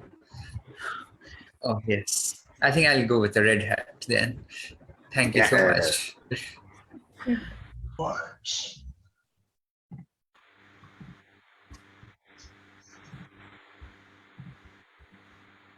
Mom? Yes. I don't understand why me and my sister can't get a console.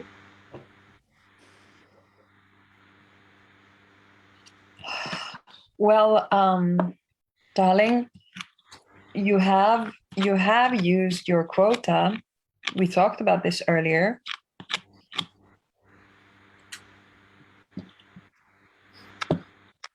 But it was not a mistake that it was a pirated console. We didn't intend to break it. Look, do you feel that you're doing anything else with your life besides gaming? No. All right. But we have A++. Isn't that what you need? We're number one in the class. We're called the number one siblings. Okay. Only this time, exceptional. I give you permission. But only this time, because you are being number one. And you better keep on going and keeping that number one spot, both of you. If one of you falls down, it's out. Everything out. I will shut down the whole thing, even the electricity in the house. You will be studying in the dark with candlelight. Okay? Thank you, Mom. Thank you, Mom. We'll forever be number one. Yay!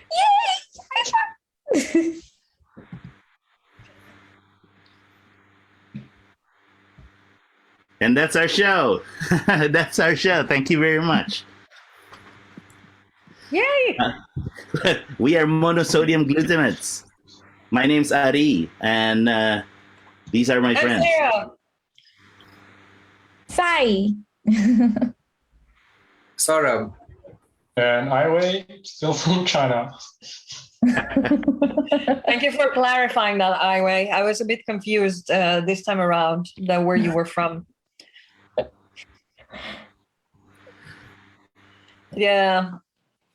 Thank you very much for having us in your festival. We're trying to bring spices to Norway, and then now we can go back to the source and meet our Asian improvisers. So thank you so much. Yes, love it, MSG. MSG. We need more MSG. And gosh, I love it. I'm Sabrina. It's been 5 minutes since I've done human to NPC. Yes, totally can relate. What a way to end Block 10, guys. Oh my gosh, give them a round of applause. Send all the flavor enhancers that you can think about in the chat. Guys, they actually have a Facebook page. It's facebook.com/Impro Neuf or Impro Neuf International. So check out their workshops and all of their events there. And wow. This Improvisation Festival is actually brought to you by the Third World Improv and Manila Improv Fest. So also check their FB. It's fb.com/Third World Improv. And that is a wrap. It's a wrap for day 3. Whoa. But wait. Guys, wait, there's more. If you're watching, we actually have a socials night for all you improvisers, performers, and improv teams at about 1 a.m. in 1 minute. So what better way to spend Saturday night than to party with such an amazing group of improvisers. Again, thank you all so much. Adult Impro, Asiansploitation Comedy Lab Ratch, Niagrontonians, MSG, and of course to the performers from the previous blocks today and day 1 and 2. Wow, just wow. And of course, who can forget the people behind this? So please guys, share some love, share some coffee, give it. Thank you so much to the Improvisation production team and everyone else who is watching. Thanks for staying up late. This has been such a wonderful time. My name is Sabrina Manansala, your host for tonight. Now signing off. See you tomorrow for our last day 4, or see you later in a bit for our socials night. Good night, guys. Bye. Woo.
That's what we're here for. We're all different, it adds more flavor. Take it to the stage and hear the crowds roar. Our history we'll always remember. The good, the bad, we'll never surrender. Making our mother and motherland proud. Using our voices and saying it loud.